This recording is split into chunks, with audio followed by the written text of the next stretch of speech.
top. Take it from the top, game. It's time, my cunning Koopas, to use the time machine and steal the most valuable artifacts that history has to offer. Mario, my collection is almost complete. Oh shit, he's talking shit to him. And there's not a thing that you can do to stop me. You can't stop me. Bowser's museum is inside his castle. I have to get in there and return all the stolen artifacts before history is changed forever. At last, Bowser's castle. I'll show that no-good reptile. He can't mess with history as long as I'm around to set things right. The greatest collection of all time is nearly complete. It's all mine. No one can stop me now. Not even Mario. So if Bowser went back in time and fucked up shit, wouldn't we just already be like, you know, like the damage is done? What time travel theory does this one fuck up? Where are we at? Shit, I remember this shit. Rochi, what's up, man? You're like, ah, oh, shit, man. Start adventure. Oh, wait. Now start adventure. There we go.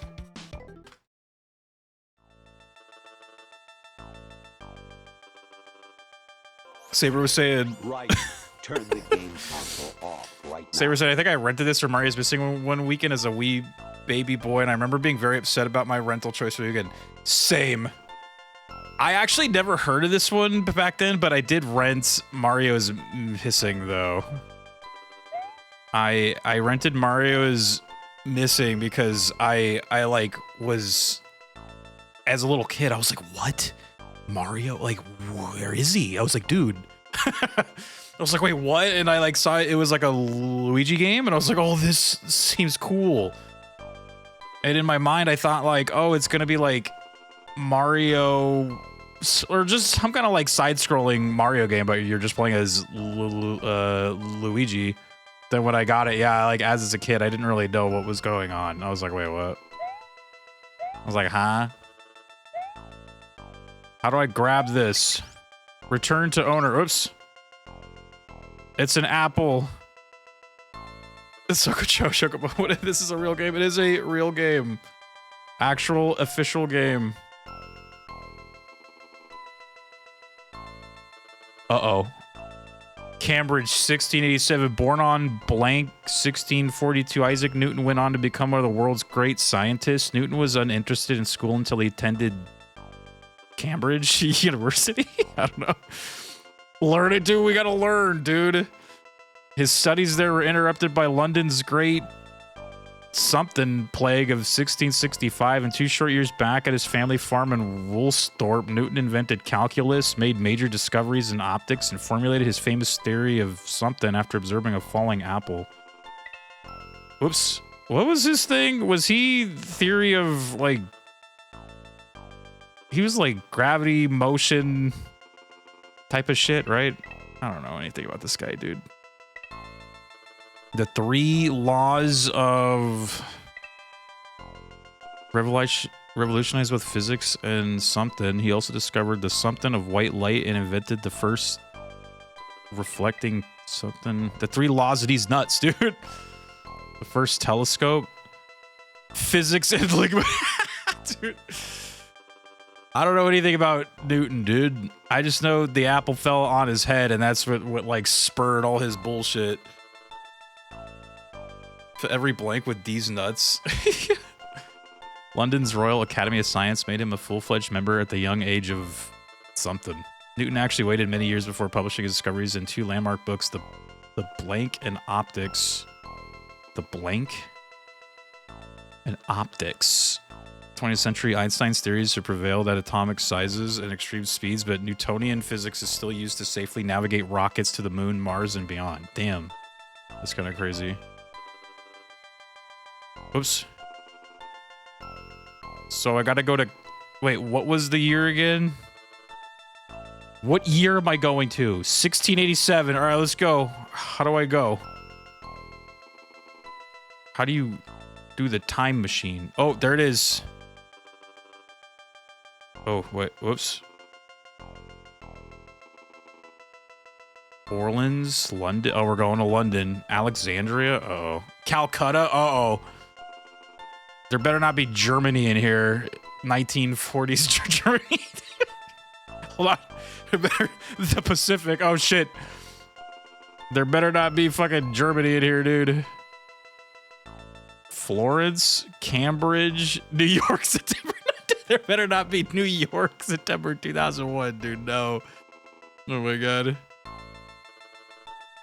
You're telling me it took an apple falling for him to realize, and he never saw anything else fall in his entire life? Dude, cool. Yeah, what the hell, man? This Newtonian lore sucks, man. I'm starting to think none of this is real. How do I go to the next thing? I need to go to the year. I need it. How do I go to the year? Oh, I'm not clicked on the screen. That would cause it. Oops. I'm not clicked on the screen. What was it? I already dude, I already forgot the year because I was too busy trying to figure out it. It was like 16 something, right? 1631? Oh, Christ, dude. What year was it again? And this guy invented gravity? 16 something? It was like 1670 something, right? How do I put the time machine away? Because I got to go back on the other thing and look at the 1687. Roach is like, I do not remember. 1687. Okay, I was close. 1687. All right. Let's go into the past. What? What the fuck am I looking at? What the hell?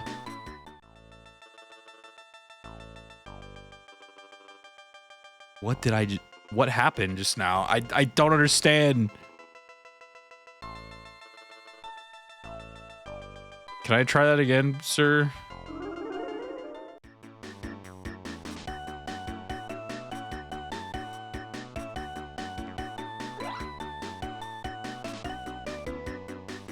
I do like these jams, though. You're supposed to get the mushrooms.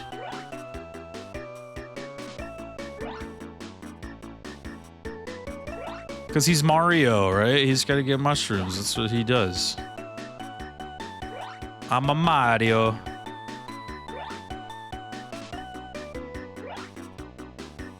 I am full mushroom. Now what?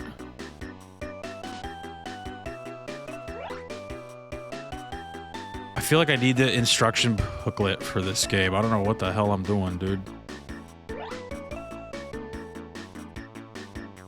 Ball mushroom and the time ran out? Oh, the time ran out. Did I run out of time? But I have a time machine, dude. I have plenty of time. Wait, hold on, wait, the music change. Wait, oh, I made it. What the hell was that? Hold on, wait. I think I got it.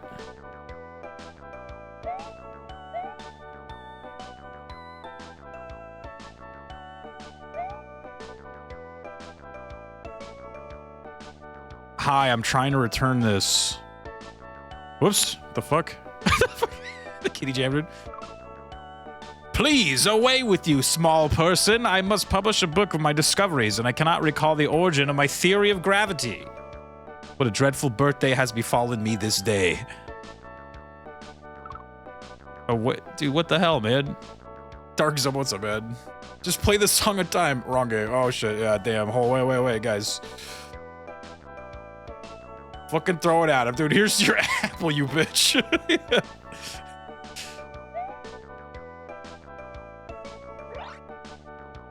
Hello, can you tell me where I am? Where the fuck am I? I keep pressing the wrong button. Why? This is England's Cambridge University, my man. This is where Isaac Newton went to school. He was a student of mine. What did Isaac Newton do here? Here? Well, to tell you true, Newton did most of his groundbreaking work at his family farm in Woolsthorpe. That was during the 2 years that the Black Plague shut down the university. What is he best known for? This is some educational shit. I say that would have to be his theory of gravity and his laws of motion. Perchance you'd care for his second law of motion, which he himself wrote upon this paper. Oh, go on and keep it, lad. Do you know if anyone lost an apple? Curious question. An apple? No, I've lost my calculus book myself. I'm finding it most difficult to concentrate upon anything else. Offer apple? Question mark? Are you attempting a bribe, sir? Oh, oh shit, I'm sorry. Excuse me. How dare you? How high were they when they made this game? Quote of the night, dude. Quote of the night. It's a dog water has bribed. Is he going? Is Mario going back in time to kill Bowser once and for all? Yes, dude. Oh my god.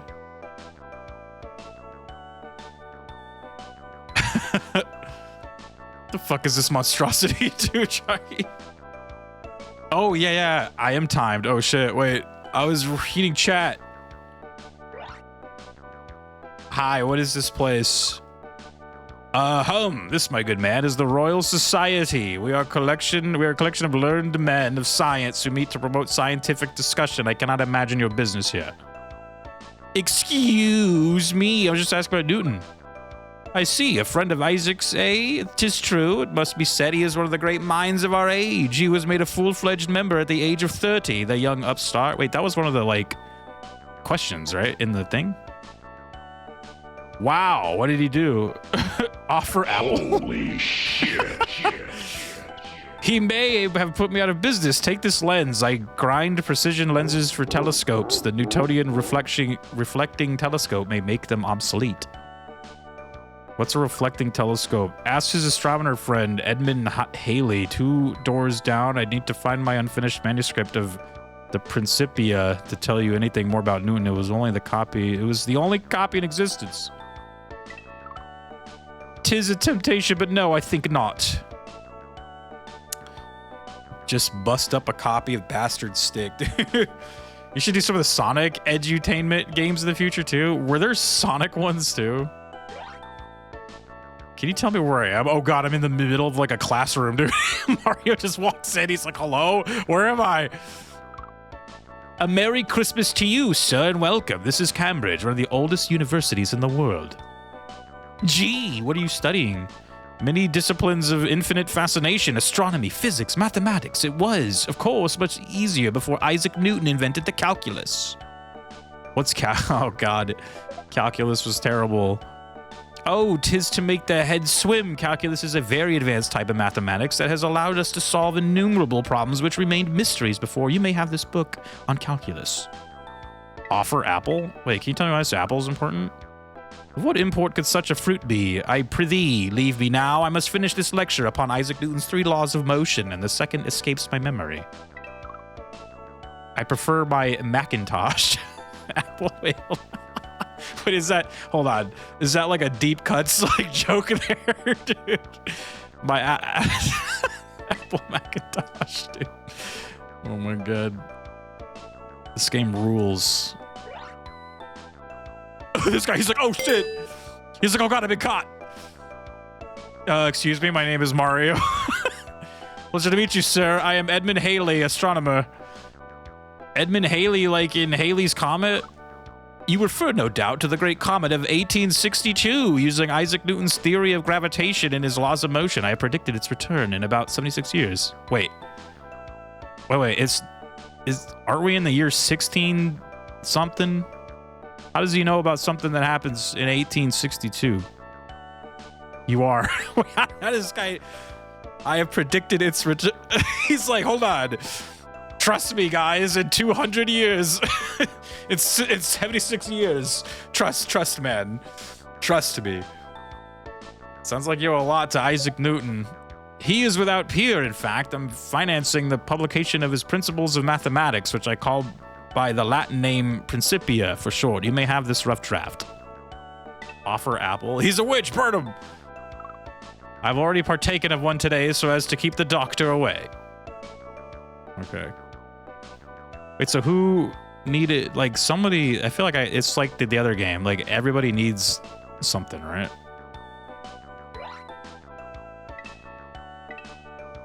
Oops. Oh, no.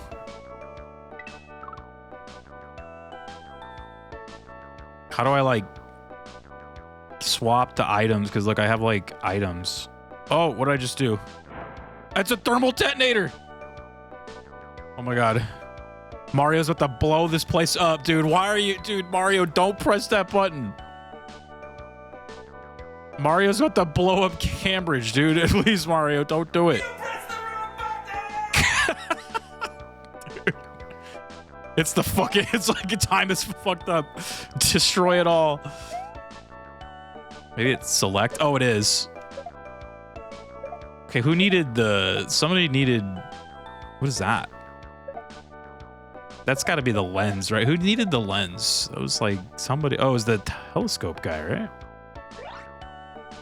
Offer lens. I know not what you want, sir. Wait, what? Offer... No, he gave me the Principia. Offer F equals MA. It confounds me terribly. Oh, shit. What is this one? It's like, I cannot accept. Who needed the calculus book? My missing book! You have my eternal gratitude. Now I can ponder the confounding equations which Newton developed in his 20s. That is, if I didn't grasp them already, of course. You're welcome. Do I just leave now? Bye. Bro really out here like... yeah. What did he need? Oh, he needed the telescope thing, it sounds like. I cannot accept. Oh. Well, do you want the Principia? Ah, my lost Principia. Now I can read this while I await publication of his next great work, which I believe he is calling Optics. That's Latin for optics, as no doubt you have surmised. Yes, I did. Actually, the fuck is this shit, dude? Yeah, these guys are all like... all these people are like glazing Isaac Newton already, dude. Like, I'm just like, hold on, like... He needed the... Strike me down, it's Newton's second law of motion. This is perhaps the most important law in physics. F equals ma, it means force equals mass times acceleration. Is that like the... What is that one? Is that where like every... Oops. What are the other laws of motion? The first is that a body either at rest or moving in a straight line remains that way unless acted upon by an outside force. Galileo was the first to realize that. What are the second and third laws of motion? Second is F equals ma, as I have said. The third states that for each action... Yeah, for each action, there's an equal and opposite reaction. As with most physicists, he made his most important discoveries in his 20s. He said that at the time his mind was remarkably fit for invention. I must confess, I'm feeling the same way. Can you tell me anything more? I'm sorry, there's nothing more that I can tell you. He's like, no, be gone, weird man. So what did this guy want? Who wanted the lens? Who's in here again? Who wants the lens? Anybody want a lens? Whoops. The buttons are weird.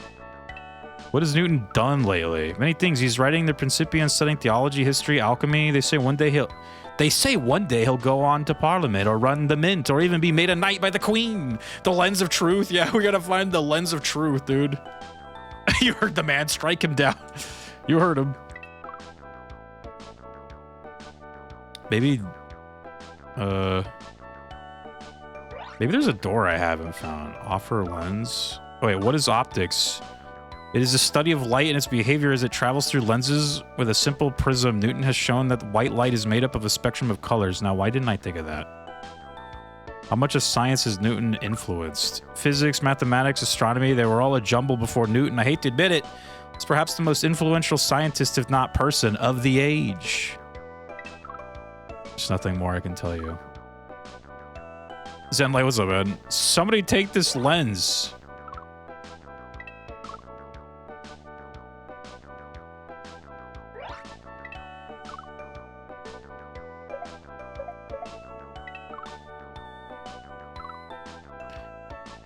I seem to have misplaced my telescope lens. Do you see it, old chap? Dude, I've been trying to give you the lens for like a year, dude. Ah, just the lens I need. One day, in big telescopes, we'll use Isaac Newton's discovery that a curved mirror works like a lens. Big metal mirrors don't distort as badly as big glass lenses. The dog in the background is vibing, I know. That was funny. So is Newton important to astronomy? Immensely so. His theory of gravitation allows us to understand the orbits of the planets. Perhaps one day we'll send rockets to the moon, and all because of a common apple. An apple like this. Why, yes. When as a young man, Newton saw an apple fall, he realized that the same force kept the moon in orbit about the Earth. It was a true revelation.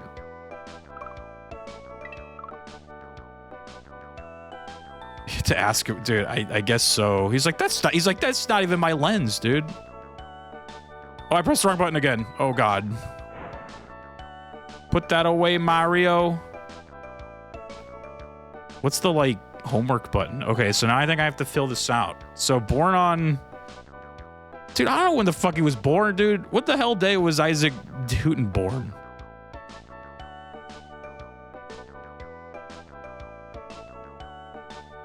I'm totally not going to cheat. When was Isaac Newton born? January 4th.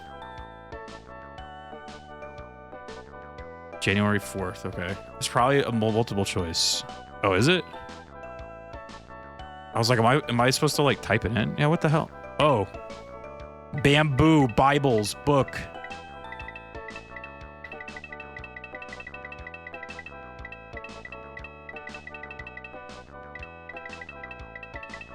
What was it? World War II. Uh-oh. Well, hopefully we don't go to... Better not be going to Germany, dude. Oh, Jesus. I was expecting this kind of multiple... I'm like, hold on, there's a lot of multiple choice. The only day I see here is Christmas Day, but that isn't... Was he born on Christmas? The internet says he was born January 4th. Wait, there's also, why does Isaac Newton have 2 birth dates? Wait, what the fuck? Outside of England, the date on the calendar was January 4th. On Newton's birthday, England was using an outdated calendar, the Julian calendar, which Europeans have used since Julius Caesar decreed it in 45 BC. What the fuck? This game came out in the United States in 93, so I can only imagine all the sad children who got this game as their Christmas present. Is that supposed to be your clue that he was born on Christmas Day? Because I was about to be like, is that your clue, dude? Oh, wait, I didn't even read the question. Wait. He attended, oh, Cambridge. We're interrupted by London's great, the Black Plague. 2 short years back, his family farm in Woolsthorpe, Newton invented calculus, made major discoveries in optics, and formulated his famous theory of... something. What was it again? I just read this. Was it gravity or whatever? Is gravity in here? It was. Newton's 3 laws of motion. Oh, it's alphabetical. That kind of helps. Both physics and... Wait, what? Revolution of both physics and something. Physics and... Oh, was it astronomy?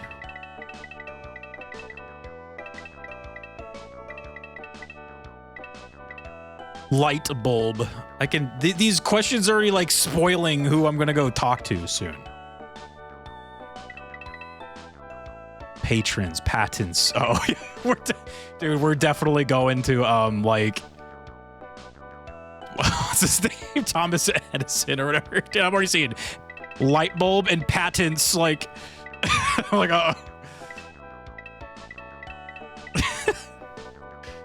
Booba, physics and Booba. Yeah, I think it's astronomy. They mentioned astronomy like 10 times, so I'm gonna click it.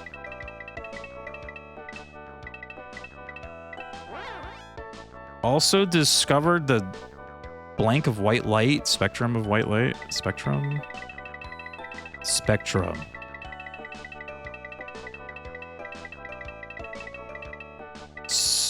Satyagraha.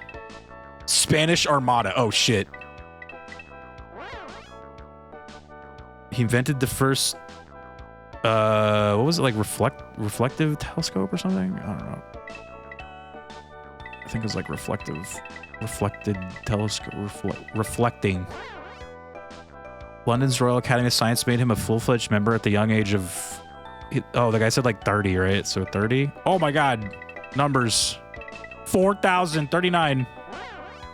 Newton actually waited many years before publishing discoveries in 2 landmark books, the Principia. The Principia, dude.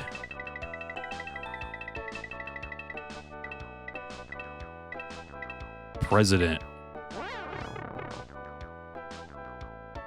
Did I win? Oops. Oh God. Wait.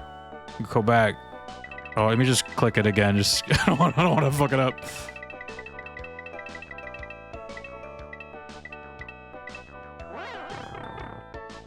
How do I just say, okay, good, I win?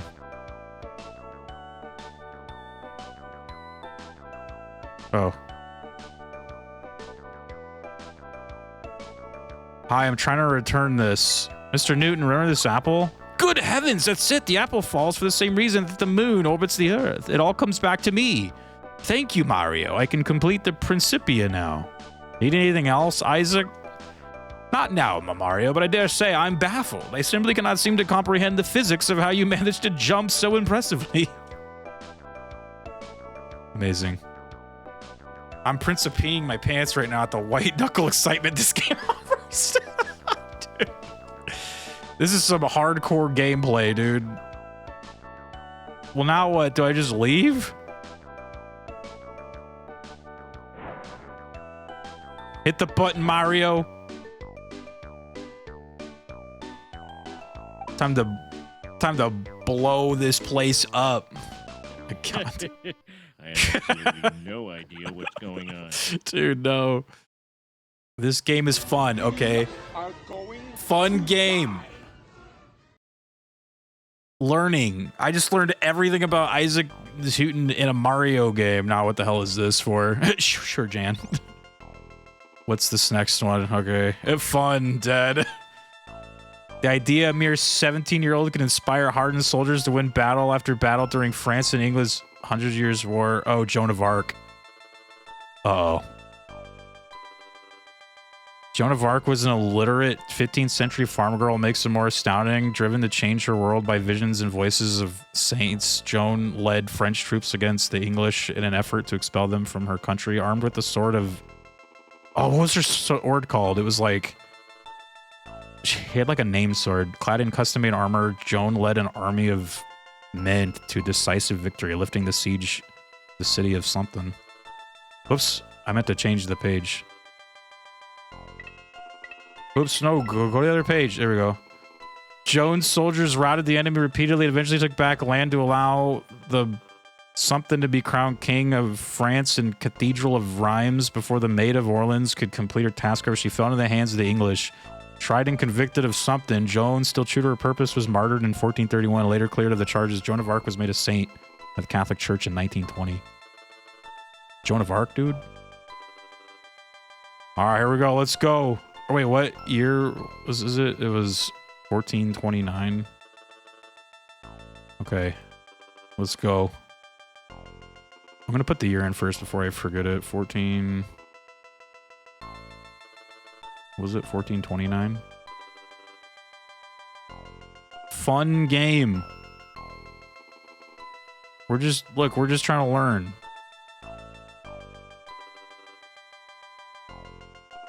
Oops. How do I like... No, I hit the wrong fucking thing. Oh my God. Get me out of here. There's too many buttons. There's too many. I'm like, how do I switch? I forgot how to like switch this. Oh my God. What was the button to switch the name on that thing, dude?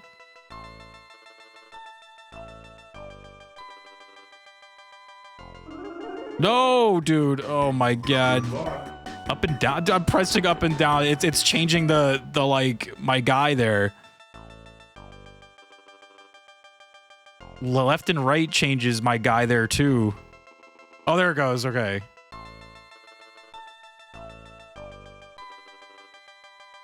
There. Okay. Go. Lock it in. AB.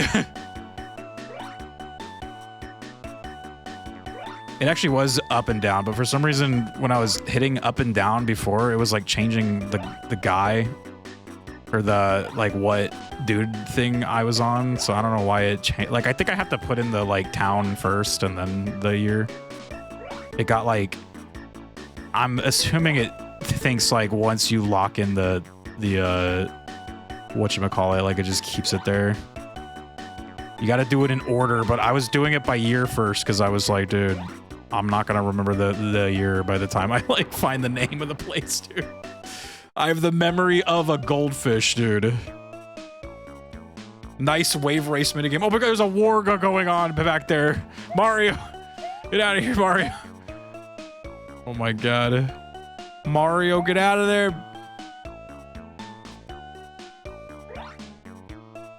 Friend, can you tell me what battle this is? He's like, the fuck? Who are you? Whoops. Offer shield? Oh my god, there's too many buttons. Why? This is Orleans, mon ami. We are attempting to storm the fortification of Torelles. Where are you trying to take it from? The English. We're striving to end the siege of Orleans by the English, of course. Ivan, what's up, man? Go home and get a M60. Take over the world with like 3 boxes of ammo, dude. Rio's now talking about the game's mechanics the same way old people call PlayStations and Nintendo.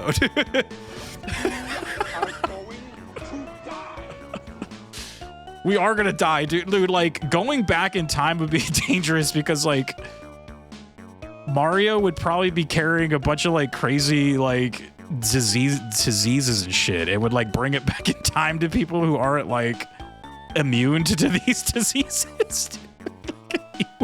He would go back in time and like everyone would just get sick, dude. Like it would be like, imagine if you went like back in time with like COVID or something. You know what I mean? Like it's just like you are killing everybody, dude. Like it is over. Mario's just gonna kill everybody, dude. Oh my god. Looks like you have a tough battle ahead. Perhaps, but we know victory will soon be ours. How could you know that? We are led by the maid Joan, petite amie. With her leading us, we will not lose this fight. We will take Orleans. The Dauphin says the Dauphin shall be crowned king, and the English driven away. Maybe Bowser is the real hero. You want to crown a dolphin king? Not a dolphin, the Dauphin. That is what we call the heir to the throne. When he is crowned, he will become Charles VII, our leader, though many say Charles is led by Joan. Oh, see, that's where things started to get a little problematic. Because, you know, so someone gets more popular than the king, and that's not good. She sounds pretty impressive. Ah, she's like an avenging angel, monsieur. The sight of her leading the troops inspires the men greatly. So the worst guy ever. Yeah, exactly, dude. Do you know where I can find her? I would tell you more, but with all the fighting I am behind in my work, I need to fix the bit of the Duke of Alcina. What? Oh my god, Alacon's horse, and I can't find it. What was it?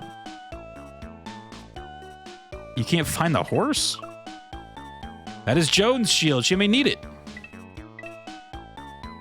Where is Joan, dude? Can I go, like, participate in the battle too, bro? History is woke, dude. History is woke.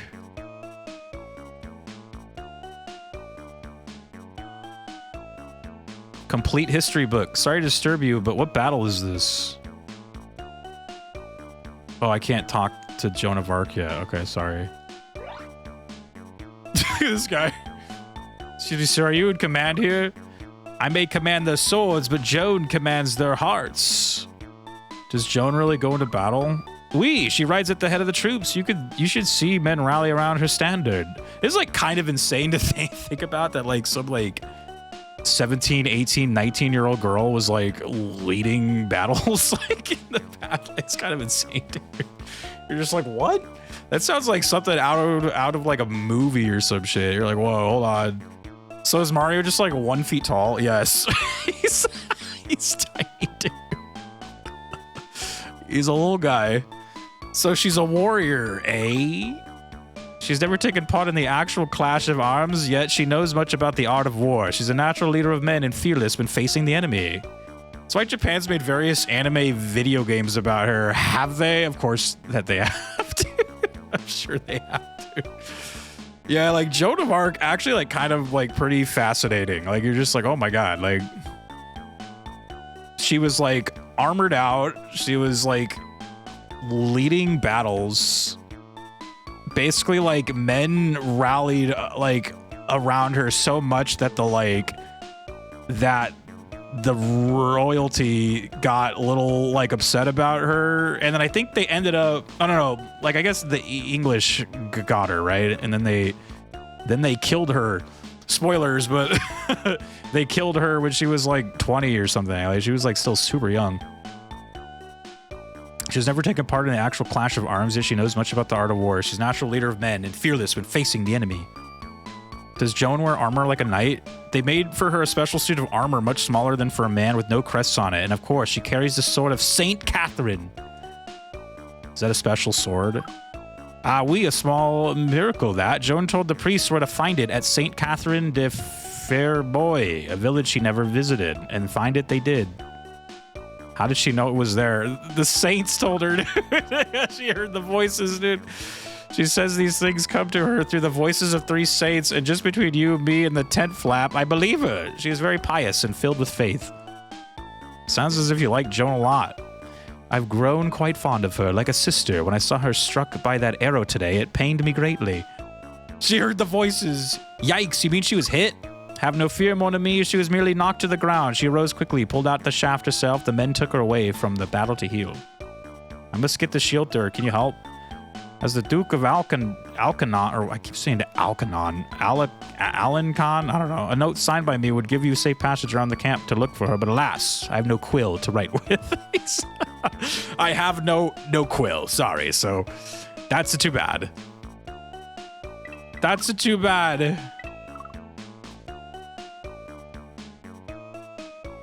God was like, Source 2, trust me. Yeah, the most popular game was made by the people who did Professor Layton. So they made like Joan of Arc games. That is crazy, dude. Pardon me, do you know what's going on? Foolish men are being led by witchcraft and heresy, I fear. Whoops. This is merely a skirmish. The real battle is for who controls Charles. Is Charles the king? Not yet, but it looks like he soon will be, thanks to Joan. Each victory she wins brings Charles closer to being crowned king of France. That rhymes. So, what's wrong with that? You must understand, Joan is doing what Charles's many advisors and knights could not. Their power and influence is reduced with each victory she wins. They are very nervous. What's that got to do with witchcraft? Why, that's obvious. Her claims of hearing the voices of saints is heresy, I tell you. Heresy. A mere shepherd girl of 17 cannot lead 4,000 men into battle without the help of magic. Maybe she's just an extraordinary girl of 17? Bah! A woman cannot lead men. What could you know of such things? Here, make yourself useful. Take this quill pen to the Duke of Alcanon. I think that Joan is gonna change her mind. Dude, Mario's like arguing with this guy and like in the year 16 something, dude. He's like, hold on. Never. A woman has no place on the field of battle. Now be gone, impudent gnome. Jeez. I'm sorry, there's nothing more I can tell you. Wait, who did he... This guy needed the quill, right? Bro, is this Elden Ring? Yes. Marvelou, my quill from the scribe. You shall have your letter. Also, take this bit for my horse. Give it to the stable master. He knows the whereabouts of Joan's horse. Thanks, Duke. You can count on Mario. Merci, Count Mario, and bon chance to you. Please leave me alone now. Go in there. Wait, what would this guy want? Something about a horse, right? Offer horse's bit? Ah, bon, you found a bit for the Duke's horse. Merci, little friend. Saw the hoof prints of a favorite horse heading up the hill towards that meadow. Look for her there. Bon chance. Okay. Joan of Arc. Will she talk to me now, or do I have to finish her like little page or whatever? I think she just killed all the armies while they screamed at her. She couldn't fight because she was a woman, dude. She wasn't allowed to fight, dude. Joan's soldiers routed the... Oh, I'm on the second page. The idea that a mere 17-year-old could inspire hardened soldiers to win battle after battle during France and England's 100 Years' War is amazing. That Joan of Arc. Dolphin. Driven to change her world by visions and voices of 3 saints. 200 saints. Joan led French troops against the English. I already know that one. Effort to expel from her country, armed with the sword of Saint Catherine.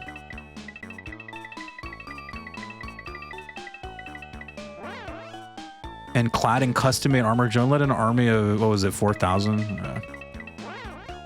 Lifting the siege of the city of Orleans, I guess? Because that's where we're at. That's where I am, dude. Soldiers routed the enemy repeatedly and eventually took back enough land to allow the Dauphin, right? To be crowned king. Oh, what was it? It was like Charles or something? It was like Charles, right?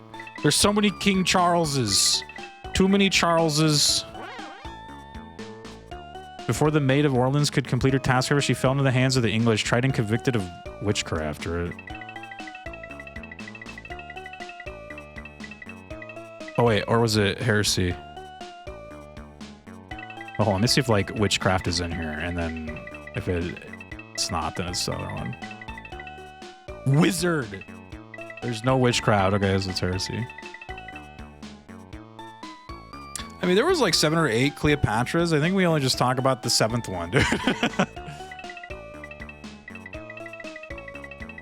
How many Joan of Arcs were there, dude?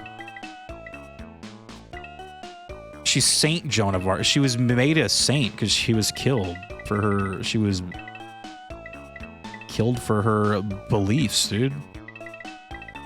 They made her a saint. It's kind of cool.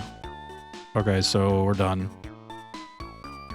I forgot the button to like just like leave. You know what I mean? Like I don't know the like let's just leave button. Ah, fuck. That's not the let's just leave button. How do I just like go? Oh, there we go. Okay. B. Sorry to disturb you, but what battle is this? Forgive me, I'm still weak. During the battle, I lost my buckler and was struck by an arrow. Think you'll be needing this, Maid Joan? Ah, you have found my shield. Now I can lead the army once again. Orleans shall not see another day under siege. I give you my thanks, mon ami Mario. Say, Joan, how'd you guess my name? Let us just say that it came to me in a vision, Mario. Dude, the saints told her about Mario, dude. They're like, hold on, though. One day, some small man with a stash is going to appear to you. The saints told me, Mario. They told me everything. Oh, my God. The saints told me, Mario. All right, are we good? Let's blow this place up. Someone's favorite subject in school was history, and as someone who still loves learning about history, this game is giving me cancer. There's just like something about educational games that are just that it just sucks, man. Like it's just like no, dude. It's like no one wants to like learn while they're playing video games. Dude. Oh man, what's that? Oh, it's just a book now, dude. I don't know what could the book be. I love the fact check YouTube videos where the stuff is already wrong. This game is all messed up. If they do it right, it's absolute cinema, dude. Florence, 1505. One of the most versatile geniuses in history. Leonardo da Vinci took his name from the village of Vinci, I guess, because he's Leonardo da Vinci. He was born on April 15th. I don't know what year he was born. Someone Google that quick. He lived during a period of artistic and intellectual reawakening called the Renaissance, which followed the 1,000-year slumber known as the Middle Ages. A talented child, Leonardo apprenticed as a painter in... Well, maybe that's the Vinci one. And later worked in Milan and Rome. He was employed by a series of wealthy... I don't know. Wealthy kings. I don't know. Lived in the village of Patent, yes. Okay, but what was slumbering?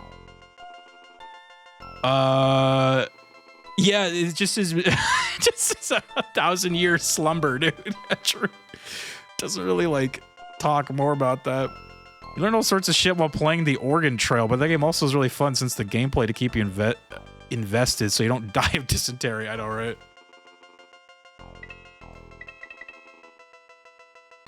What's this? Oh my god, there's a lot for this guy. He was a sculptor, blank, engineer, musician, scientist, and inventor. A perfect example of a something man. His famous notebooks used blank handwriting for security purposes and were all of ideas that would not be realized for almost 500 years. His sketches included hang gliders, helicopters, parachutes, tanks, machine guns, submarines, diving gear. Leonardo's blank of the Last Supper and his portrait of whatever, also known as La Gioconda, rank amongst the most famous paintings ever. Is it the Mona Lisa? Is the last one, I think. All right, let's go. Proto Man. He's the Proto Man. Oops. Wait, what year was it? Hold on, wait. Florence, 1505. Okay. Somebody write that down. Florence. Oh God, I'm already fucking up again. Florence. Oh, wait. Okay. 15. Florence, 1505. Thank you. We got to go back in time and warn him.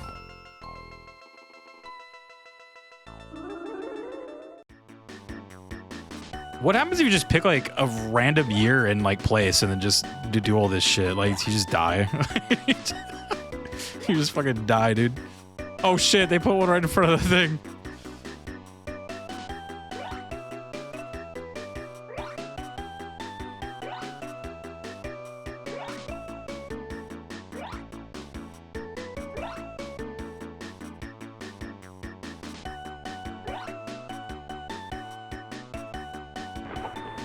So time travel in the Mario verse is you surfing. I just never thought of that. 3D. Oh my god. Oops. Say, who's over in that art studio? Who this guy? Which one? Leonardo da Vinci's or Michelangelo Bonaardio's? Oh my god. They're both here in Florence working on, among other things, a pair of paintings depicting the war with the city of Pisa. Can you tell me about him? He studied here in Florence as a boy, but he was born in the little village of Vinci. That's where he gets his name, Leonardo from Vinci. You see, but everyone just calls him Leonardo. What about Michelangelo? We're not learning about Michelangelo, all right? We're trying to learn about Leonardo da Vinci, dude. Greatest sculptor of the age and only 30 years old. He's just a bambino compared to Leonardo. In fact, Leonardo will turn 53 next week on April 15th. Was that like one of the things? Wasn't there like something about what year he was born? Am I supposed to do the math now? Oh my god. Maybe he'd like this book for his birthday. Let's see it. There are very fine drawings, but I can't read the notes. Very strange. I believe it's all written backward, but I'm just an old fresco painter. My eyes aren't so good anymore. Fresco? What's a fresco? Frescoes? Ah, the most beautiful art. They are created by painting on wet plaster. When it dries, the painting becomes part of what it was painted on. Leonardo experiments with them frequently. His most famous is his Last Supper in Milan. It's one of the greatest paintings of all time. Isabella. Too bad, really. What's too bad? Tragedy. Such a beautiful painting, and now it's flaking off the wall. That new plaster he was testing failed, but that's Leonardo for you. Always experimenting. There's a lot, man. This guy just won't shut up, dude. Writing on the surfboard of time, dude. If you put in the wrong year, Mario just dies of dysentery. He just gets killed. Donatello and Raphael. Also, what about the female turtle from the 90s TV show where they, for whatever, gave her boobs? What's the deal with Splinter, dude? Yeah, I remember that. They added like a girl turtle, dude. What doesn't he do? He's a musician, an architect, and don't tell Michelangelo, but he's a sculptor too. I always love to hear about Leonardo's new ideas. Have you seen any?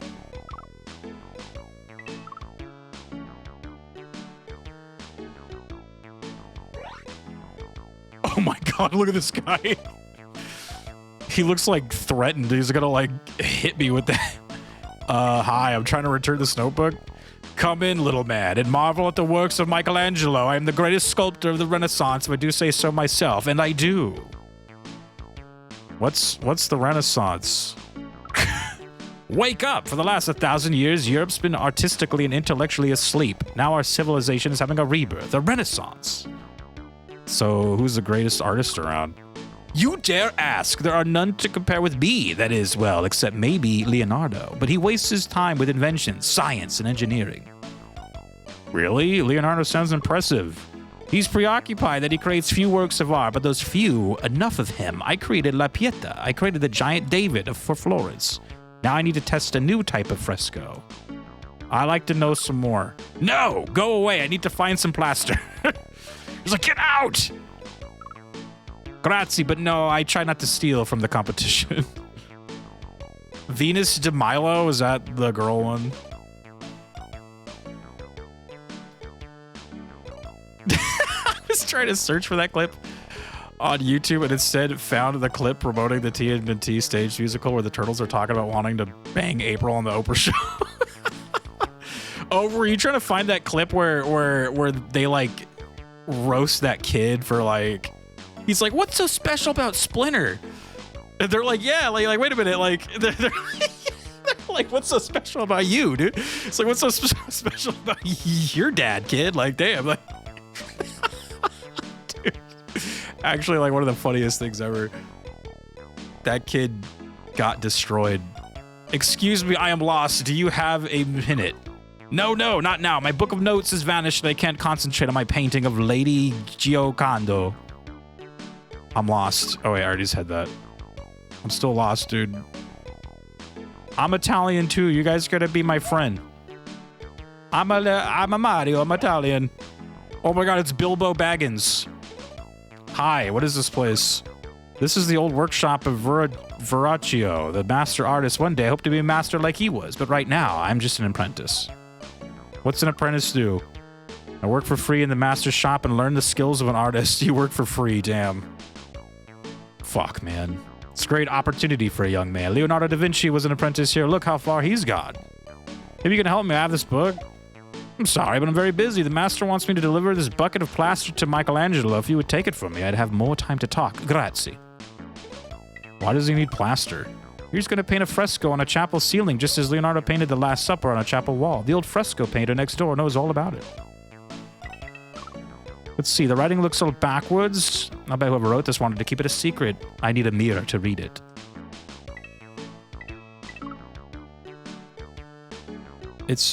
He wrote all of his notes backwards so people couldn't steal his ideas.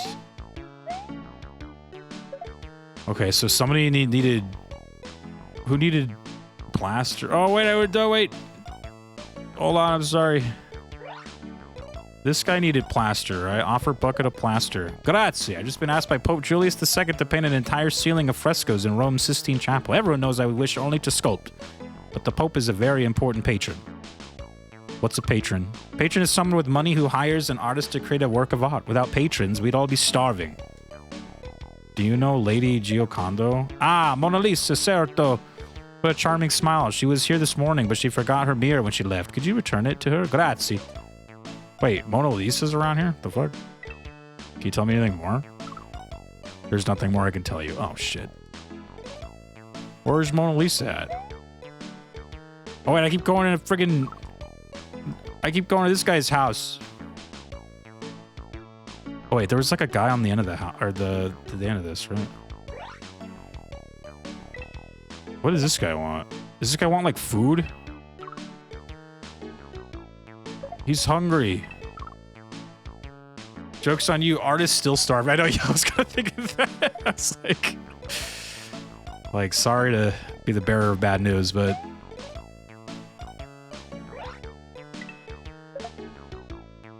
Oh, now I can read your notebook. It's full of marvelous descriptions of flying machines, underwater boats, and mechanisms of war, which I'd say are at least 500 years ahead of their time. Who could have created such a wonderful notebook? You know, I saw a drawing like this in here the other day. See, it's a picture of a flying machine. Please take it.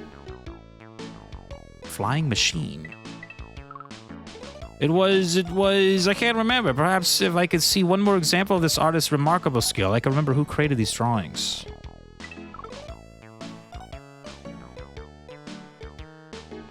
Is there another? I feel like I'm like missing a building or like a person, you know? Oh, what if I show him the flying machine?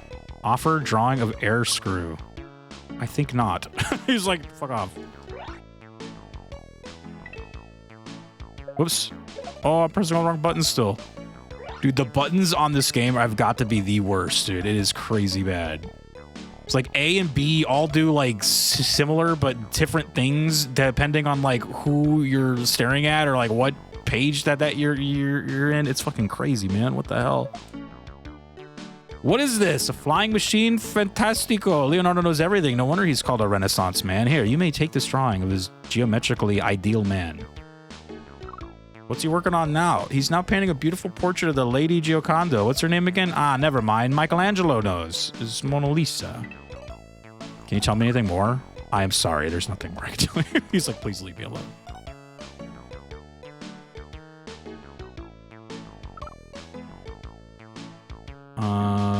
Did I get it?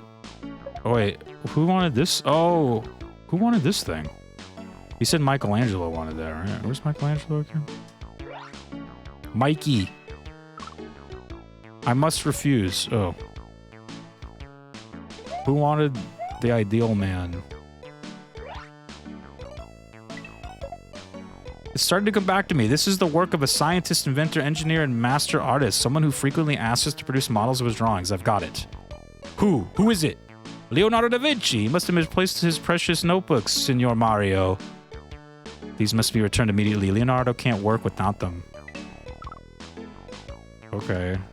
I think we're good. I gotta go answer the... I gotta do my homework, though. I pushed the wrong button!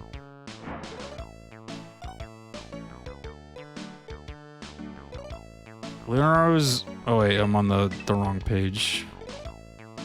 One of the most versatile geniuses in history, Leonardo da Vinci took his name from the village of...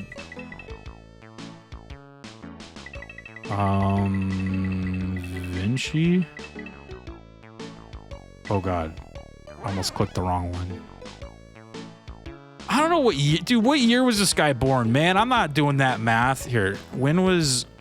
I'm going onto google.com. When was... What was his name again? Leonardo da Vinci born. 1452.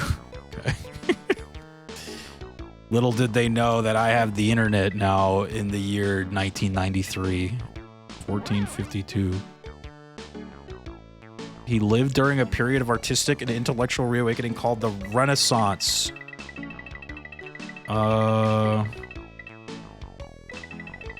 Renaissance.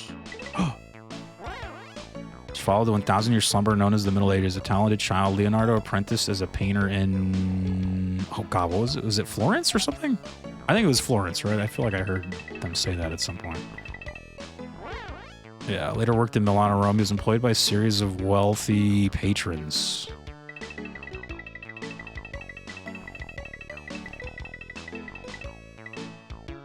Patents.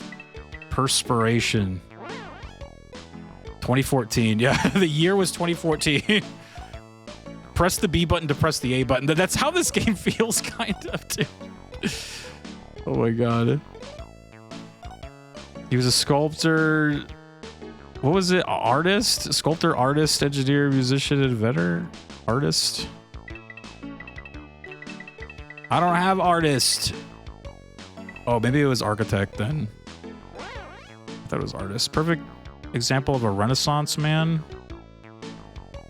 Yeah, so for his page right here, I have to press A to like pull up this thing, and then in here I have to press B to like pick the thing that I want. Like it's weird. Like it's like you'd think it'd just be A and then like A again, but no. It can't be that easy. So I press A to click the line, right? So his famous notebooks used backward handwriting, and now I have to press B to click that. I don't know whose genius idea was that, but Leonardo's blank of the Last Supper, what, painting? His painting. Oh wait, no, fresco. It's portrait of Mona Lisa. Trying to sleep off a bit of stomach bugs. I think it's now the time to peace. Have fun learning. Dude, Chucky. Later, man. I hope you feel better, dude. Feel better, man. It was good to have you. Thanks for checking in on us, dude. We're learning. See, and now I get to this part, and I'm like, okay, now what the fuck do I press to just leave, right? It's the R button. You gotta press R to then leave, and then to go into the door, you press B, and then nothing happens. So then you press A, and then you go in. Excuse me, I'm lost. Oh, wait, Mr. Da Vinci, I found your notebooks. Oh, grazie, Mario. Now I can finish this portrait of Mona Lisa. I should have known I could count on a fellow Italian. Call me Leo. Dude, yeah, us Italians, dude, we stick together, dude. Trust. Us Italians, we know what's up. No offense, but shouldn't Mona Lisa be smiling? She is smiling. See, a subtle, enigmatic smile. People will wonder what the smile means for centuries, and that is exactly what I want them to do, Mario. To behold my work in wonder. Wow. This is the greatest day of my life. Time to blow this place up. Time to blow this place up, Mario. Sounds like Sony Japan controls. Zero is confirm, X is cancel, square is menu, triangle is triangle. Dude, it kind of, yeah, right. It's like, what the fuck, man? Damn. I am confused and scared every time I push something on the controller. It feels like it does something different every time. It's weird. It's like, oh my God.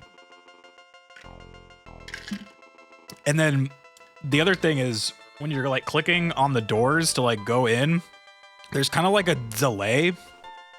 So you will press the right thing, but then it's like, it doesn't go. So you think like, oh, it was the wrong thing. And then and it like hits like 2 seconds later. It's like, dude, he has a thermal, dude, he does look like a thermal detonator, dude. Let me guess, is this going to be Beethoven? Oh my God, Vienna 1824, arguably the greatest composer ever lived. Ludwig van Beethoven spent most of his life in the Austrian music capital of Vienna, dude. I don't know. Born in not another year, dude. You can't be throwing up years, man. I hate that shit. I hated when like tests would do that because I'm like, man, there's so many fucking years, dude. Like, dude.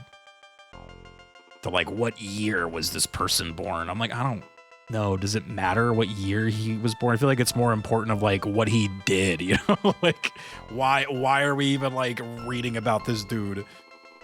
He gave his first concert at age 8. Oh my God. Soon recognized as a master pianist, he is said to have met Wolfgang. Oh, Wolfgang. What's the? Well, yeah. What was the other guy's name? There was like all these. There was Beethoven. And then there was like another guy. I can't remember the other guy. What was the other guy's name? Mozart? Is that his name? Pianist. His talents turned toward composing. However, when the ear problems he had suffered from years worsened, he became totally deaf. It is perhaps because of his handicap that he became such an original composer? Able only to imagine the music he created, Beethoven dared to ignore musical convention. Although he lived in the blank of his royal patron and was admired the world over, Beethoven was said to have had a bad temper, messy habits, and a mean tongue. Perhaps explains why he never married. He completed his first something in 1800, beginning a cycle which reached its peak with the presentation of his masterpiece, the Ninth Symphony, in another year. He passed away in 1827. He had published approximately 200 works. So Vienna, 1824. Someone write that down. Bring out the time machine. The year was... Oh, fuck. I meant to do this one first. Vienna.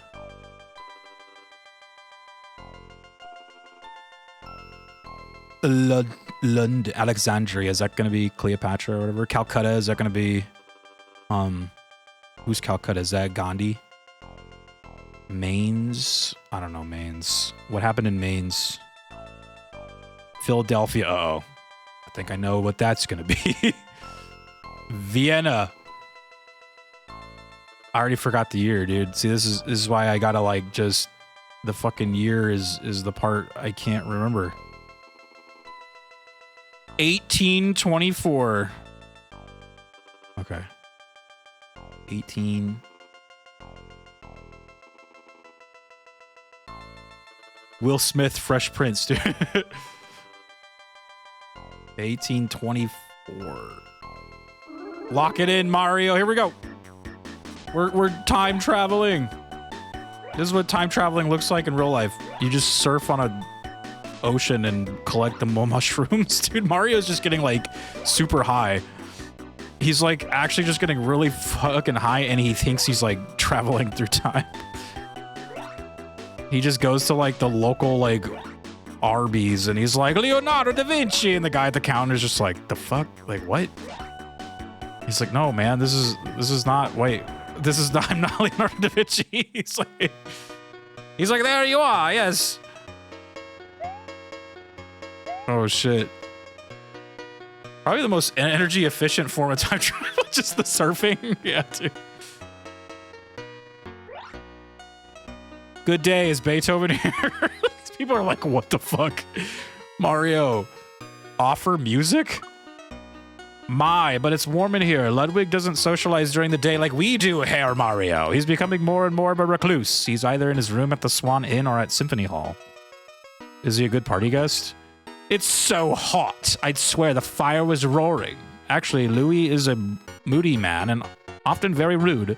But we forgive him, of course, because he's a divine angel when he plays the piano. It's like he is a shithead, but goddamn can he play. Who is Louis? Ludwig means Louis in German. I really must go outside. I'm burning up. Perhaps we'll continue this chat later. Dude, this guy, why? Just take off that jacket then, dude. You're like, he's like, dear God, it's fucking hot in here. Take off your giant ass jacket. Damn. Oh, man.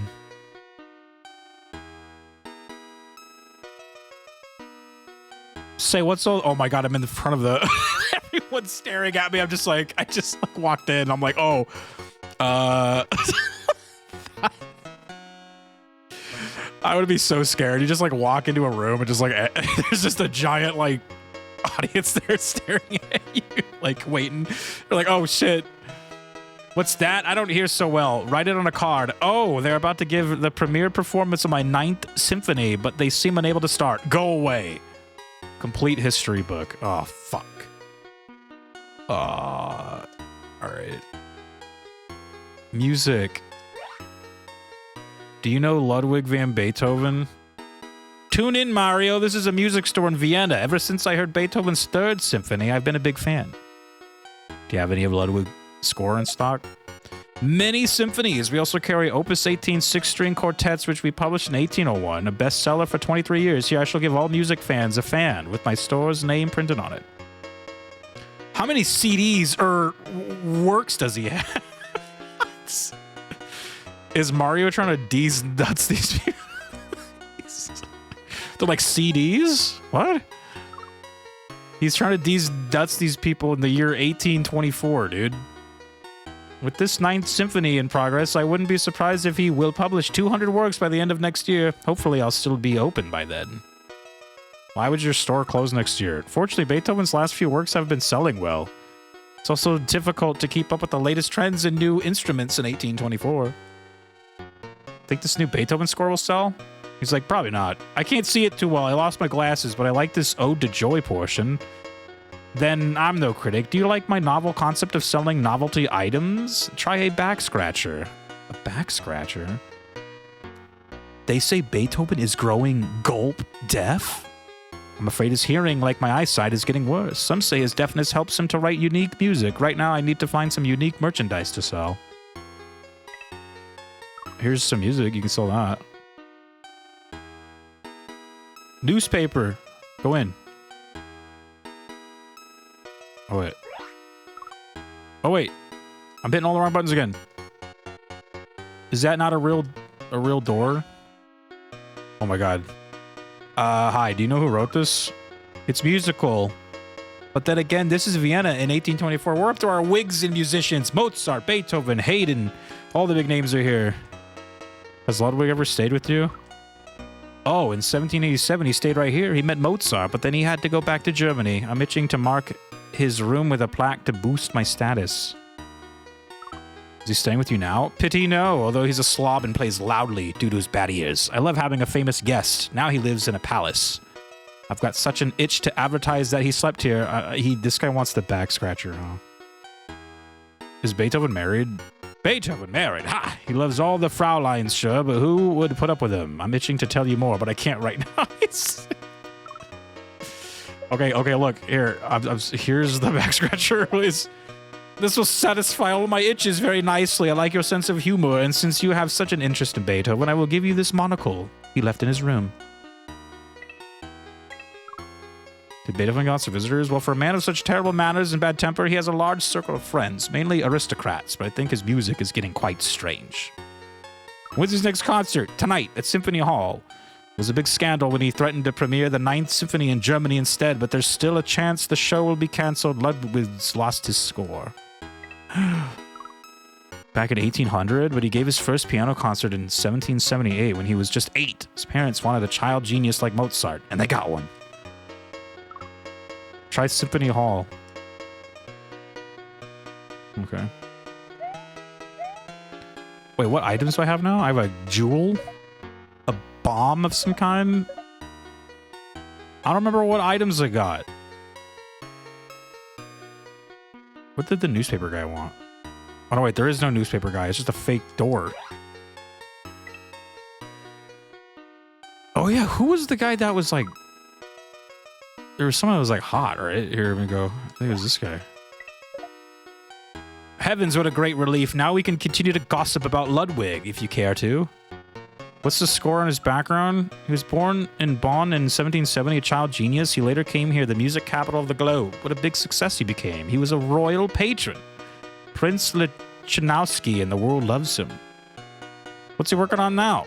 Here's another symphony. This will be his 9th. It's based on Schiller's Ode to Joy. Part of his eighth imitated this silly metronome. Take it, I'm tired of its endless noise. It's easy, or no, it's composing easy for Beethoven. Very difficult, and deafness doesn't help. People say Mozart can compose while having a dinner party, but Ludwig needs complete isolation and peace. Offered the monocle. Who wanted the monocle? Wait, what the hell is that? Not for me, small one. Oh. Well, do you want this thing? Offer metronome? Doesn't that beat all? All the shops have been trying to get a hold of a metronome. You are too generous, Mario, and I'm afraid I have an appointment at the eye doctor. It's nearly 2 o'clock. I'll never make my appointment on time. I can hardly see my way there. Curse these eyes of mine. If only I had something to help me see. Dude, take this. Oops, I pressed the wrong button. That's just what I needed. Thanks, my friend. Now that I can see you, it's clear that you don't dress like most Austrians. What else can I do for you? They say he was only a boy when he met Mozart in 1787, but all I know is that the final movement of the 5th Symphony is my favorite piece of music. Of course, I haven't heard his 9th Symphony yet.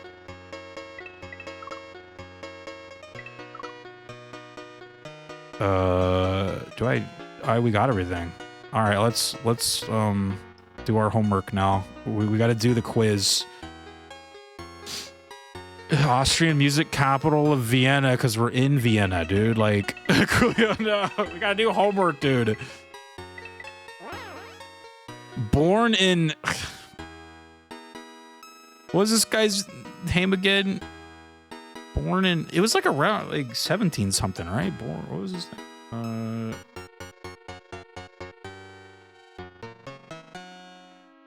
Oh shit, Bowser's kid is a Ludwig. Yeah, right, yeah. He named him after Ludwig because he went back in time and was like, stole something from Ludwig. He's like, hey man, kind of a cool name though. He was born in 1770. Okay.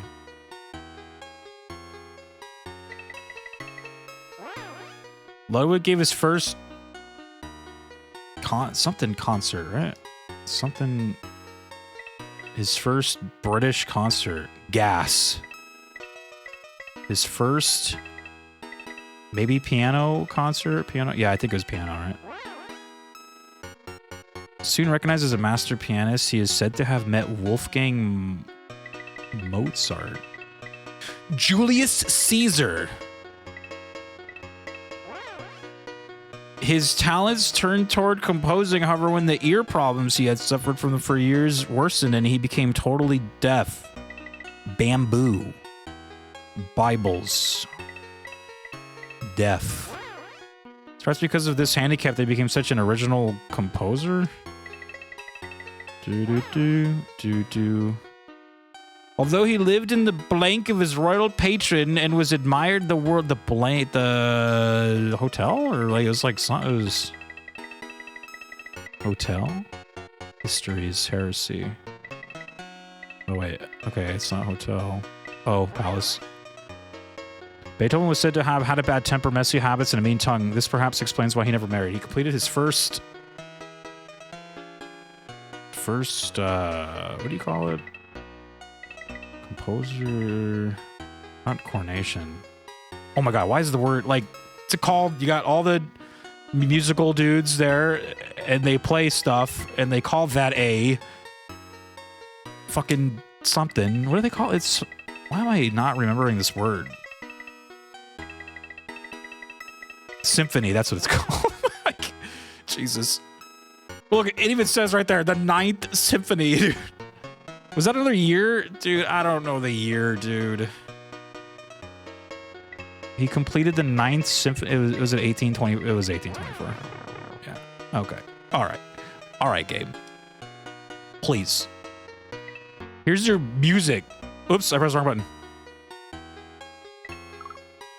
What's that? My 9th? Ah, Herr Mario. You finally evened up the score. I've been looking for that sheet music for days. Sit and listen as the orchestra plays. I like your music a lot, Ludwig. Ha! Well, you must be from the future. I have nothing but critics now. What do those fools know? I told them my works are not for you, but for a later age.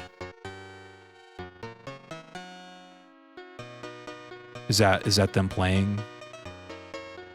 Incredible. My life will never be the same. I pressed the wrong button again. My life will never be the same, Ludwig van Beethoven, but I have to blow this place up. Sorry. Blow this place up. A lot of Koopalings are named after musicians, yeah. Ludwig. Well, we're doing all right.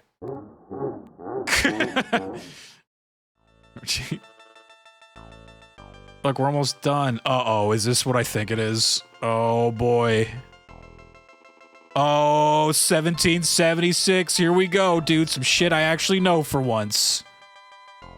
Blank was born in Virginia in 1743. After studying law, became leader in the Virginia House of something. In his famous paper, A Summary View of the Rights of Man.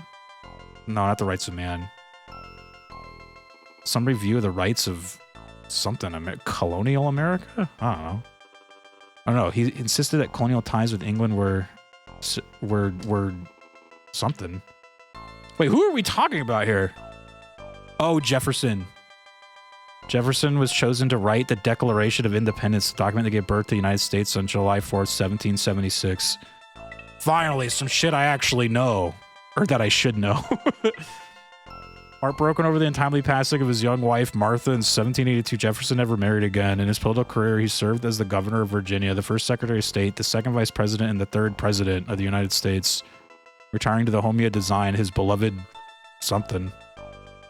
Later became the founder of the University of Virginia, a scientist, blank architect, and statesman. Jefferson's personal library became the nucleus of the U.S. Library of Congress. Dude, we gotta go back to the Revolutionary War, dude. Mario's gonna get shot by a musket. Oh, God. Okay. So, this time I know the year, because that's an important year, dude. Watching console repair videos make me wonder how people manage to fuck up HDMI ports. Like it says, idiot-proof as they could possibly make. Do people fuck up HDMI? Oh, man. Salute Mario. Mario's gonna go get shot at the Boston Massacre, dude. He's done for. He's done for, man.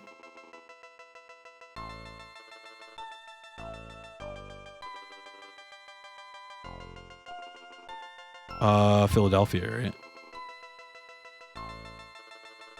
London's calling. Did I pass it? Oh, there it is.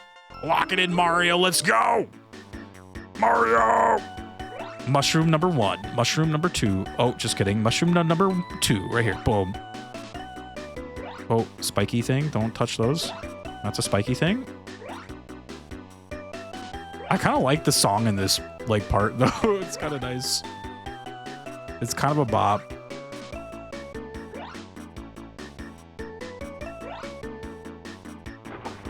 Okay. Mario wanted to go tell Nasir how much he sucked with his shit coppered. Oh God, we're in the Revolutionary War. Where's Thomas Jefferson at?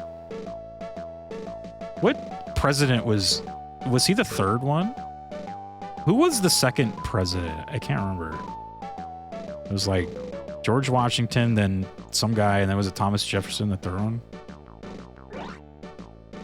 Hi, what's going on here? These guys are like, the fuck? Adams, yeah, I thought so. I was like, wasn't it John Adams, right?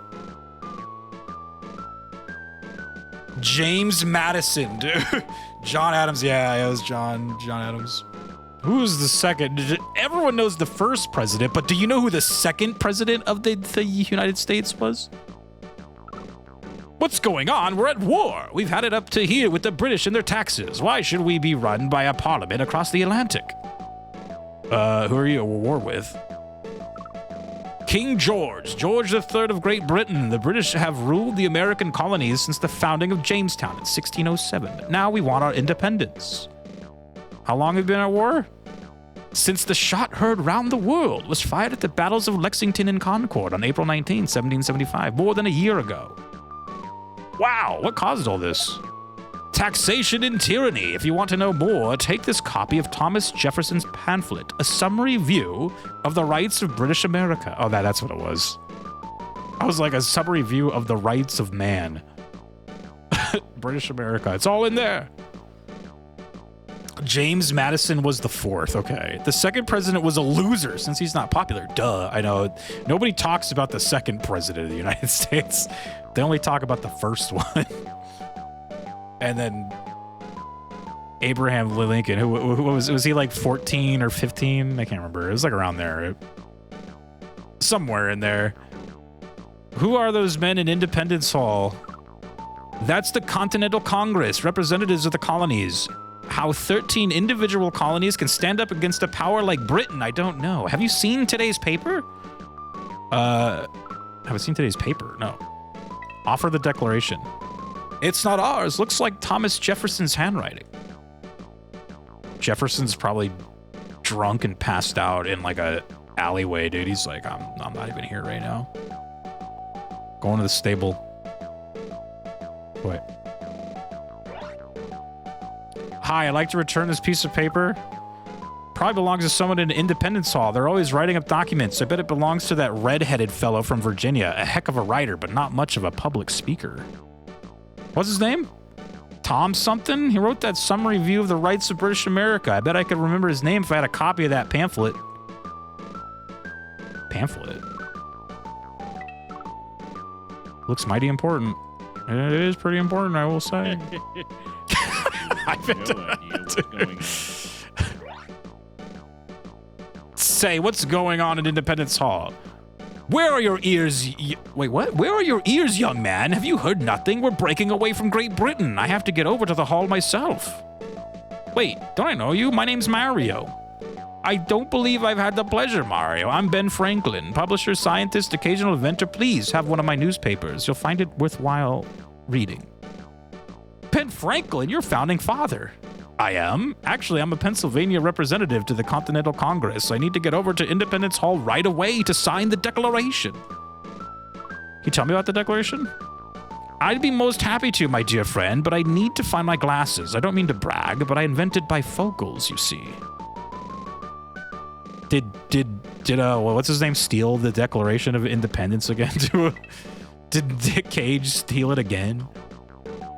The game raises a good point. Where are your ears, Drew? I don't think you have them. They were replaced by smaller wigs, dude. I have no ears, dude. My ears are permanently covered by my hair. I'm a big Thomas Paine fan, but people don't mention him much. Oh yeah, Thomas Paine, dude. I have no ears, and I must scream. You better return that declaration right away. Wait, he needed didn't I get glasses from somebody? I don't have any glasses. Oops. I keep pressing the wrong button. True Blaze wants us to all drink water, you guys. Drink some water. Oh, there I go. Oh. Say, what are all you guys doing in here? These people. Hi. Please, not now, sir. We're about to sign a very important document, but we seem to have misplaced it. Can't you just write another one? This could have been solved very easily. I have absolutely no idea Just what's going on. write it again. I'm sure there was like a copy, right? Like, I am so lost. It's an educational game. Oh, I should probably pause it because there's a timer. There we go. That's a little weird. It mutes the music.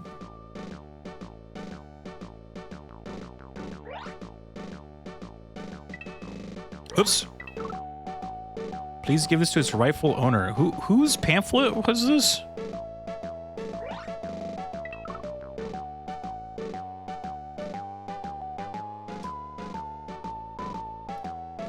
There's got to be more doors.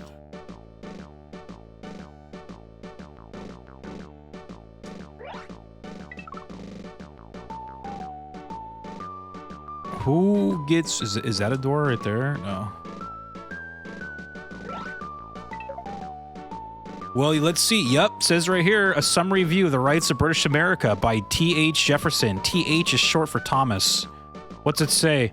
Seems to say that American colonial ties with Great Britain are voluntary. Pretty revolutionary, but then I heard Mr. Jefferson say a little rebellion now and again is a good thing. What else can you tell me about Thomas Jefferson?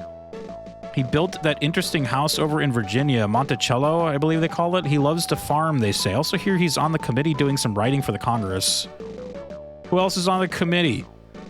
If they're smart, they'll let a writer like Jefferson work alone, but John Adams, oh, there you go, and Ben Franklin are on the committee. Speaking of Ben, he left his glasses here again. Can you take them to him? Know anything else about Jefferson? Well, he owns some slaves. Oh. Does he now? But he keeps trying to make slavery illegal. It's pretty confusing, really, as far as I'm concerned. I wish he'd practice what he preaches. I'm sorry, there's nothing else I can tell you. Oh, okay. Can you tell me about the Declaration? Oh, wait, no. This guy, what did he want again? Like glasses? Yeah. My bifocal glasses, thank you, Mr. Mario. I never sign anything before reading it, you know, even when it's written by someone with the intellectual powers of Thomas Jefferson. Did he write the Constitution? No. He's writing the Declaration of Independence. We don't even have a Constitution yet. I have a funny feeling people are going to mix those two up one day. Maybe, from time to time, perhaps. Why is Jefferson writing the Declaration? He's got away with words. You should have read his Statute of Virginia for Religious Freedom. Truly inspired. He wrote that as a lawmaker in the Virginia House of Burgesses. Burgesses? What else can you tell me about Jefferson? His interests cover just about everything. Science, farming, architecture. I believe he'd be a fine leader of our country when he's, I don't know, maybe 57 or 58 years old. gosh, I wonder if he'll know what this is. Good heavens, sir, do you realize that you hold the Declaration of Independence? I beg you, take it to Jefferson so that we may pledge our lives, fortunes, and sacred honor to our new country. He can't tell me anything more. I want you to roleplay for a second here. You're a small child in 1993. It's Christmas morning. You see a present from Santa. You open it. It's this game. Do you continue to believe you love Santa, or do you become disillusioned and start hating the holidays?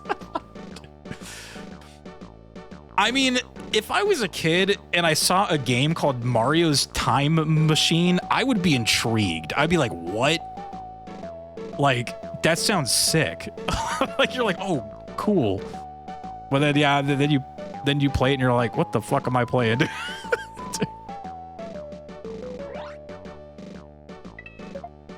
Today's Gazette. Let's see what it has to say. Gentlemen, today is the signing of the Declaration of Independence. Oh, I warrant you, people shall remember this date for years to come.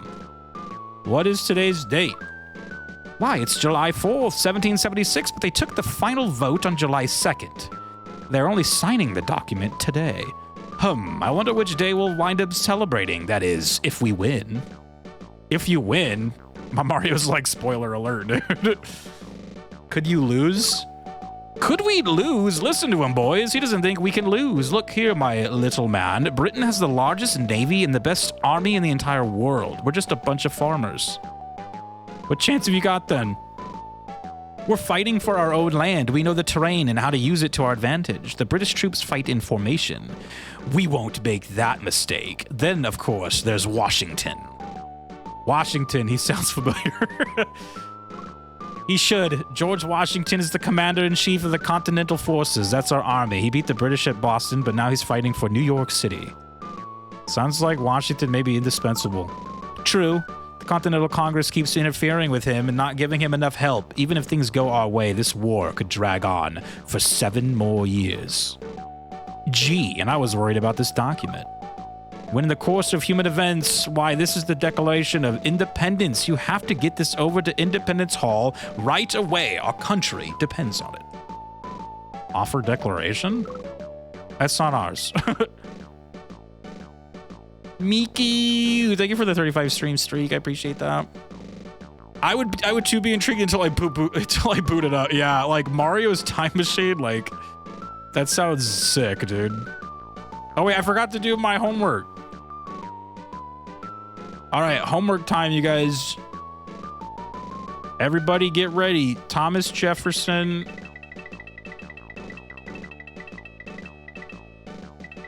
Thomas Alva Edison. Oh, Christ, dude. We're gonna get copyright. Dude, the like copyright strike extraordinaire, dude. If you think Nintendo is bad, holy shit. Fuck, man. After studying law, I became a leader in the Virginia House of... I already forgot. Virginia House of Commons, dude? I don't know. Is there a... Oh, wait. Is it Burgesses? Virginia House of something. Virginia House of Republic. Speaker, tragedies, treason, World War II. Thomas Alva and the Chipmunks, dude. Seeing Mario in his Mario World art style sells me. Yeah. I'm like, dude, like even the cover looks kind of cool for this game. You're just like, whoa, there's like a dinosaur and like Abraham Lincoln, and you're like, holy shit, it's gonna be awesome. But then you're like, oh, it's not awesome. His famous paper, A Summary View of the Rights of British America, he insisted that colonial ties with England were voluntary.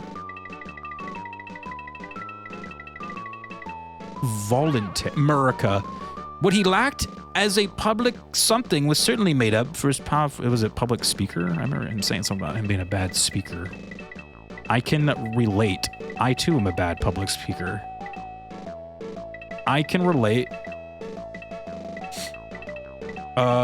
Spanish Armada was certainly made up for his power for writing. For this reason, Jefferson was chosen to write the Declaration of Independence. This is where it all began, you guys. July 4th, 1776, right? Heartbroken over the untimely passing of his young wife, Martha, in 1782, Jefferson never married again. In his political career, he served as the governor of Virginia, the first Secretary of State, the second vice president, and the third president of the United States. Presidente. Retiring to the home he had designed, his beloved something. He later became the founder of the University of Virginia, scientist something. It was like Monta something. Architect. He was a scientist, something, architect, statesman. What was the other thing he was? He wasn't an actor. He wasn't an architect. He was not bamboo.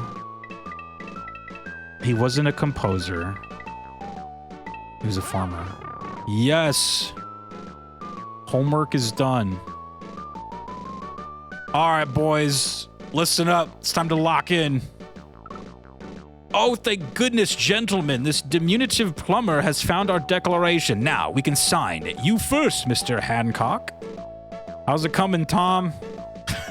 Very well, Mario, my good friend. With your help, we have created a great new country. Perhaps one day, your likeness will appear carved into a mountain. Yes, actually, that will happen, but it'll happen in pilot wings, so... This guy's not wrong. He's actually not wrong, dude. My likeness will be carved into a mountain, dude. It will be pilot wings, though. All right, Mario, time to blow this place up. Destroy it all. Hey, we're not doing too bad. I think we finished the first level or whatever.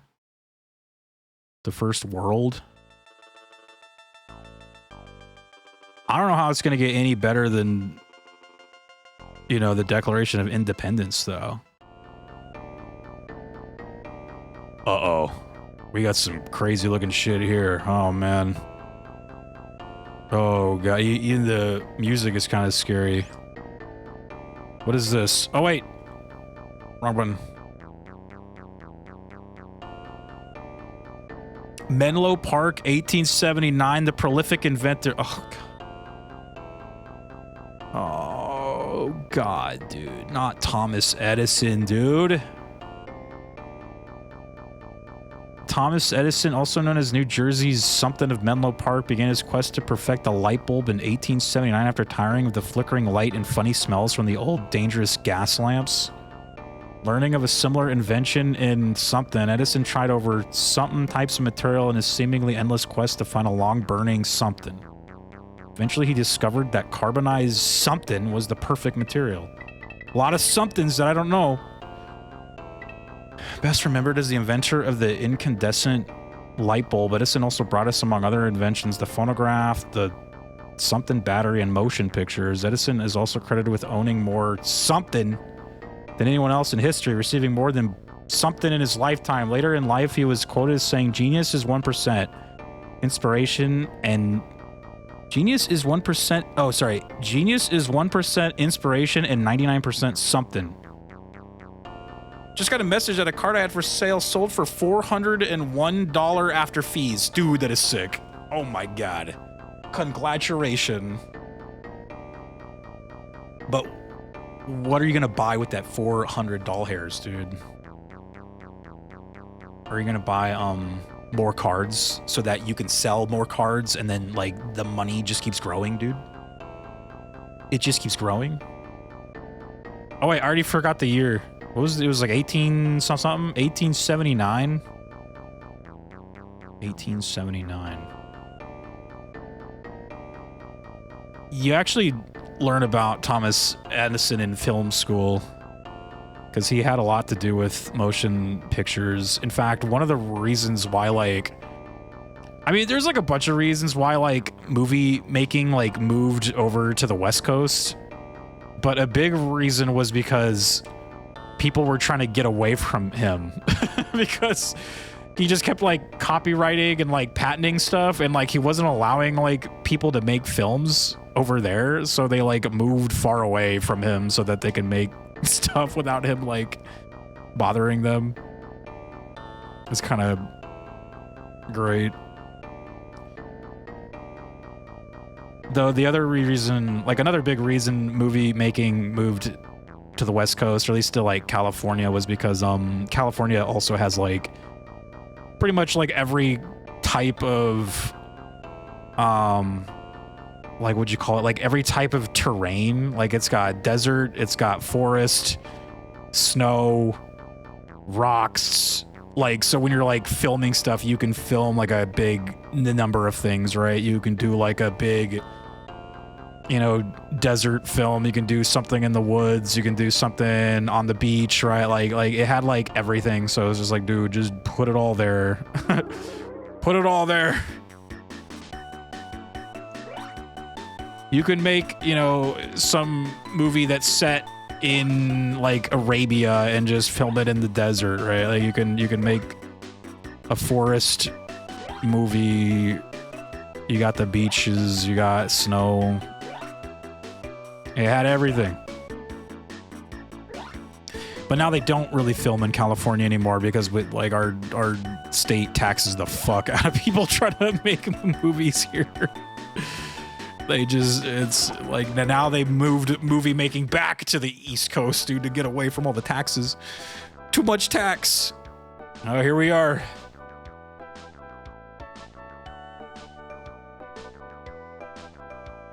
Hi there, I'm new in town. Got a minute? Nope. Sorry, son, but I've got to work on my latest invention. Danged if this isn't a puzzler, though. If I can't figure this one out, we'll all be left in the dark. Oh, no. Okay. Hardware. Hello, are there any inventors around here? He's like, the fuck do you want, man? You must be new to New Jersey. Everyone knows Thomas Alva Edison. We call him the Wizard of Menlo Park. He invents something new and useful practically every day. I have this wire-like thing. Recognize it? Looks like a slender thread or filament. Say, Edison is always looking for things this shape.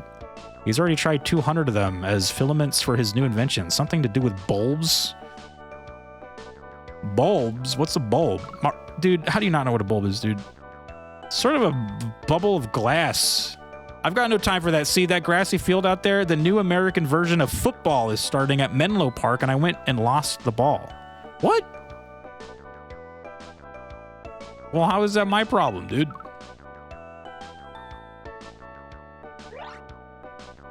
Look at the little guy. Hi, do you know what this black wire is? I do recall that looks like something Edison just ordered from China. Ah, yes. Here's the telegram. Send bamboo. Carbonized. Carbonized means burnt, you know. So does Edison come here often? I'm on a break now. My time is precious. I collect postcards from all over the world, and I need one more to complete my collection. Damn. Hotel. Oh, Hotel Menlo. Greetings. How much for a room? You absolutely must know it's $2.50 for gas lamps, $3 with a bathroom. But if you want the good bed and a stable view, it's going to cost you a whopping $3.50. Damn. Imagine you can rent a room for $3.50 at a hotel. Holy shit. If it has good plumbing, I'll try room number 6. If you absolutely must, but don't expect me to say something cheery like, welcome to Hotel Menlo. All you get is a postcard of the joint. Did Thomas Edison ever stay here? Look, I've got to go. Room 18 needs a haircut and a shave. They make me do everything around here. Now, where are those rusty hair clippers? The drugstore. Finally, we can get some drugs. Excuse me, I'm trying to return this. That's the strangest looking piece of licorice I've ever seen. Edison buys thin strands of fiber like that at the hardware store. Often they're made out of cotton, twine, and even gold. He buys threads of material like this? Hey, look, I'd like to sit here and talk, but I'm waiting on a telegram from my brother. He's one of the many men who works with Edison, you know. Sure, Edison's a wizard, but he doesn't do it all himself. Oh, can I go to the train? Let me go to the choo-choo train. It won't let me go to the choo-choo train, dude. Oh, that's bullshit. Okay, so... Oh, yeah, who wanted the postcard? It was this guy, right? Just what I needed. I had a postcard from everywhere, but right here.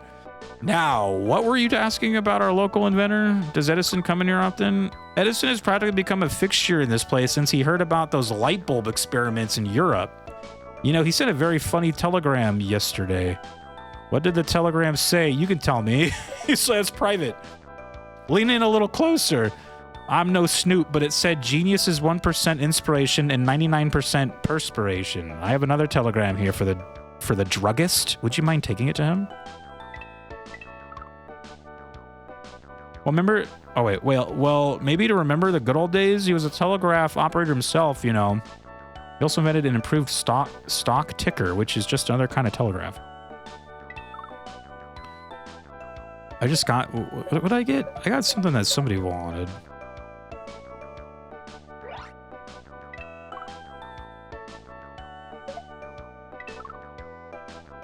Don't give that to me. The maid was supposed to clean your room. Fuck.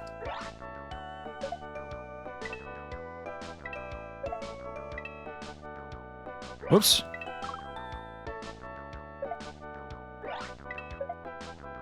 Oh, good. Let's see what my brother has to say. Edison near breakthrough on incandescent light bulbs. Stop. Still needs to find reliable filament that glows when electrified in vacuum. Stop. Gosh, what else does he say? Just this. Edison's certain carbonized bamboo is the answer. Stop. Once done, we can start work on first electric power plant and motion pictures. Stop. Be back soon. Stop. Your brother. Gee, no wonder Edison's lab is so busy. His neighbors are always complaining of weird noises and smells, but I've got my own problems. Someone threw this funny-shaped leather balloon through my window. You can have it. The poor man was in this morning for bandages. Wouldn't you know, he blew the lab up again. It's those danged dangerous gas lamps. That's why Edison's working so hard on the light bulb. So Edison's the smartest scientist around. He's not really a scientist. He uses science to invent things we can all use. That's what an inventor does. He's going to put our humble town of Menlo Park on the map with his light bulbs. I feel like this is another of those Mario games people forget about. Yeah. These are those, like, because, like, Nintendo didn't make these ones, so they're just kind of like, nobody cares, you know?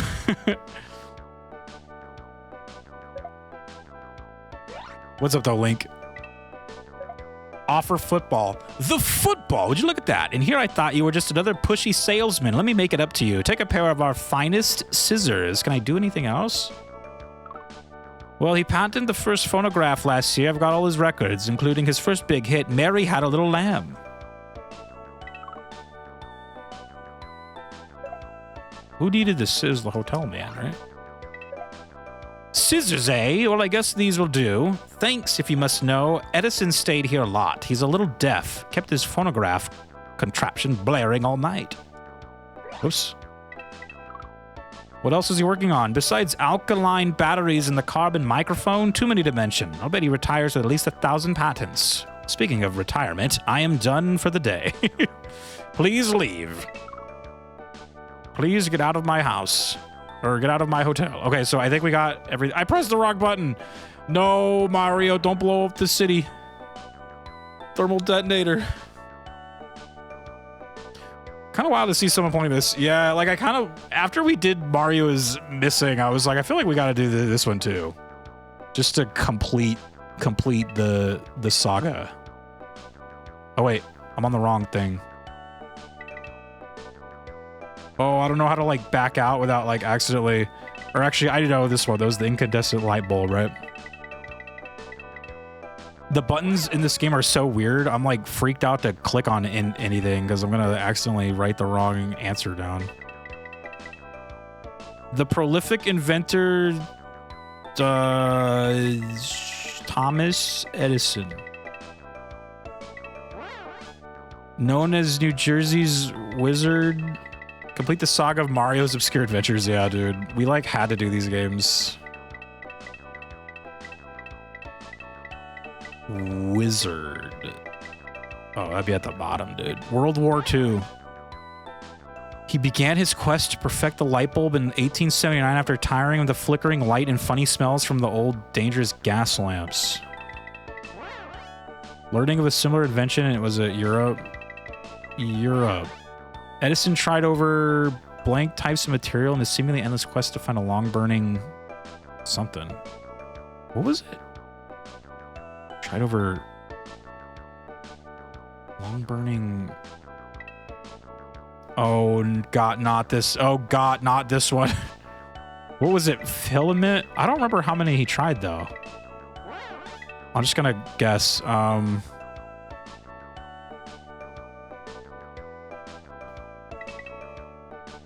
mean, it's not... like... It can't be that big, right? Is it 30? 30 types? 37, 39 types? Oh! I got a frowny face. I got the answer wrong. I got an F on my homework exam. Eventually, he discovered that carbonized blank was the perfect... It was bamboo, right? Oh, thank God, the frowny face went away. Although best remembered as the inventor of the incandescent light bulb, Edison also brought us other inventions, the phonograph, the alkaline battery.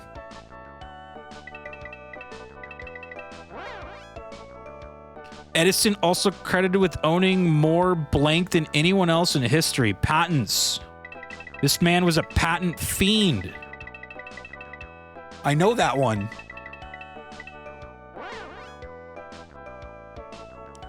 Receiving more than blank in his lifetime. More than blank? More than what? Oh God, another number? Dude, I don't remember the numbers, man. Google, save me. How many patents did Thomas Edison have? Thomas Edison held 1,093 US patents.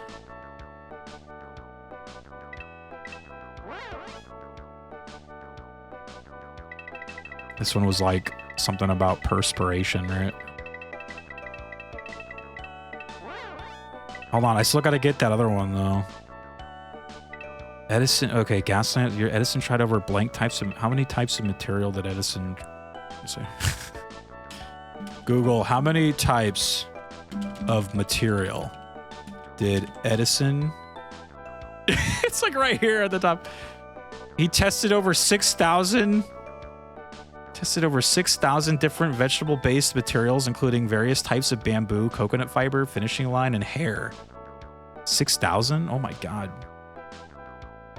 Jesus Christ. There's no 6,000 on here. Oh!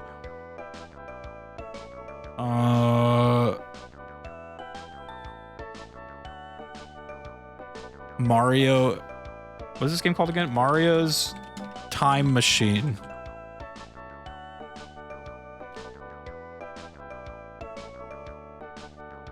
The solution... The team settled on carbonized bamboo, which could last over 1,200 hours. No, I don't need to know how long. I need to know, like, how many types of filament this dude tried. Because I don't remember anyone saying, at least in the game... 10% luck, 20% skill, 15% concentrated power of will, dude. I'm gonna look up like Mario is or no, what's this game called again? Mario's Time Machine. Edison answers. Oh, somebody did a walkthrough. Thank God. Oh, I just went too far and I saw a spoiler. Damn. Edison, it was 200. 200?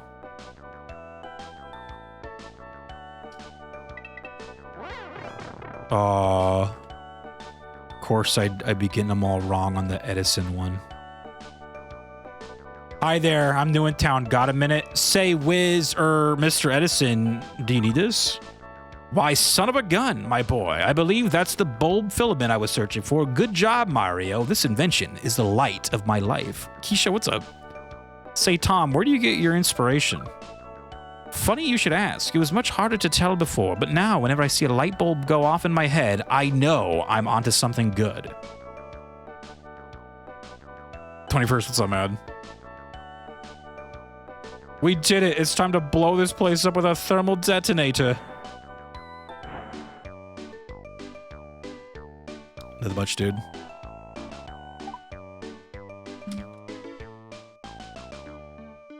Hey, Addison, DC sucks, dude.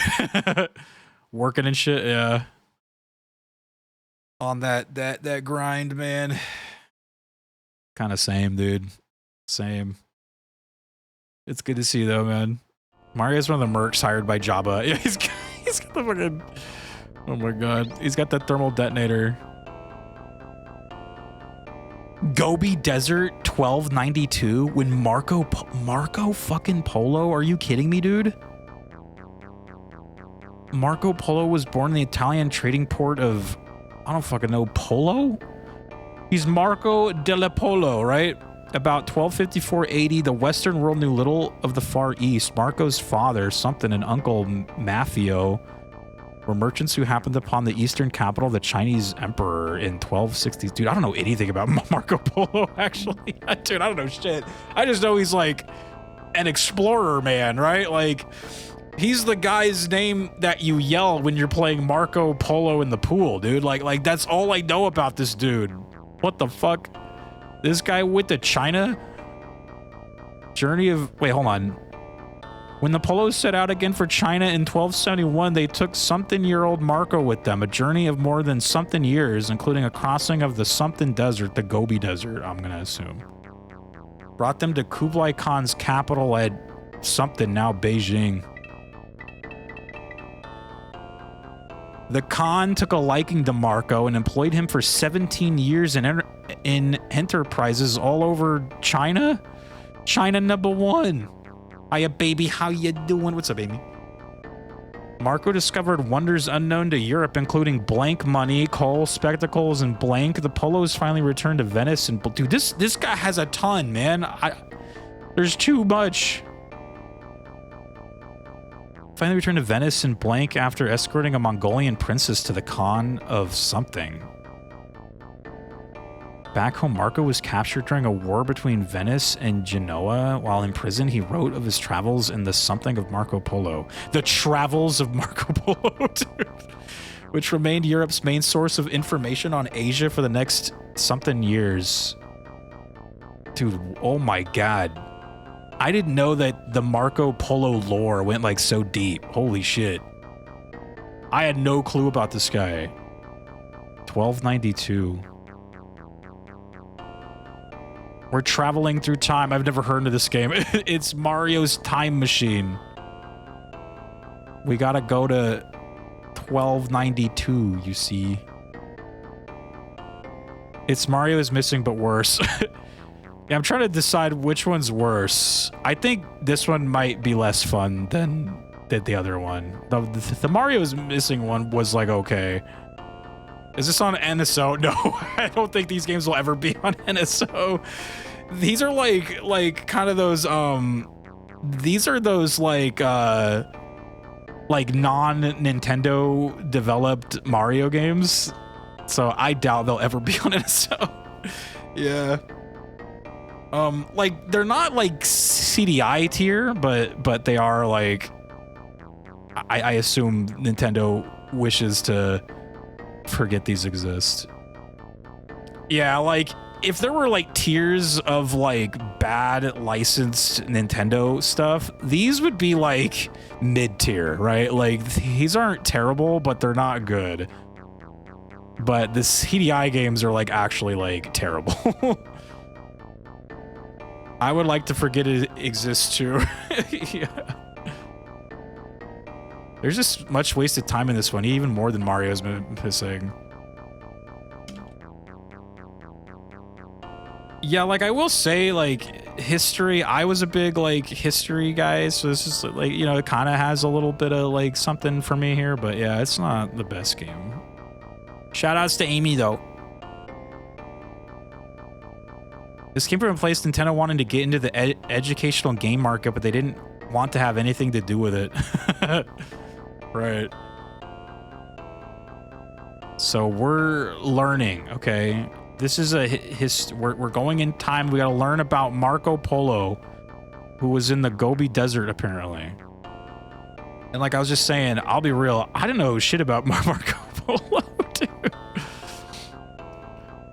I just knew he was a famous explorer, man, and you shout his name when you play Marco Polo in the pool, right? Like, the Marco Polo pool game, duh. Everybody knows that game, but I don't know what the I never actually knew, like, his lore, dude.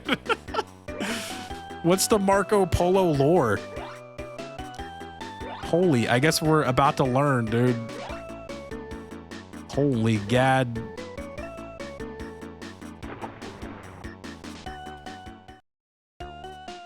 Yeah, by the end of the night, you will at least know one thing about Marco Polo. Yup.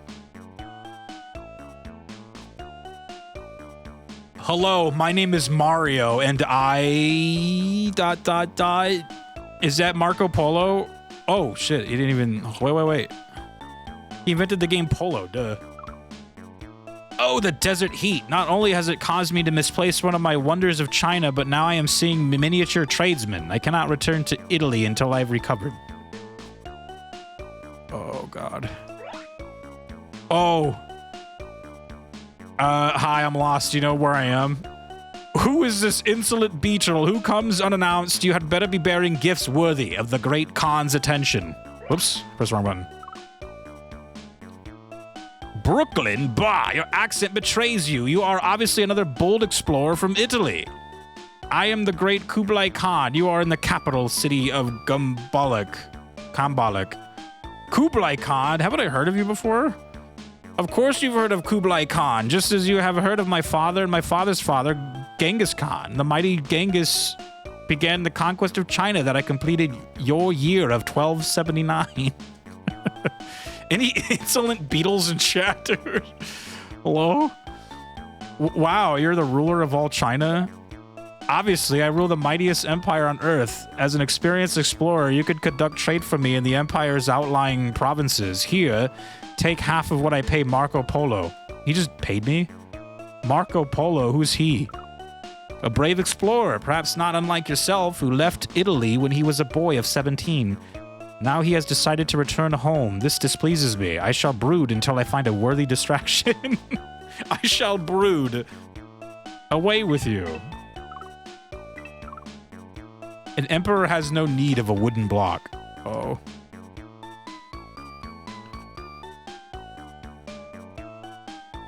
China number... Oh. Excuse me, I'm seeking the owner of this. Ah, printing block. The owner has been careless. The nature of objects is always the same. It's the habits of their owners that separate them. What the hell did I just read? What? I don't think I understand. You'd have to be a wise old sage like me. There are many things in China that the world to the west does not understand. My good friends, Niccolo and Mafio Polo, have told me of this. Who are Niccolo and Mafio? Courageous explorers from Italy. They arrived here 17 years ago with Niccolo's son, Marco. They sought material wealth, but instead found the treasure that is China. Treasure? Like what? Our inventiveness, things your Western world does not even dream of. Coal, paper, spectacles, curative herbs, and spices. Plus our most explosive discovery, fireworks. Have a rocket. He's like, here, Mario. Take this. Wow, what else does China have? Ha! Far too many wonders for me to tell you now. Marco has written of his experiences here in China. If I had his notes, I could tell you more. Have a rocket. He's like, here you go. Have a rocket, Mario. What else does China have? I already read that.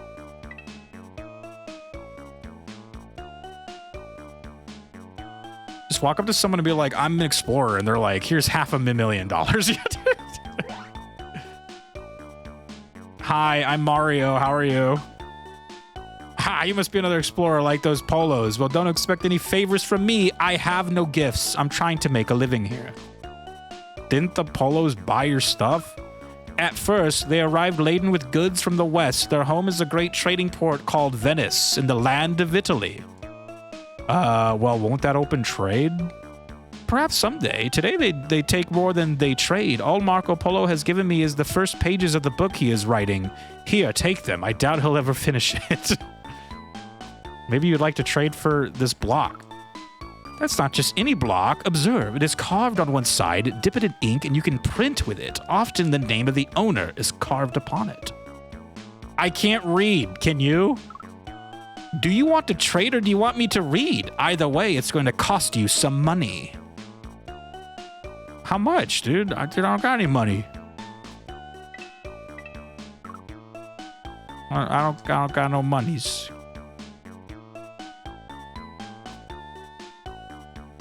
Or wait, maybe I do have money. Didn't somebody give me some? Didn't the Emperor give me some? Is that the money? Offer paper money. Ah, now we can bargain. Paper money is so much easier to exchange than precious metals or jewels. What do you want in trade? Do you know what the printing block says? Of course, it's a single word, polo. Must be a signature block, but I don't know if it belongs to Marco, Niccolo, or Mafia. Well, who would know? Kublai Khan knows and sees all. He has controlled this great empire since defeating the Sung dynasty in 1279. He wants to conquer everything in sight. Such a policy is bad for trade. The Khan seems to treat explorers okay. Yes, and I imagine that, like other explorers, he will shower you with gifts. Meanwhile, I must work for a living. Be gone! You and I have no further business. Oh my god. Offer fireworks. Wait, what did he want? What is it? Offer the book of Marco Polo. One is wise to refuse that which is not his. Okay. Do you want the firework then? You have served the great Khan well. This rocket's thunder will fill the emptiness I feel now that my friend Marco is finally leaving China. My happiness is gone, for Marco is departing soon. Why is he leaving? I've kept him here all these years because he was too valuable a friend and servant. For 3 years, I even trusted him to rule the city of Yangzhou. But his heart aches for his homeland. So why are you letting him go now? Because I have a job I trust only him to do. He is escorting a Mongolian princess to the Khan of Persia. The journey should take him about 3 years, so he'll be back home in his year of 1295. Sounds like you're a good friend, Mr. Khan. Khan is my title, not my name. It means Lord. Lord of all China, as Genghis Khan was my grandfather and Ogadai Khan was his son. So I'm the Khan of China. Kublai Khan! Okay, sorry. I have an empire to rule. Go explore elsewhere.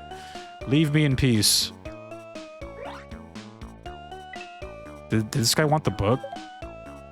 The Book of Marco Polo. What a catchy title. What a catchy title. It is what it is. The Book of Marco Polo. He continues to record all that he sees in his travels across our many lands. Where has he traveled? Such places as the Great Gobi Desert. For more than 3 years, the Polos journeyed from Italy to China, a wealth of people and adventures. These journals are invaluable. Is this the first book about China? You have much to learn, little one. There have been many books written about China, but it may be 500 years before a better one is available in Europe. How could you possibly know that? How do you think I got to be a wise old sage anyway? There are many mysteries here in China that you may not yet understand. Yeah, like what to do with this block. Why, that's a printing block I made from Marco Polo. You better get that to him right away before he leaves China. Get them. Okay. Marco Polo. Oh, I pressed the wrong button. Marco. Oh, wait, I got to do my homework now, you guys. All right. Homework time. Okay. He was in the trading port of Venice.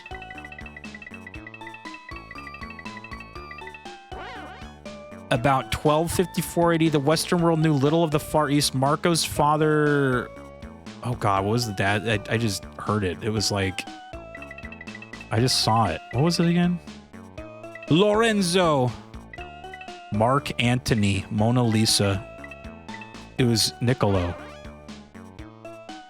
The Chinese Emperor Kublai Khan. When the Polos set out again for China in 1271, they took 17-year-old Marco with them, a journey of more than... Oh, God. I hate the numbered ones, man. Like, I don't know the numbers, dude. How many years was it?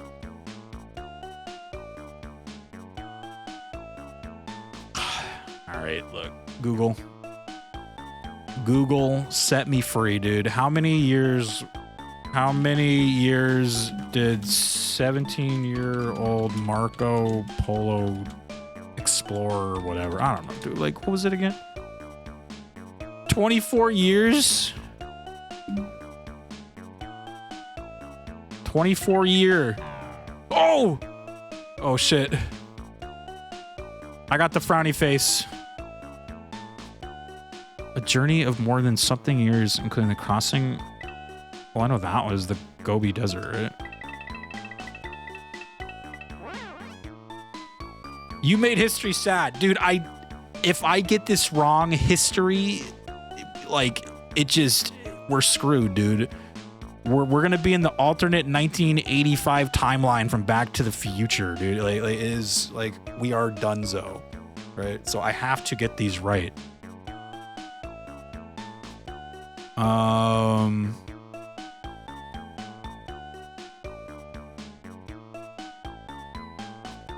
The Polos set again for China 1271. See, sometimes you can find the answer like in the thing, right?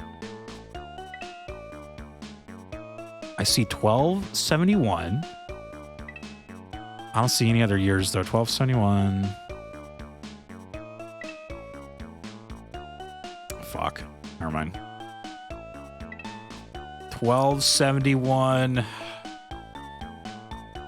Here, let's just answer the other ones. The Gobi Desert brought them to Kublai Khan's capital at, it was like, had a weird name. Yeah, it was this one, Kambolak. Okay.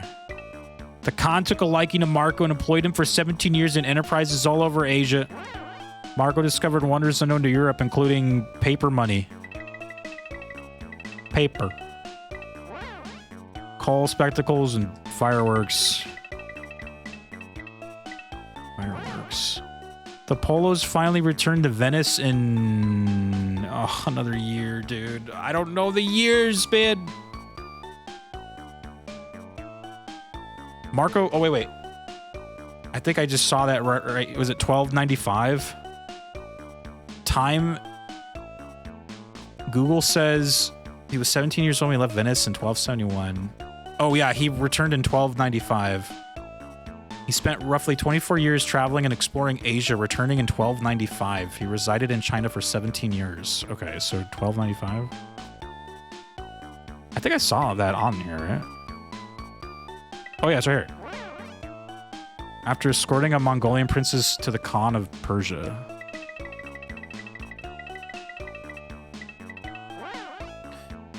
Back home, Marco was captured during a war between Venice and Genoa. While in prison, he wrote his travels in the Book of Marco Polo, which remained Europe's main source of information on Asia for the next...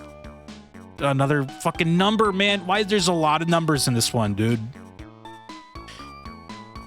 It was like a lot, right? It was like 500. I don't see 500. Oh, there is 500. 500 year. In 1492, Columbus sailed the ocean blue. Dude, do you think Christopher Columbus is gonna be VP in this game, dude?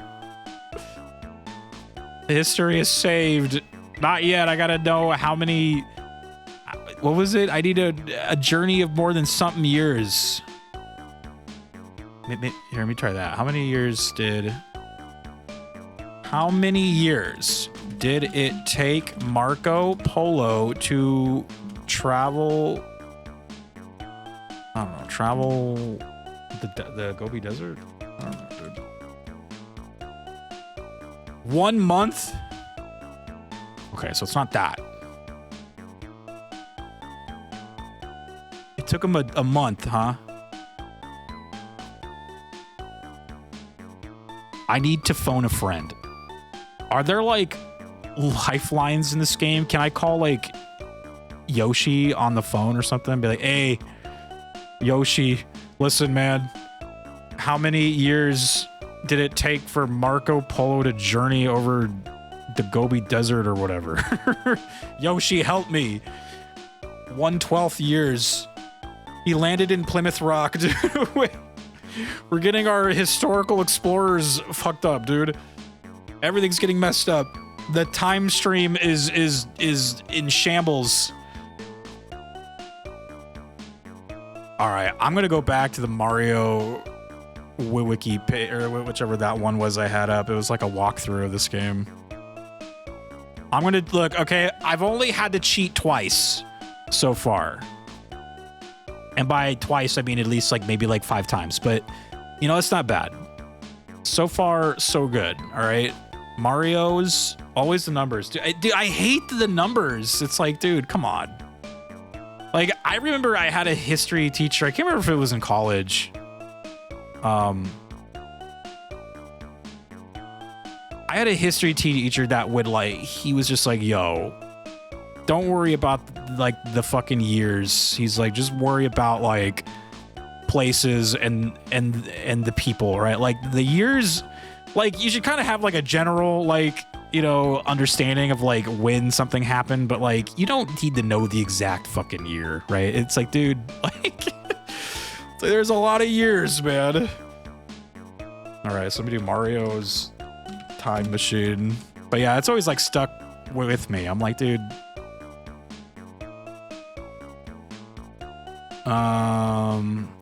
Yeah, there's a GameFAQs guide from 1997 here, dude. I'm gonna. Wait, this isn't it. What the fuck? There's time machine. Let me do.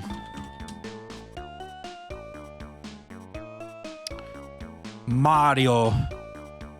But your Rios are not. I thought you were the numbers, man. It's true. Where we're on the Marco Polo one. Marco. The answer is 17. No, 3. The answer is 3. 3 years. Whoops. 3 year. Okay. I've only had to cheat a couple times. Marco. Hello, my name is Mario. Marco Polo, you forgot your printing block. That's it. I knew I had forgotten something. Now at last I can get started for home. The people back there aren't going to believe the stories I've got to tell. Are you ready to head back to Italy, Marco? We're on our way, Mario. I owe it all to you. I've even decided to make you an honorary member of the family from this day on. You can call yourself Mario Polo. Audience laughs. Fade to black. Audience laughs. Fade to black. Bye, guys. I gotta blow this place up with my thermal detonator, dude. Just use the sports almanac. Son of a bitch stole my idea, dude. I'm just dead after that.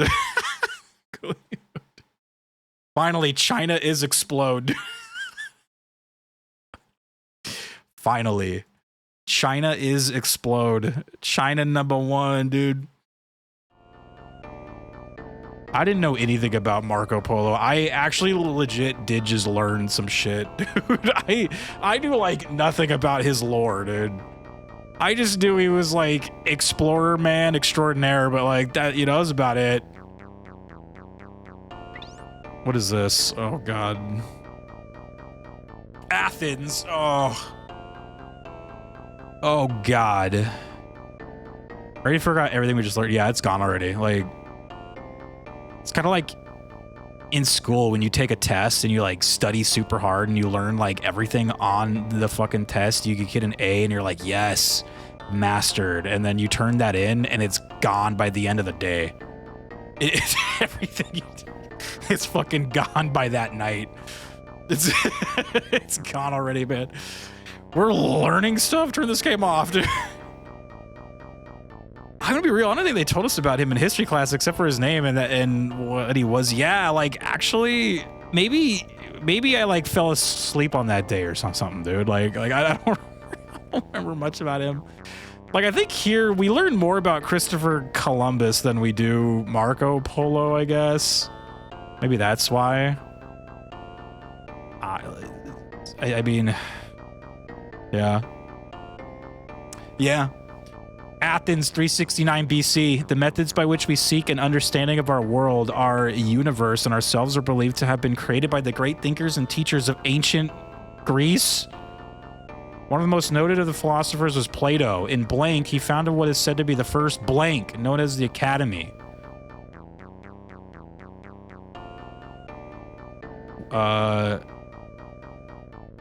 This school survived for over blank years. Oh my god, they're giving me numbers again, man.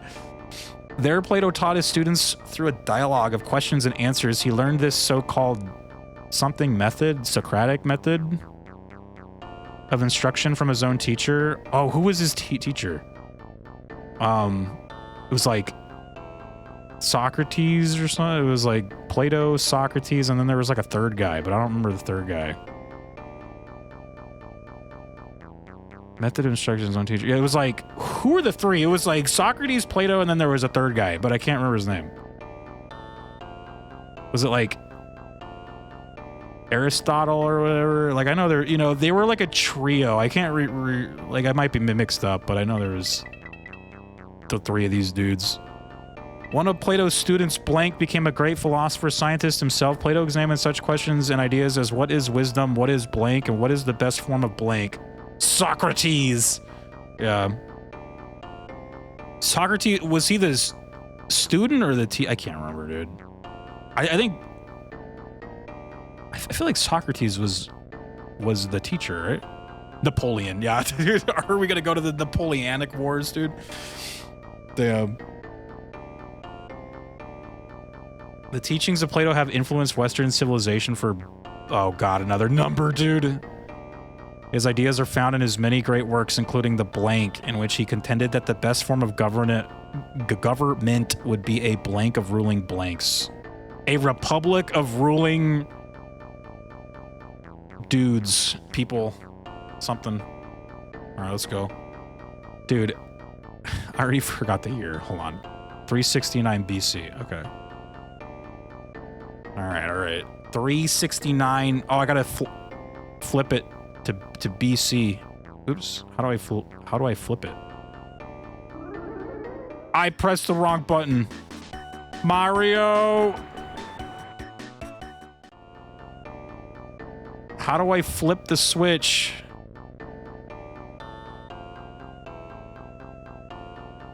God, the buttons on this game are actually like the worst I think I've ever had on a game.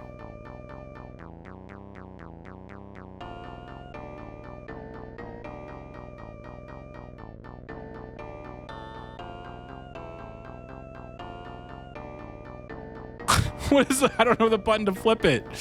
A is how I like go into the time stream. I don't know how to flip this fucking button. I know I did it earlier, but I don't know how. Oh my god, dude. God damn it.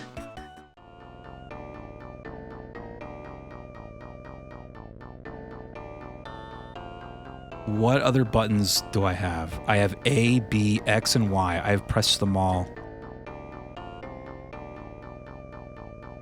R. Down. Right? No.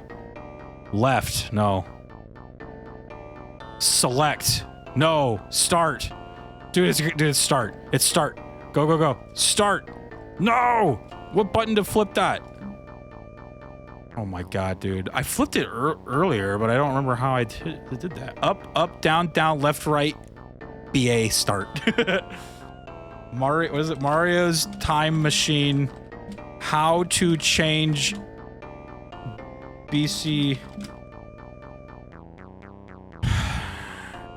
screen, which is accessed by pressing L on the date input screen. You can toggle between BC and AC by selecting the epoch field and cycling through the options using the controller buttons.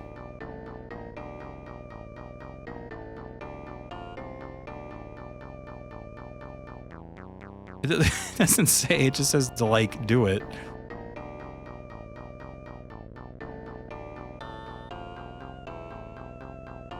Oh. What else could it be? It was up. What do you mean? Up was making me go up to the year though. But then like occasionally up now suddenly makes me flip the fucking switch on that thing. What is this? Is so fucking weird, dude. And it took me so long to figure out how to flip that. I forgot the fucking year that I was trying to put in here like originally, dude. Oh my god. Like, this game has got to have the worst button scheme I think I have ever fucking played on a game ever. It is insane. It is actually insane. We're going to the year 2192. Okay. We're going to 369.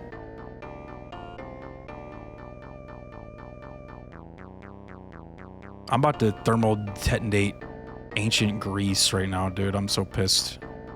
Up, so intuitive. I know. Yeah.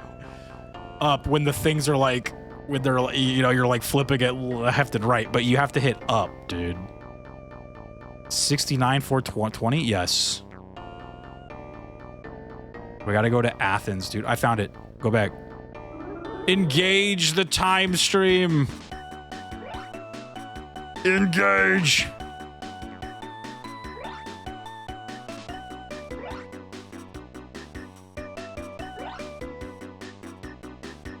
Do you think Shigeru Miyamoto has ever played this game, dude? He's definitely played it at least once. Fuck.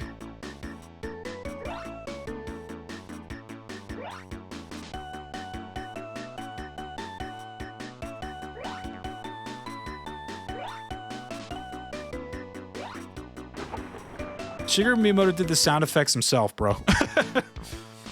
He built the game. He built it in his spare time. Wow, we're in Athens, dude. Whoa, hello. Wait a minute. Hi, is this book yours? No, sir, I own nothing. Only a free man may own a book, and you will find many free men at the Academy. What is the Academy?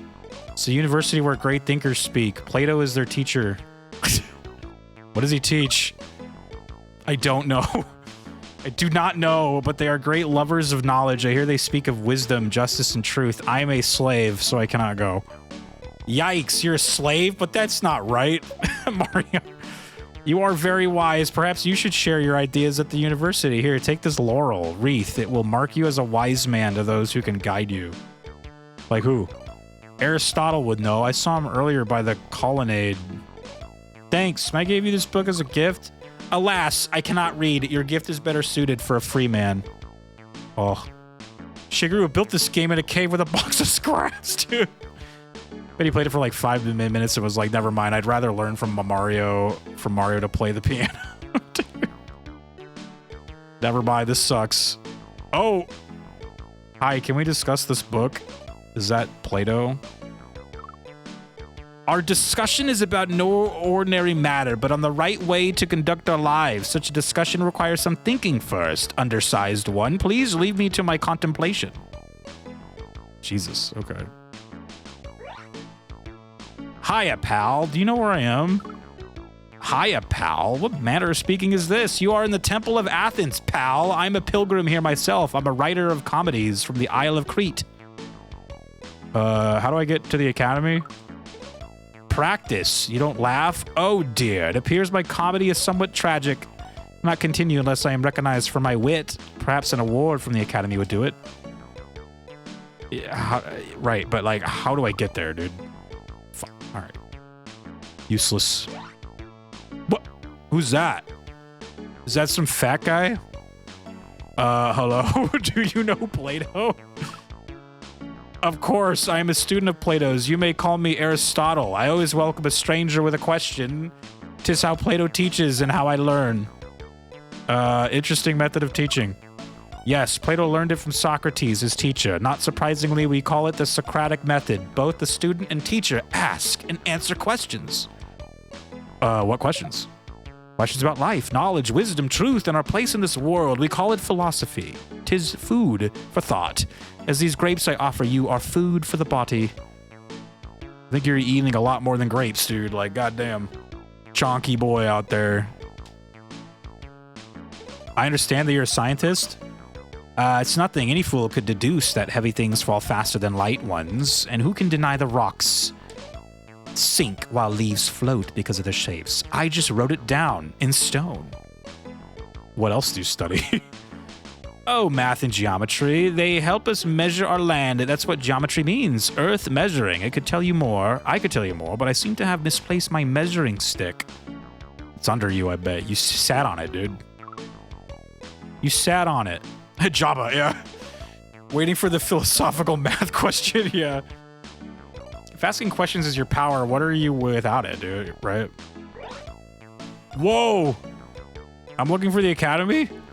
And who are you, tiny workman? You are not a free man. The place you seek is in Greece's gardens of Athens, the academy destined to last at least 900 years. But why would you go there? Whoops. Press the wrong button. To return Plato's book. Do you know him? Yes, he was a student of Socrates. Plato began the academy to honor his teacher. That was in 387 BC. Okay, somebody write that down. You know that's going to be one of the fucking answers, dude. 387 BC. Just before the treaty between Sparta and Persia, which ended Persian support of Athens.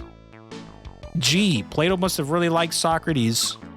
Oh yeah, Socrates was said to be the wisest man in Athens because he was aware of his ignorance, but he was accused of being a bad influence on youth and of not recognizing the city's gods. What happened to him? Hemlock, poison, he was forced to drink it. Plato never forgave the government. I could tell you more, but my throat has become too dry to continue. Oh. Does he need some water or something? 387, thank you. Offer Republic? Just offer the entire Republic? I cannot accept this lost book. Return it before I find you guilty of a crime. Oh, shit. I'm sorry. Is that a... What is that? Is that a donut? Grapes? Who wants... Maybe the fat guy wants the donuts, dude. Offer laurel wreath. Oh, nice. This is truly an honor. You like me. You really like me. Who needs an award from the academy? Take this measuring stick in return. It will help you measure the ground or measure that really fat guy in the other room. I'm trying to return this book. Want it? No. Your conversation is gift enough. Oh, what a nice guy. Can you read it? It's all Greek to me. Bring it to someone who has the time. I suggest that you seek out one of the wisest men in Athens. Go find Aristotle. Offer grapes. I only want what is good. I cannot reason the nature of your gift. Who is Aristotle? He is a student of Plato's. He's very interested in making sense of the world through science. His ideas are so persuasive that I believe people will probably not question them for 2,000 years. What about the slave girl? Does the slave want grapes? Want some grapes? With no gift to offer in return, I must refuse. Oh. Wait a minute, you mean only men read? Only free men and wealthy women. As you can see, I am neither. Please hurry if you wish to find Aristotle. Have some grapes. Only men can read.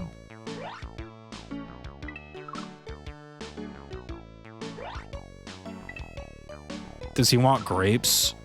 I only want what is good. I cannot reason the nature of your gift, though.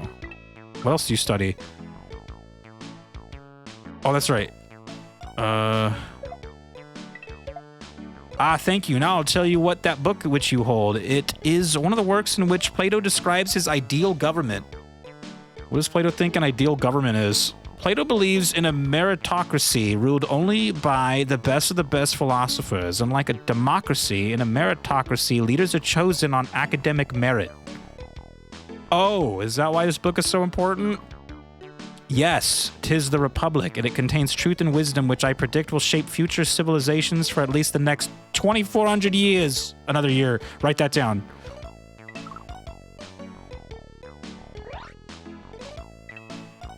What happened to Socrates? Oh, that's right.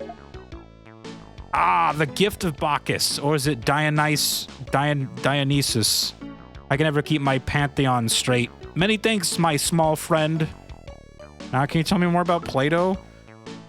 He and his students study many questions, including what is justice, what is wisdom, and what is truth. Wow, sounds like Plato's pretty important. Oh yes, his work will influence mankind as long as there are questions for which we can only find the answers within ourselves. Offer republic? He can tell me no more. I brought peace and prosperity to my new empire. Wait, did we do everything? Oops.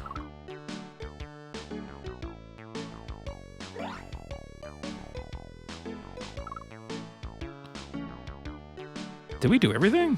I don't have anything. I guess we're good. Homework time. One of Plato's students... Oh, wait, I'm on page 2. The methods by which we seek an understanding of our world, our universe, and ourselves are believed to have been created by the great thinkers and teachers of ancient Greece. Ancient... There it is. In blank, he found it was said to be the first... What was it? 387. Thank you for writing that down.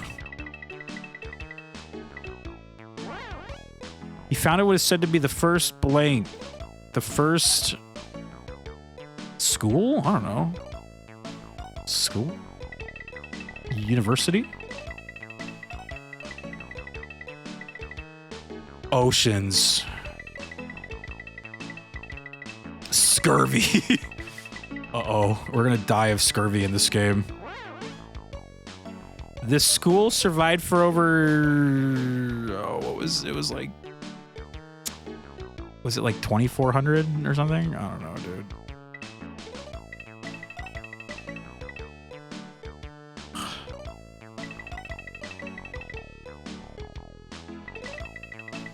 I hate the number ones, man. Oh, thank God. 900 years. There, Plato taught his students through a dialogue of questions and answers. He learned this so-called Socratic method. Something was 2,400. Yeah, I was like... It's 2,400 something. His own teacher, Socrates. Something was 2,400. I like the little noise it makes. One of Plato's students, Aristotle... Oh, that's the first one. Became a great philosopher scientist himself. Plato examined such questions and ideas as what is wisdom, what is blank, and what is the best form of blank. What is wisdom? What is best form of blank? This one's best form of government, right? I don't remember what the other one was. What is something? What is bamboo? What is wisdom? What is something?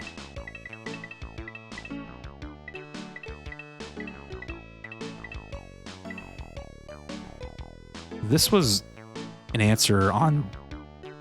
I mean, this is going to be an answer at some point, right? Oh, it's the one at the end. Government would be a meritocracy of ruling philosophers, right? I already forgot what the question was. What was I trying to find? I already forgot what the question was, dude.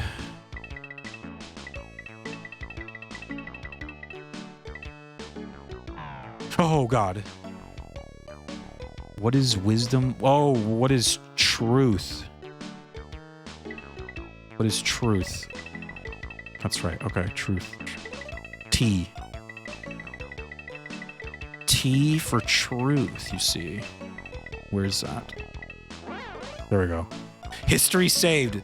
The teachings of Plato have influenced Western civilization for... That was the one, 2,400 years, right? Or I guess 24 centuries. His ideas are found in his many great works, including The Republic, My New Empire. Yeah, yeah, it was truth. I was like, truth and justice, dude.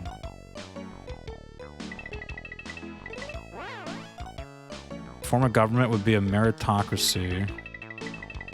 Meritocracy of ruling philosophers. Here we go again, dude. Star Wars.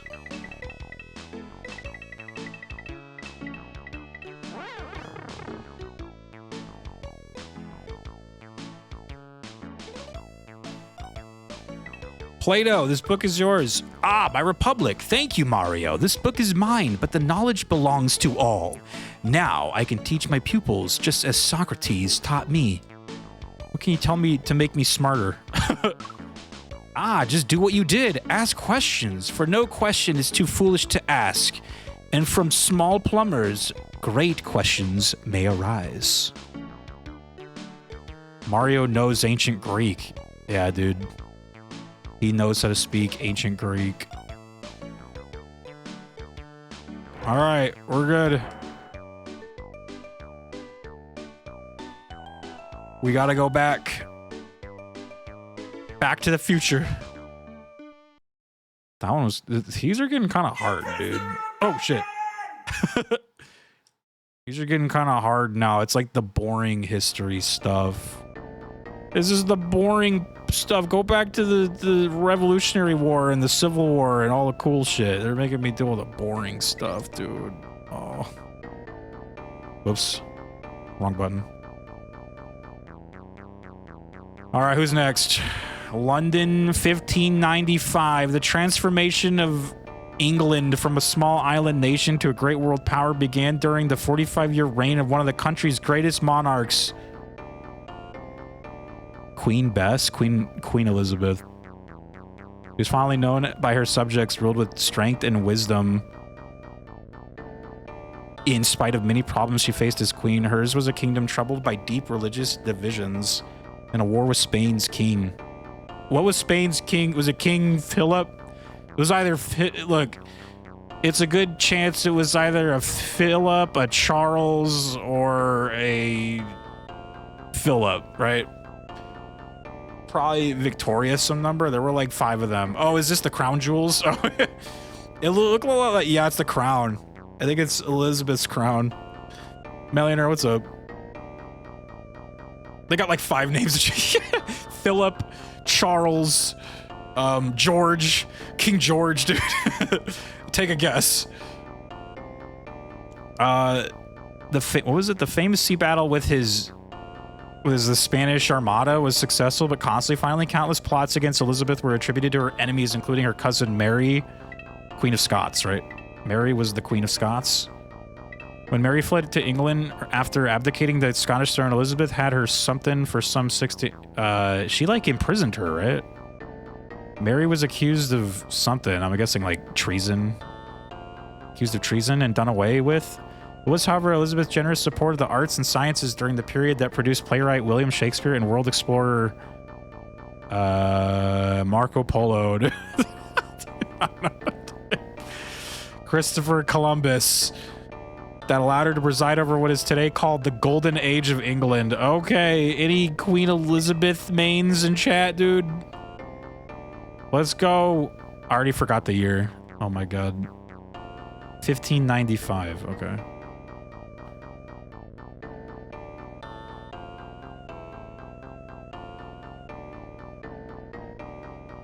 See, now that things... Now it's not... Oh my god. Now you have to tap down on this thing to get it to flip back to AD. 50. Well, I forgot the year already, dude. Was it 1595? Oh my god, man. I'm in shambles. Oops. I saw the Mario movie at the drive-in theater. Like, the who one? The new one? New Mario? AD's nuts, dude.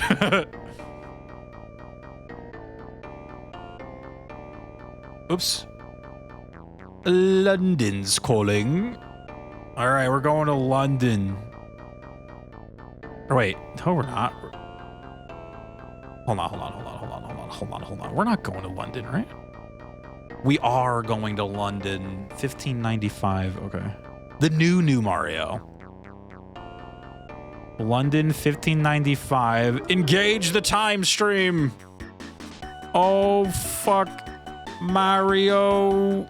How come Yoshi isn't in this game, man? This sucks. Yoshi should have been in this one too. Like it was in the other one. The other one was awesome because of Yoshi. Remember Yoshi was in Mario is missing? Remember Yoshi? Yoshi. I like the song in that map though. Uh-oh. Oh, fuck. Ah, London. Any London mains in chat, dude? Pardon me, can you get me in to see the Queen? Not so fast. How do I know I can trust you? I remember well the days of Sir Francis Walsingham and his spies. No, I'm talking about the woman 2 doors down.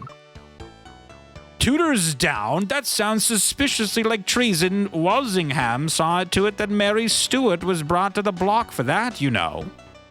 Ouch, who was she? Mary was Elizabeth's cousin, once removed in the Queen of Scotland. After abdicating the Scottish throne, she fled here, still claiming her right of succession to the throne of England. Yikes, couldn't they just keep her quiet? Oh, she was confined, to be sure, and for some 16 years she plotted her freedom and to overthrow of Elizabeth. Now, why do you wish to see the Queen? Are you a part of some plot? No, I just need to give her something. Not so fast, my clever fellow. How do I know you're not a spy for King Philip II of Spain? It was King Philip, I thought so.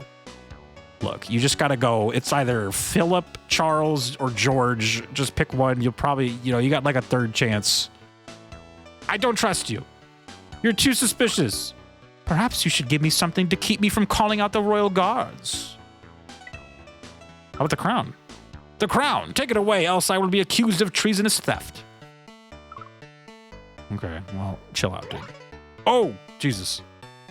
Are you Sir Francis Drake, the explorer? So you've heard of me then. Until I can determine where your loyalties lie, I cannot and will not speak to you, sir. What about the crown? 'Tis a fitting crown for a good Queen Bess, not for a sea dog such as I. All right. Excuse me, miss, can I see the Queen? You're a bold little fellow, rather cute too. However, you must have an audience to see the Queen. How do I get an audience? Getting an audience would be easy if you were a writer of plays or sonnets like Shakespeare. The Queen shows great favor to artistes. Are you a playwright? No, I'm just a plumber, but I need to see her. A plumber? Well, you might try the Parliament. An earl might be able to arrange an audience, but be warned. Some are not to be trusted. How do you know which is which? 'Tis a puzzle, to be sure.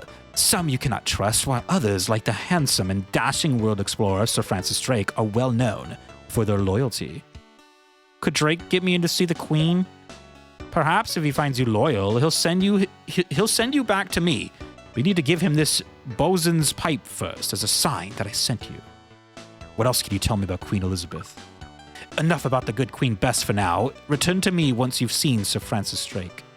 Has this been has this been as great as Mario's Missing? I think Mario is Missing is kind of better, but this one's been okay.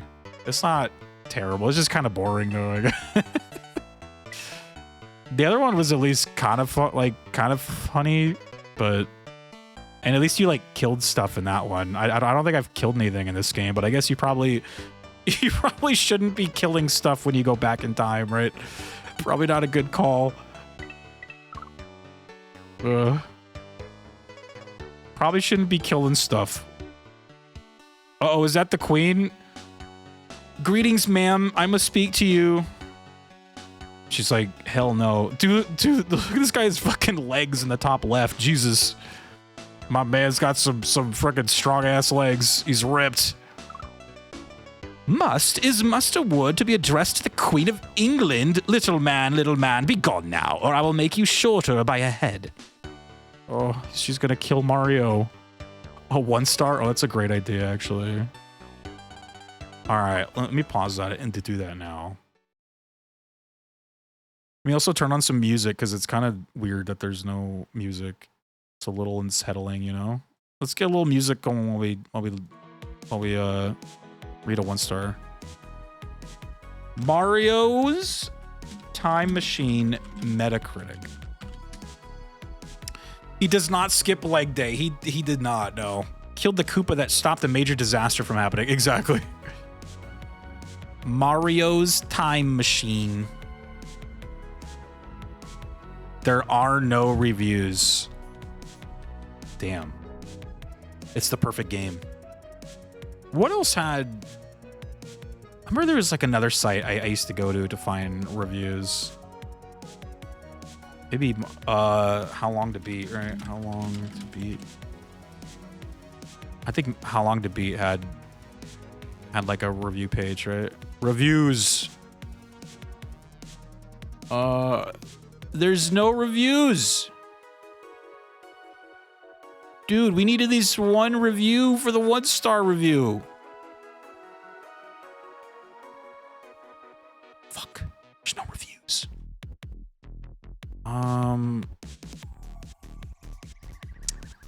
Where else can I go? I guess I could just look up Mario's Time Machine review. Game Facts has review. Mario's Time Machine's main problem is how tedious and boring the game is. All you do is run around and talk to everybody and answer history questions for over an hour. Mario's Time Machine doesn't have any fun modes or anything to keep kids from getting bored and wanting to go do something else. Feels more like homework than a game. True. Mario's Time Machine is also really, really, really ugly. All the people are over 10 times the size of Mario, and all the sprites and backgrounds look poorly drawn. Bowser's sprite is especially hideous. The thing that I really killed my experience with Mario's Time Machine was that in order to get the good ending of the game... Oh, spoilers. You need to pick up the artifacts from left to right, meaning that if some kid is stuck on one time period... Oh, sorry, fucked that up, it sounds like. Oh, shit. Spoilers. I already fucked that up. Can I choose to skip the time period and try another one? The worst part of this was that I started the game by selecting the second to left object, meaning that I couldn't even use the password system to go back and pick up the leftmost artifact. When I got the game over screen, the game even said I ran out of time, even though there wasn't any time limit or any time to worry about.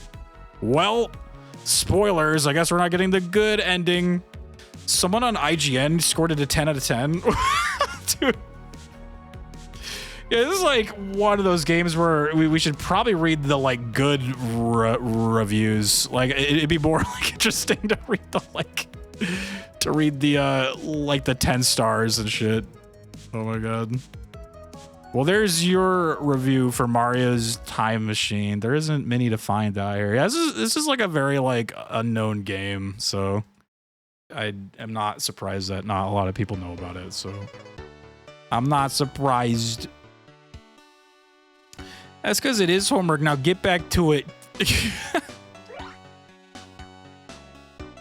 What did this guy want? He wanted the bosun pipe. Ah, from the Queen's handmaiden, you are a friend, sir. Come in, and tell me what business brings you to Her Majesty's court. Sorry to bug you, but is the Queen here? No, friend, I wait for her as well. One only sees good Queen Bess at her convenience. She sure seems busy.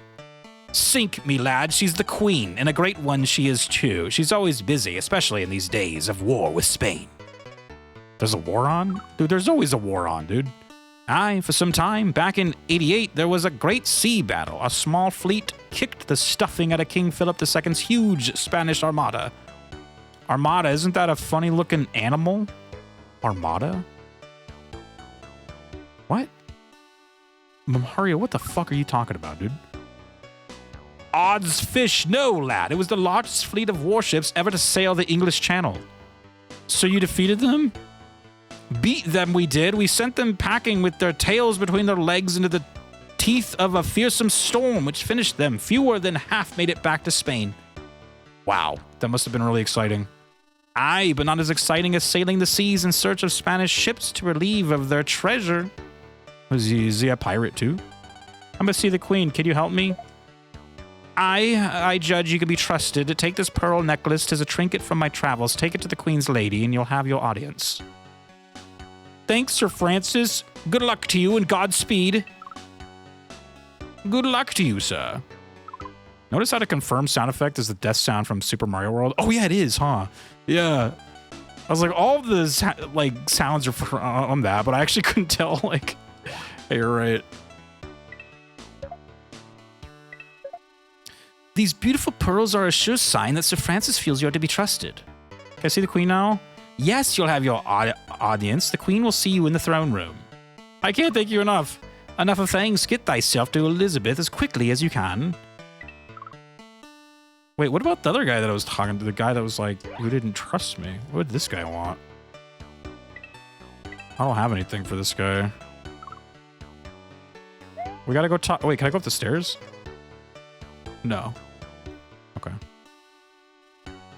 Hello, Queen. Must... Oh. Make... Oh, she doesn't want to talk... Dude, Jesus, these people are gonna get me killed.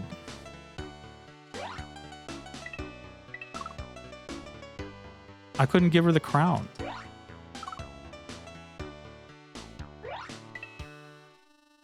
Oops, I keep pressing the wrong button, dude.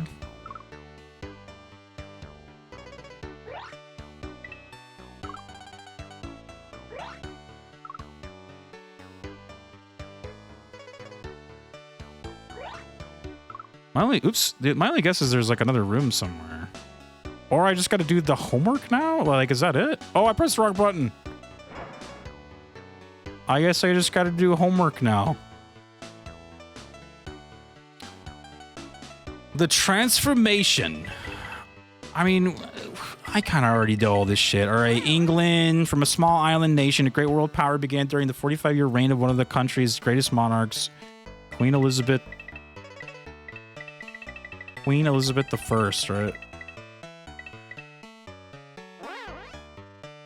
Good Queen. She's finally known by her subjects, ruled with strength and wisdom in spite of the many problems she faced as queen. Hers was a kingdom troubled by deep religious divisions and a war with Spain's king, Philip II.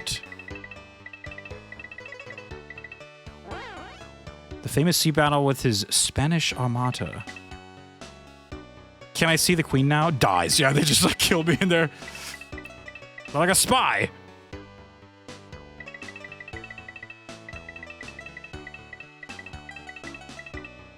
Spanish Armada was successful but costly.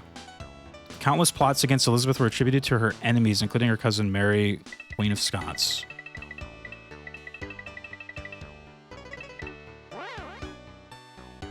I know this one. When Mary fled to England after abdicating the Scottish throne, Elizabeth had her imprisoned? Oh. Had her inherited. Confined for some 16 years, ultimately Mary was accused of treason. She was accused of gravitation, you see.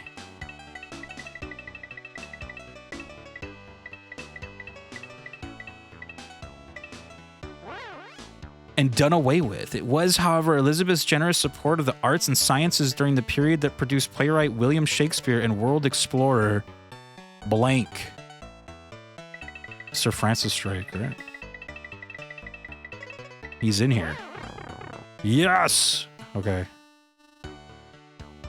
Now will the queen talk to me and not hurt me? Your Majesty, I think you'll need this. The royal crown. You have kept it well and returned it safely to its rightful place, Mario. We are eternally grateful. All in a day's work, Your Highness. A day's work, you say? That gives us an idea. For this day, we shall make you a knight. Arise, Sir Mario, defender of the crown. Accept our personal thanks. Dude, Mario's a knight. I didn't know that. Is this canon? Mario is Sir Mario. Dude, that's awesome. Off with her head, Queen of Hearts, Alice in Wonderland. Yeah. Off with your head, Mario. All right, let's get out of here. Bye, guys. God, man. What's the next one?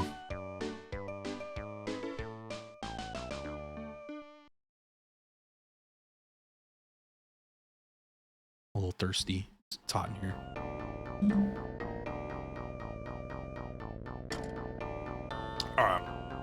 That looks like a flag.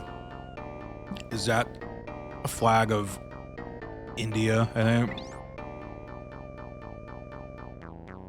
Calcutta, 1947. Few political leaders have earned the prestige of Mohandas K. Gandhi. Born in India in 1869, he studied law in England, right? He settled in South Africa. There he protested unjust laws with campaigns called something, meaning grasping for the truth. After some success, Gandhi returned to India in something... Oh, another year, dude. Oh, Jesus. A land ruled by the British since... Oh my god, dude. 2 years in a row. Gandhi first sought cooperation, but after a British attack on nationalists, he organized non-violent protests against British rule. That he did. Soon called something or Great Soul, he united Indian factions and extracted British concessions by threatening to fast himself to death. I'm pretty sure it's going to be death. 1942, when he refused to support the British in World War II, he was jailed. After the war, he participated in conferences with British Viceroy somebody, which led to independence and partition of India and Pakistan. Though Gandhi was mortally wounded 1 year later, his enduring legacy is in the practice of... Oh, yeah, what is it called? It's like where you don't, like, fight or something, like it's like non-violent resistance. A tactic later used during the civil rights movement in the United States. Yep. Okay. 1947. 1994. Let's go. 1947. Whoops.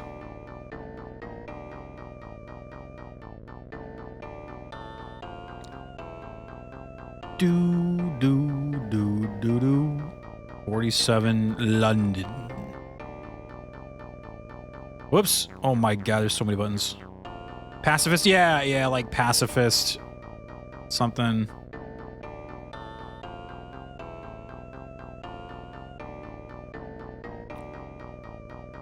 Calcutta. Whoop. Engage the time stream. I gotta go fast so I get the time bonus. I need that time bonus. Oh. The hell, they put that one like on the fucking portal, dude. That was bullshit.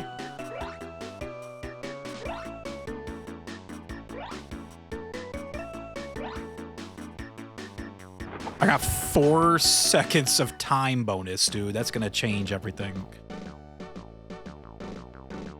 Hello? Hi, may I come in? We always welcome strangers in our ashram. We are a community of Hindus leading a simple religious life. Please enter. A simple life? You mean boring? Oh, damn. Dude, why is Mario being mean? You mean a boring, stupid life? No. In fact, today it's quite exciting. India is celebrating her independence from Great Britain. They have ruled us as a colony of their empire since 1757. I'm writing that down. 1757. That's going to be one of the answers. All right. Mario's like, sounds boring, losers. They've ruled you for nearly 200 years? Yes, they wanted us to buy their goods. At the same time, they needed our products, such as tea. Here, have some. Oh, nice. Thanks. So how did you gain your freedom? Only after years of great struggle. Many worked hard and sacrificed much. One man stands out. I will tell you about him as soon as I find the incense that I misplaced. Thanks. Oh, wait. I already read that. Offer flag. Oh my, this is most critical. It needs to fly boldly.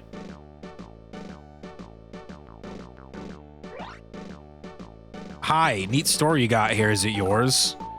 The store may be, but the goods are not. Most of what you see here is made in Britain, using India's materials. Gandhi has worked hard to change this since his return from South Africa in 1915. I'm writing that one down too. 1915. All right, I'm just gonna start any year that I see, it's being written down. Whoops. Gandhi? Who's Gandhi?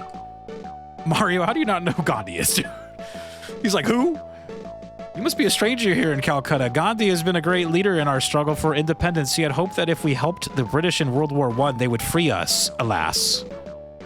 They didn't free you after World War I? Oops. I keep pressing the wrong button. Goodness, no. Then later at Amritsar. Oh, God. Amritsar? Many of our people lost their lives. That's what caused Gandhi to organize the first Satyagraha in India. Oh my gosh. There's a lot of words. Satyagraha what? Satyagraha means grasping for the truth. It is protest by passive resistance, and it works. Today is Independence Day. Let me offer you these incense as a symbol of sweet freedom. Wait, I need to know more about Gandhi. I'm sorry, but look at the time. I must get back to my studies so I can be a lawyer in our new India, just like Gandhi. Have you seen my law book by chance? Shit.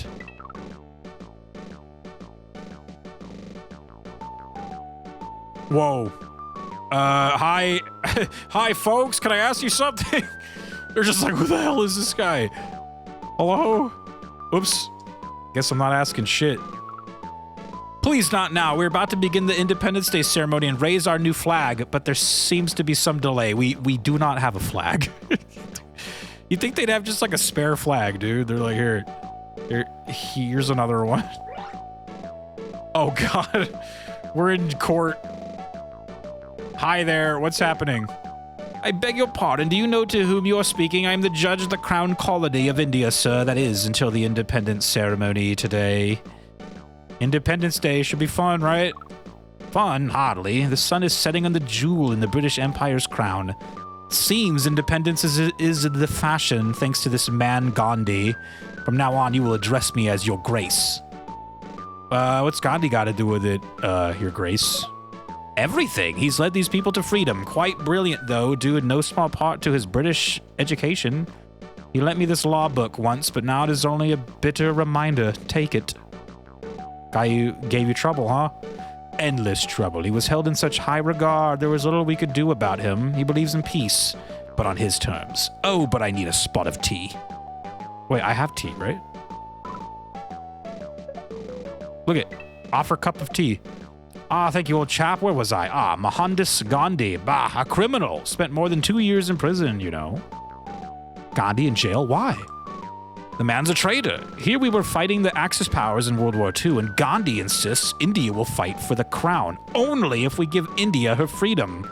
There are no bargains in war, sir. So you put him in jail? Not at first, but then he organized another Satyagraha, the limit. Since he was released in 44, he's been negotiating India's independence with British representatives, including Mountbatten. Who is he? Famed British naval commander, of course, first in valor on the high seas, now the last viceroy of India. What a world. British rule will end when they raise that flag of yours. Anything else? No. Who needed the incense? What'd she... I forgot. Did she need the book? I need to know more about Gandhi. Oh.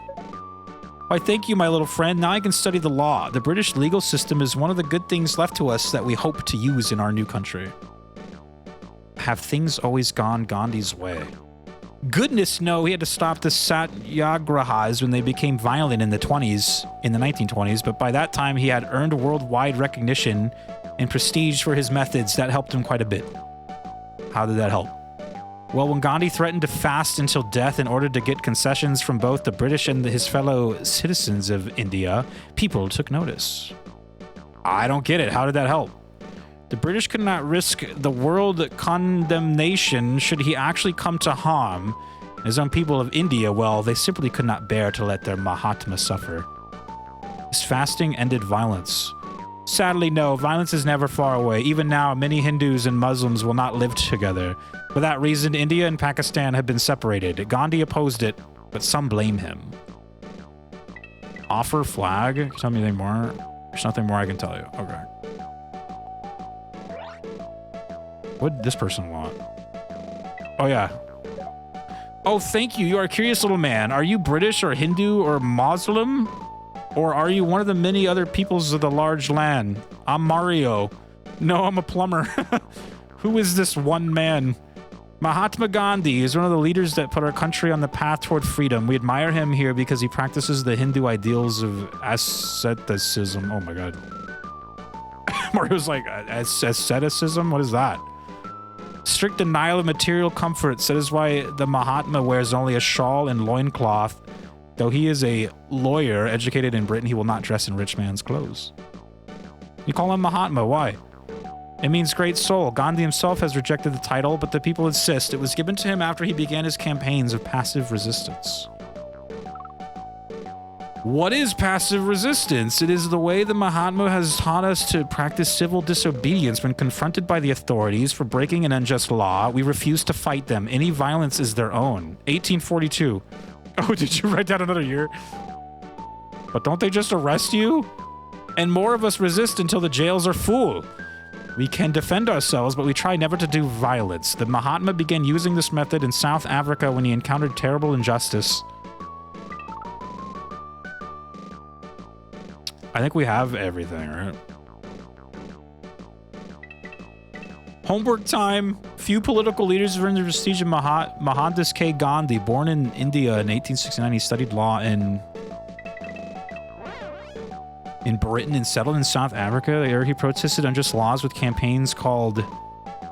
Oh, it was like the Satgraha one or whatever. I don't know how to say that. Shalashaska. Meaning grasping for truth. After some success, Gandhi returned to India in... Oh, I wrote down 3 different years, dude. 1915? Like, probably not the 1757 one. That was a little while ago. A land ruled by the British since... Now it's 1757. Gandhi first sought cooperation, but after a British attack on nationalists, he organized nonviolent protests against British rule. Sahasrara, yeah.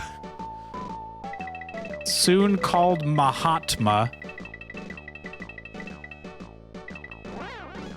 or Great Soul, he united Indian factions and extracted British concessions by threatening to fast himself to death. In 1942, when he refused to support the British in World War II, he was jailed. Can I just, like... Oh, no, I gotta actually scroll down all these. God damn it, man. World War II's at the bottom.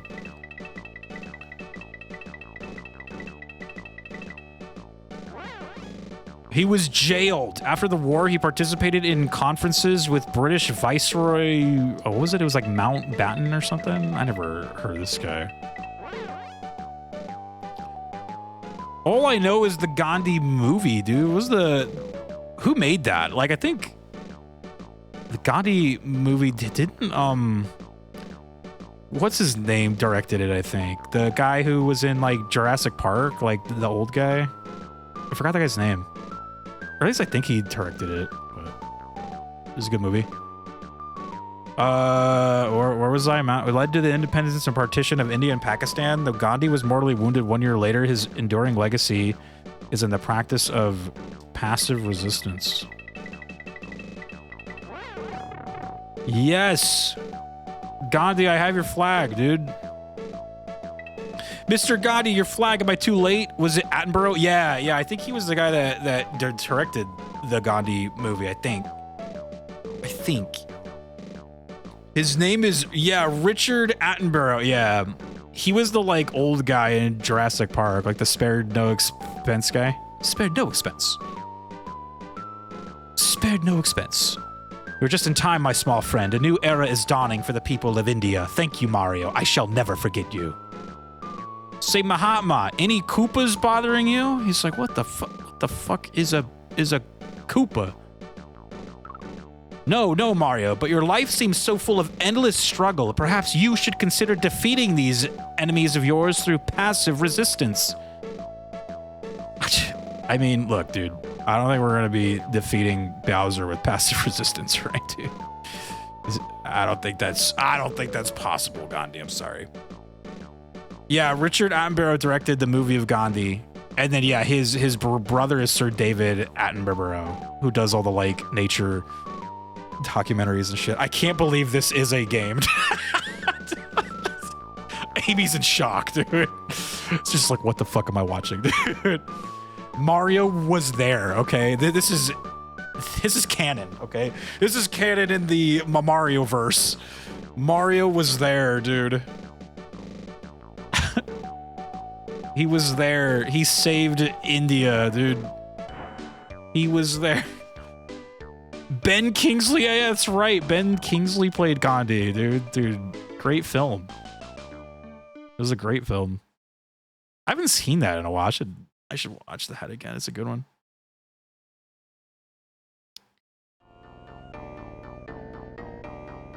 Well, we're done with floor 2.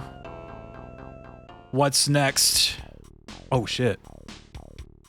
What the? Dude, there's a skull. Whose skull is that, dude?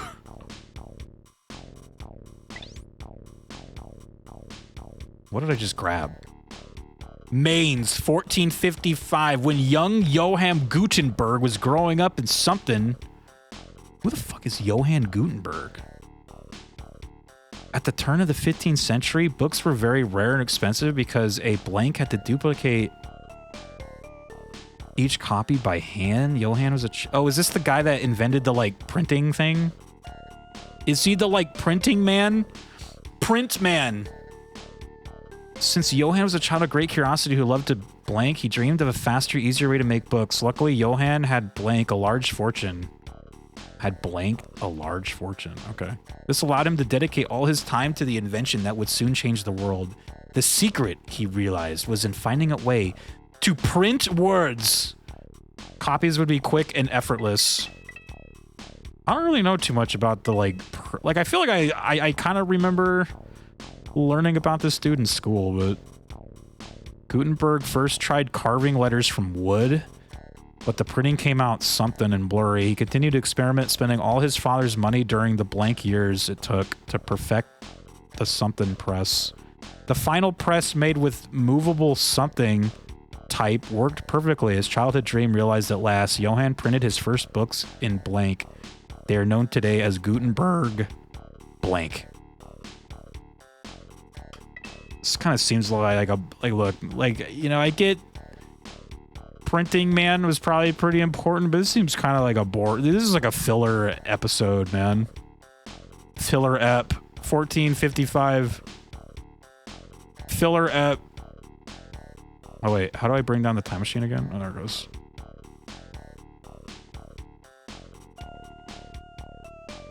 $14.55. It's a filler episode.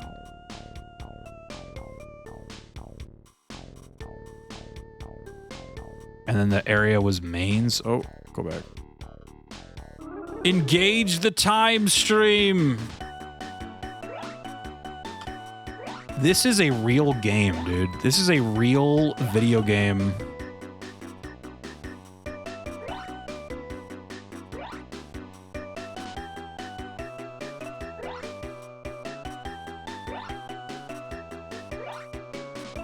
It was made by real people.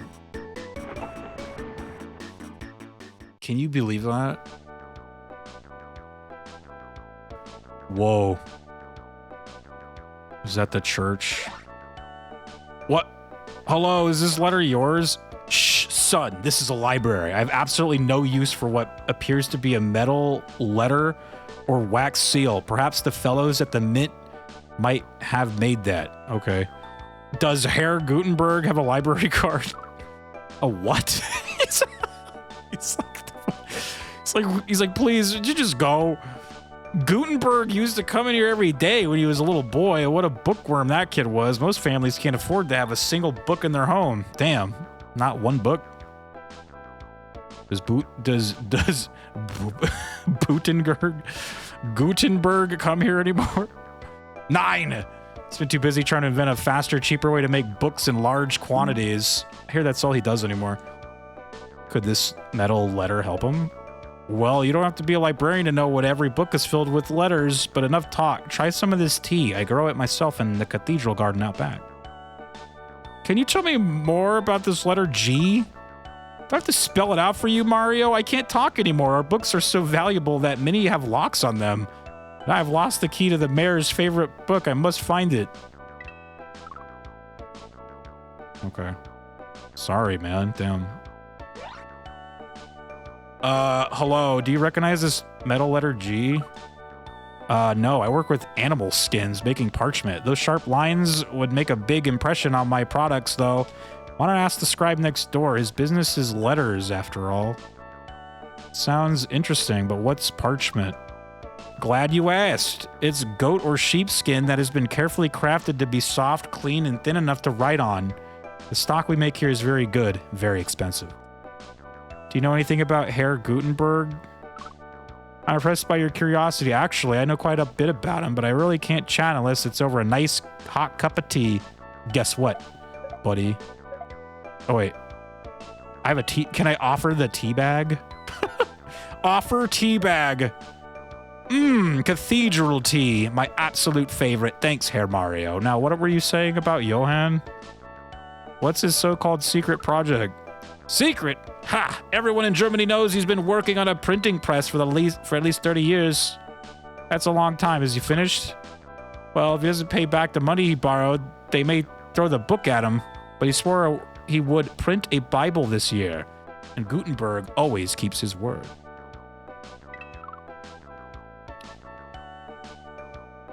He's gonna print the Bible? Whoa! Hi, Johann. Having a productive type of day? Johann, is that him?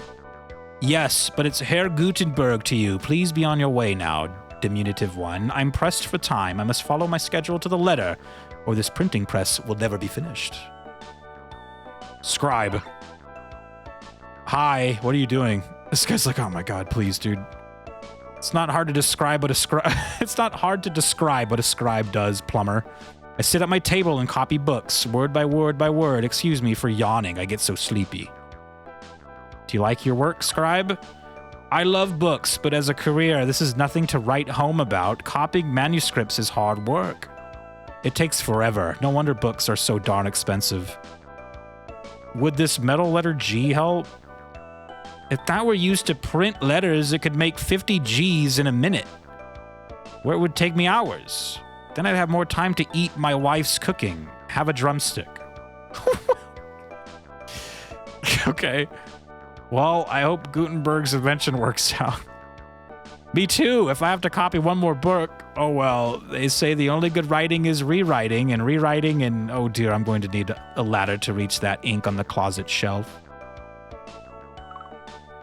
He needs a ladder. Do I have... Wait, what is that I have?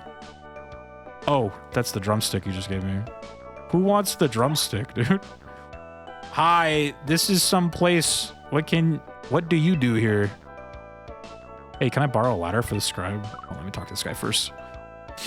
This is a very important mint, and I am very important craftsman. I use silver, gold, and lead to make keys, coins, metals, and other important things. Did you make this metal letter G I have here?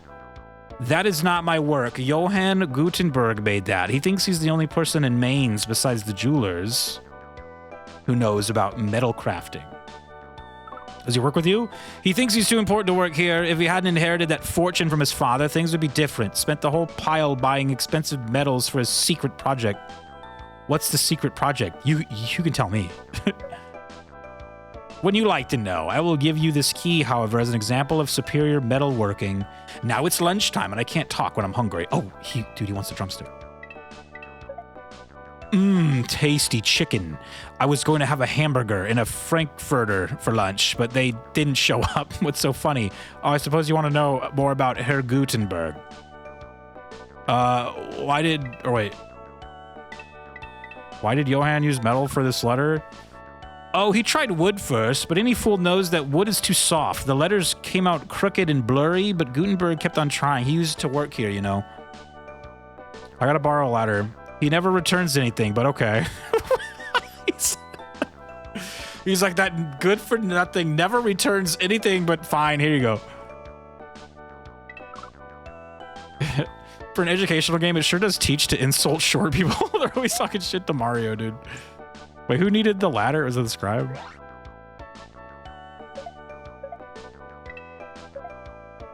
Just what I needed. Now I can reach the gold ink in my master's closet. Gutenberg wants to use it in his first book, the Bible. Can you tell me anything else about Gutenberg?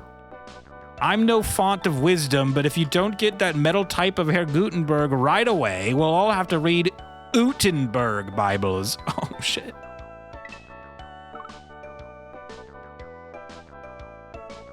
Oh, wait. I don't want to be in here. I'm sorry.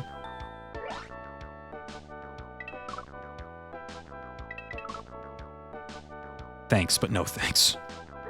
Who needed the key? A spare key! You found it! I could kiss you! Oh, sorry. This is a library. I should shout. Now, was there some book in particular you wanted to see? I'd like to know some more about Gutenberg. Ah, yes, poor man. He ran out of money while working on his first book, the Bible. If he can't pay the loans back, they'll make him hand over his invention. Gee, will he still get credit for the press? Everyone in Mainz knows it's Gutenberg's Bible. Perhaps he should write a book about his life and print it up. Then the whole world would know. Are we ready for the homework? Wasn't there like one more thing to do?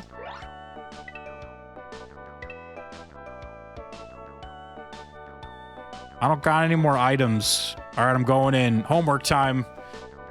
Johann Gutenberg was growing up in Germany. Oh shit, I turned the page. Whoops.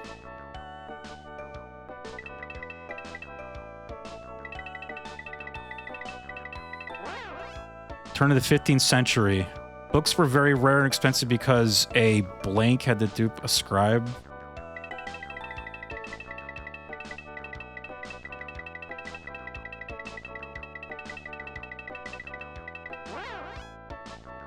Since Johann was a child of great curiosity who loved to write...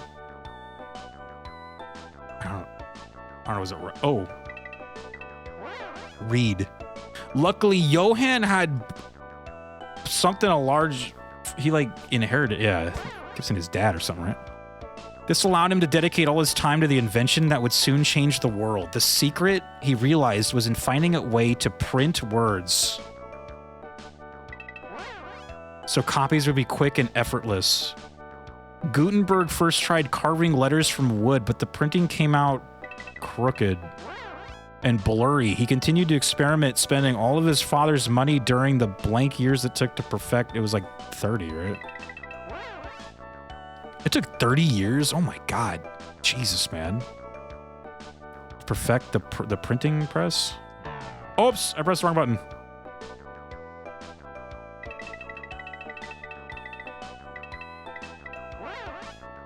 The final press made with movable metal. Movable metal, right? Metal. Type worked perfectly. His childhood dream realized at last. Johann printed his first books in something. They are known today as the Gutenberg Bibles, right? Is this a year? His first books in...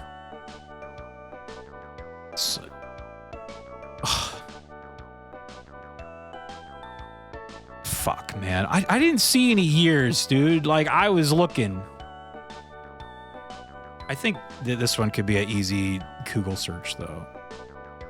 When did Johann... Wait. Did Johann Gutenberg... What was it? Print his first book or whatever? Print his first book? It says available around 54 or 55. They only have 55 on this one, so I'm going for that one. Yes! Okay. It's kind of weird. It took 30 years to, like, come up with the printing press thing. Like, I almost feel like it shouldn't have taken that long. Like, I'm like, did they just not think to use metal? That is weird. Like, I feel like that should have been like, figured out way faster than that. But, I mean, I can't judge. I wasn't there, you know what I mean? Like, damn. I wasn't there. Where the fuck is Johann at? I forgot. He was in here, right?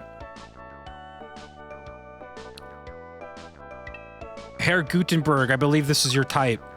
And you're my type, my guy. Or no, sorry, and You are my type, my guy, Mario, but please call me Johan. Your hard work has helped me to finally finish my masterpiece after 30 long years. What will you do next, Johan? Well, Mario, after spending the last 30 years working day and night on this printing press, I've got a stack of reading to catch up on. You got a backlog, dude. Nope. Everybody's got a backlog. All right, we're good. Let's go back home. Filler episode done. The filler ep.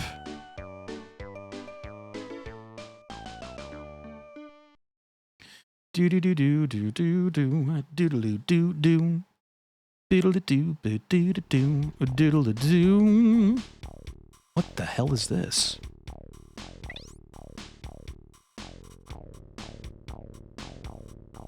Pacific Ocean 1521? The importance of perseverance has few better examples than Ferdinand Magellan. When Columbus reached America in 1492, he thought he had found a western shortcut to India, right? By blank, however, when Magellan's 5 ships sailed west to find the blank islands, explorers suspected that the Americas were a vast new region unconnected to Asia. After a year of exploring the blank coast of the New World for a way west, Magellan entered the rough seas between blank and the tip of South America. Another, like, explorer guy that I've, like, heard of, but I'm like, I don't know any of this guy's lore, dude. I don't know any Magellan lore. After blank days of struggle, Magellan entered the vast blank ocean. Pacific Ocean? Sailing west, his crew endured malnutrition and scurvy, probably scurvy, till they reached the Philippines. There, Magellan was the victim of hostile natives, but Juan Sebastian something pressed on. Victoria, the sole remaining ship, rounded the Cape of Africa and returned to Spain. Thus, Magellan's expedition became the first to sail around the blank. In so doing, it demonstrated the true scale of the blank and proved that the Americas were indeed a new world. Okay, so Magellan definitely sounds like he's got some crazy lore. Oh wait, what was the year again? 1521.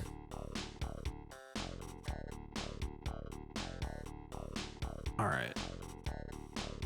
15...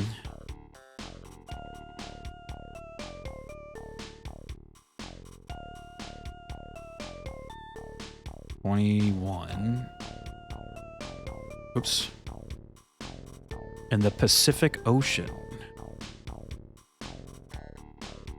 Oh, is it just the Pacific? Engage the time stream. Oh, mushrooms. Mario's just getting really fucked up on shrooms right now. Oh shit. Ah, I missed that one. That's gonna cost me.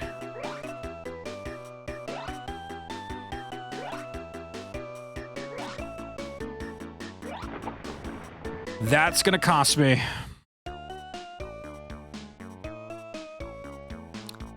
Whoa. There's a big ass bird. Do you know where the captain is? Offer astrolabe? Astrolabe? What the fuck is an astrolabe? What? Astrolabe. Oh wait, I have I was gonna look up what that was. Where's the captain? Oops. I'd be happy to take you to it, but I must stay here in the galley to keep the rats at bay. Rats! Always a problem. I think a whole family boarded us as we passed through the straits. The straits? What are the straits? Why, a strait is a narrow passage of water between two pieces of land. It took us 39 days to pass through the strait between the southern tip of the South America and the Land of Fire. Land of Fire sounds hot. Oh no, senor, it was freezing cold, muy frio. Magellan saw the campfires of savage tribes on the islands to the south and named the place Tierra del Fuego, the Land of Fire. What are you guys doing so far south? We're searching for a western route to the Spice Islands. We've already explored the eastern coast of the New World for a year. Aye, another rat. I cannot talk anymore. Too many rats. I kind of want to look up what this is. An astrolabe. Is that... What is that? Something to do with the stars, I guess. Oh, shit. It's like a little, like, compass-looking thing. Measures the angle from the vertical to determine the sun or star's position in the sky to ascertain latitude, measure distances, and tell time. Oh my god, yeah, he's gonna probably want that back. He's gonna probably want that. That seems important. This looks like some kind of storeroom. Aye, that it is, mate. And I'm the ship's boozin'. Who are you, the new cabin boy? Make yourself useful by taking this rat trap to the cook. I'm a plumber and I need to see Magellan. Magellan, he's crazy. He pretends to know where we're going, but I don't believe him. If it weren't for all that money I stand to make in the spice trade, I wouldn't even be here. Sounds like you don't have faith in Magellan. Bah, I think he's lost. Listen, Columbus wanted to get to India by going west. Well, I've been to India, mate, and this desolate place isn't it. This is some whole new world. Well, exploring a new world is exciting, right? Not if we don't return. He's like, not if you die. Like, it's not fun if you die, dude. Columbus was wrong. The world and its oceans are vast. Even my fine telescope cannot see what is ahead. Here, take it. It does me no good. So you don't know if there's land ahead. Of course not. If Magellan hadn't stopped our mutiny, perhaps we'd be on our way home now, instead of plunging on further into this endless sea. That would be kind of scary. Like, you just don't know. You just keep going into the water, like further. Oh my god, you're just going. You're like, oh my god. Out there for like weeks. There's just no land. Mutiny. There was a mutiny. What happened? Others who felt as about Magellan's foolhardiness tried and failed to take command. 2 of them paid with their lives. Now he's determined to strand us in this huge ocean madness, I tell you. Anything else? That is Magellan's precious astrolabe. You'd better return it to him. Captain Navigator. Uh-oh. There he is. Yeah, he does look kind of scary. Can you tell me where the ship is headed? Keep going and going. Yeah, don't you just going out into the ocean? It's kind of like freaky. Like, I remember that we had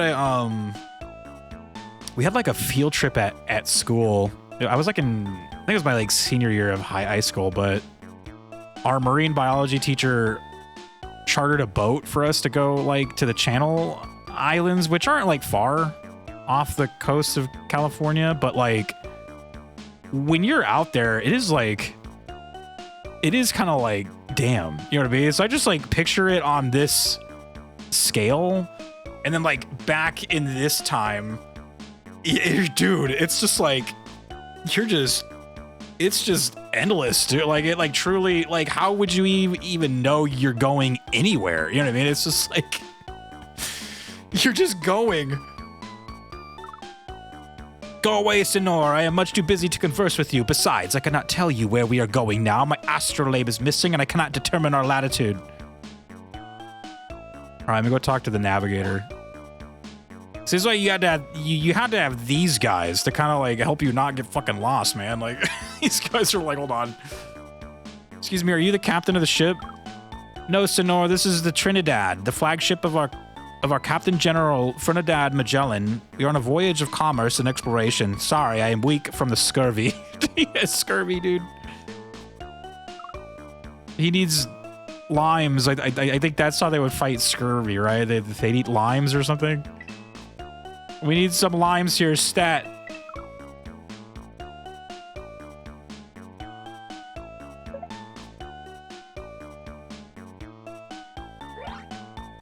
Offer rat. Wait. Muchas gracias. Now I can catch a few of these monsters. When food runs short, a good-sized rat is worth its weight in gold. Ugh. Ew, you're not that low on food. Oh, see, and that's only one of many hardships. The crew sleeps in cold, cramped quarters with all kinds of vermin. The water is bad. And with no fresh food in months, scurvy, it's taking its toll. Yoo-hoo! What's up, Evie? Yoo-hoo, boys. Scurvy, what's scurvy? A mysterious illness of men long at sea. It has doomed more ships than storms, pirates, and savages combined. Here, this onion is the last of our fresh food. It seems to help fight the scurvy. Just caught up with Terry. How are you, King? Good. We're playing Mario's Time Machine. It's an educational game. We're trying to learn right now, okay? This is a game where you gotta learn, okay? It's amazing you made it this far. It's mostly thanks to Magellan. He is a strong leader and a fine example of courage to the whole crew. Not bad for a Portuguese captain leading a Spanish ship. You must have a lot of faith in him. Most of us do, but not all. We have not seen our sister ship, the San Antonio, for days. I think they turned back. They must not have thought we could make it to the Spice Islands. What do you need to get to this, or why do you need to get to the Spice Islands? Have you eaten European food lately? Trust me, Senor. I'm a cook. It goes bad very rapidly. At least spices make it edible. If you can bring spices to Europe, you can get very rich. Does he want the telescope? Oh no, I already gave this guy the rat trap, huh? Thank you for the good luck.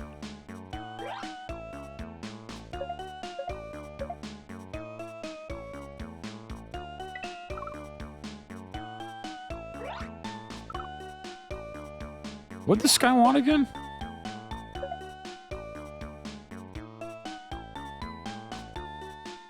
I know this guy was like the scurvy guy, right? Gracias, mi amigo. That makes me feel much better. It's been a month since we last found provisions on land, so fresh food is a precious commodity. Whoops. Do you captain one of the other ships? Ah, no. I am Juan Sebastian del Cano, first mate of the Victoria, which is following close behind. I fear I will be the captain. I fear I will be the captain one day, though. Why do you fear becoming captain? Because Captain General Magellan takes many risks. He started this voyage in 1519 with 5 ships and 265 men. I'm writing all this down. Okay, so 1519.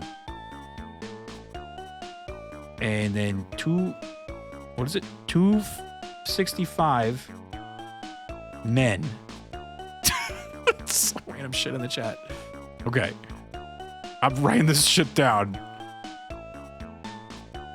I have nightmares of bringing back only one ship with only 18 men. Whoops. What's been the hardest part so far?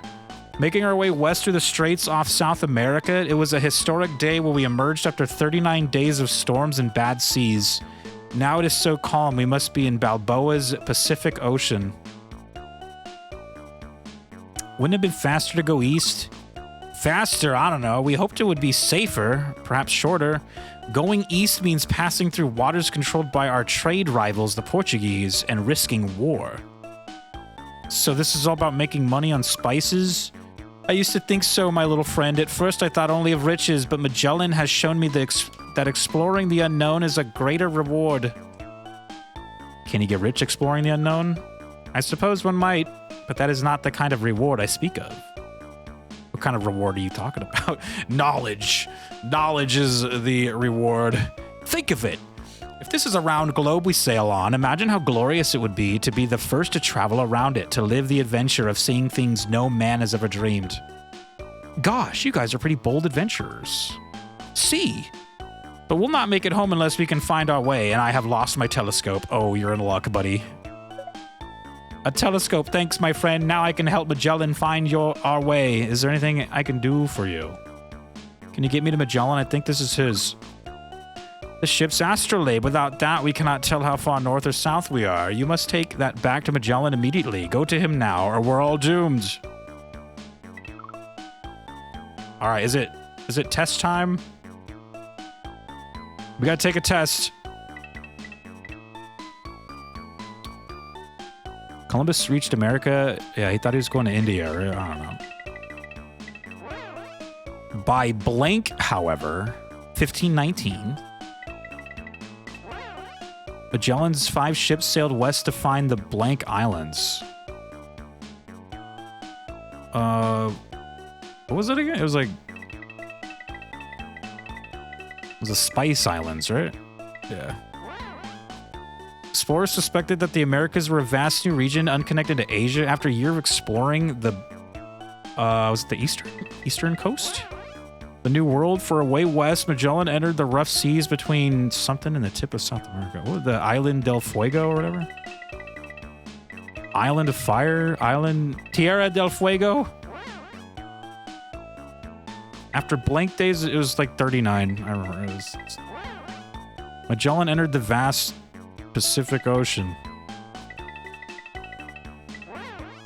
Sailing west, his crew endured malnutrition and scurvy.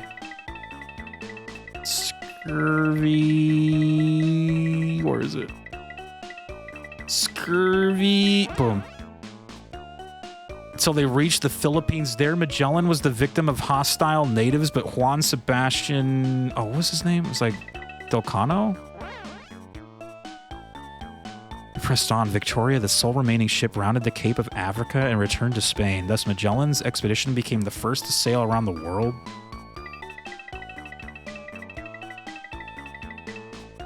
Oh, maybe it's globe, actually. Hold on, let me see if there's like world. I don't know. It's probably globe. I heard them say globe. World War II. A real man's video game. Yeah, I know, right? Finally, dude. In so doing, it demonstrated the true scale of the world and proved that the Americas were indeed a new world. I don't know. I already used world, though. What would the other one? Oceans. Yes! All right. Give him his thing back. I think he'll be needing this. Oh my god. Now I can find the way to the Spice Islands and then home. We may finish this voyage safely after all. Thank you, my friend. Hey, now I can say I set Magellan straight. That's rather catchy. Magellan Strait. Strait of Magellan. Why, I think that's what we'll call the passage back there. Thanks for the inspiration, Mario. I'd kill myself if I was a kid in the 90s and got this. I actually never played this one. I remember renting the Mario is Missing one, but I never heard of this one until like way after. Until like way later. Though, I was saying, and would admit, though, if I were a kid and I saw a game called Mario's Time Machine, I would be intrigued. I'd be like, what? Like, that sounds sick. But that's only because you're not picturing, like, an educational game. You know? You're picturing, like, something cool as hell. Florence 1503. Kiki's. Scary Kiki. Michelangelo Buonarroti. What the hell? Buonarroti? One of history's most impressive artists was born in blank, Italy. On March 6th? Hey, that's my birthday, dude. We have the same birthday. Raised by a family of blank at the age of 13, he was apprenticed to learn the basics of painting at the something brothers studio, the Mario Brothers. Michelangelo, however, considered himself a sculptor, and he broke his contract so that he might study in the sculpture gardens of the great patron. Oops.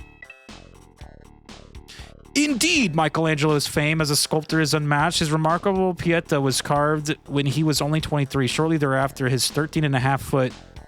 oh, yeah, what was his big, like...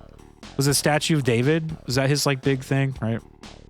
Was wrought from a single block of marble when commissioned to paint the ceiling of this. Was he painted? Was it like, I feel like we just heard a lot of this from like another one. It was the Sistine Chapel, right? He implored Pope. Who was the Pope at that time? Pope John Paul II. The painter Raphael could do better. Michelangelo was given the job anyway, and ironically, the result was his true masterpiece. 500 years after his accomplishment, Michelangelo's influence as a painter, architect, and sculptor is still felt. The Sistine Chapel, yeah. It was Pope John Paul II, right? Okay, Florence, 1503. All right. Michelangelo hated the churches, by the way. He also made a statue of Lucifer that was too hot, so they commissioned his brother, who made an even hotter one. They're like, it's too hot. You made the devil too attractive. Please go back.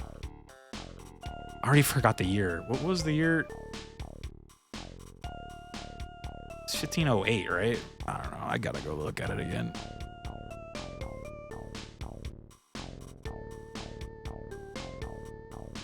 Oh, it was 03. Okay.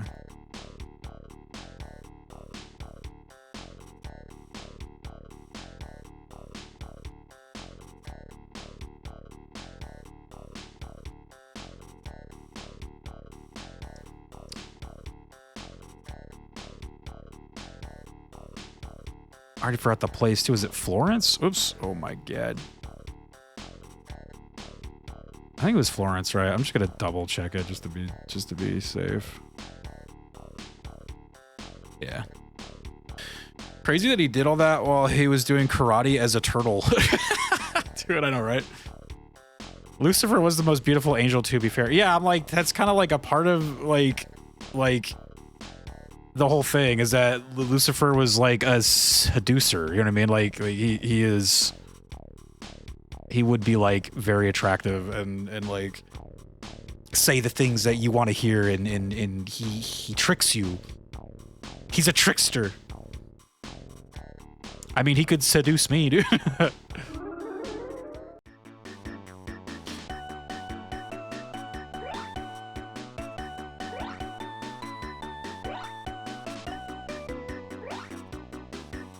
Do do do do do.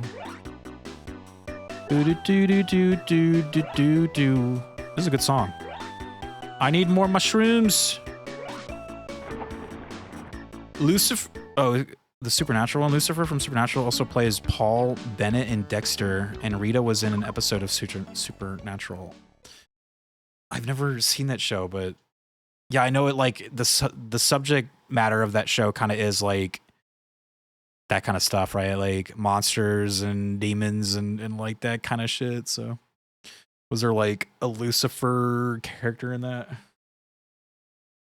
Lucifer. My headphones are falling off.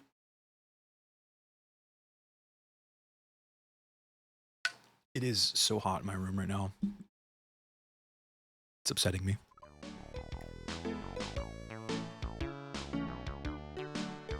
Whoa, buddy.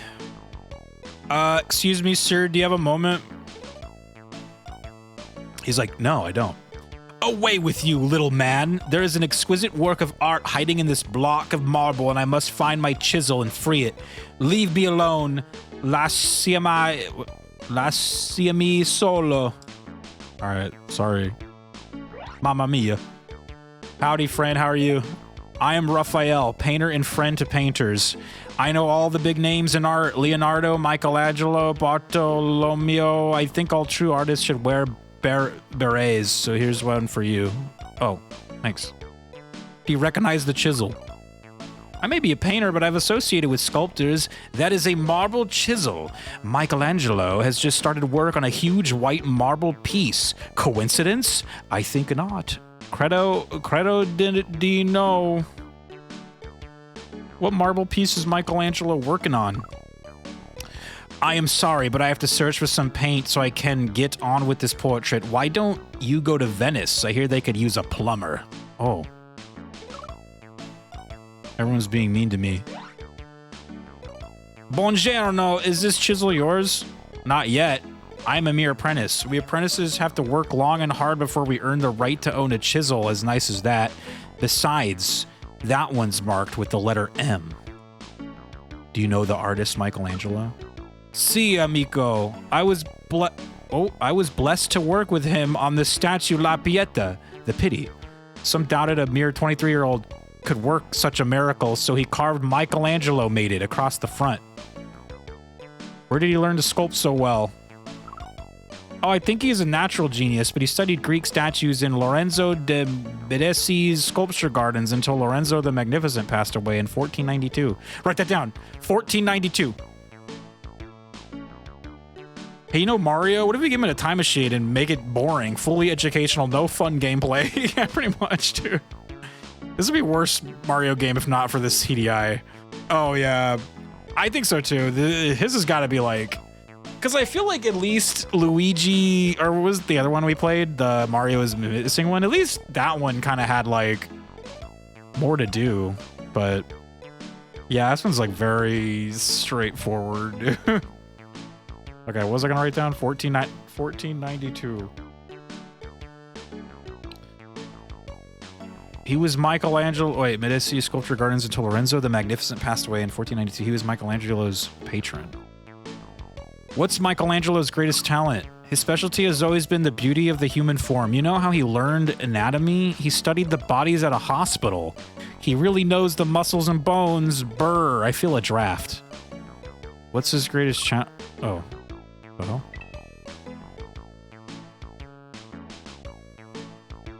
It's me, Mario. Ciao, Signor. What are you looking at? Whoops. A painting Michelangelo helped me with. When we were only 13, we apprenticed together at the workshop of, oh God, Ghirlandaio brothers. In the end, they wound up paying him to be their apprentice. The Ghirlandaio brothers. Why did he leave the workshop? He was probably bored. We learned about fresco painting, but he really wanted to be a sculptor. That was already 13 years ago. He even gave away his brushes. Take one, per favor. Do you ever hear from him? No. He's such a big sculptor now. He forgets about me. I hear the city leaders have hired Michelangelo to make a sculpture of David, the boy who slew Goliath in the Bible. Do you have any paint to spare? Humph! I'm an artiste, not a store clerk. I'm also hungry. If you bring me Staff of Life, the Staff of Life, perhaps I'll get my staff to give you paint. Capiche?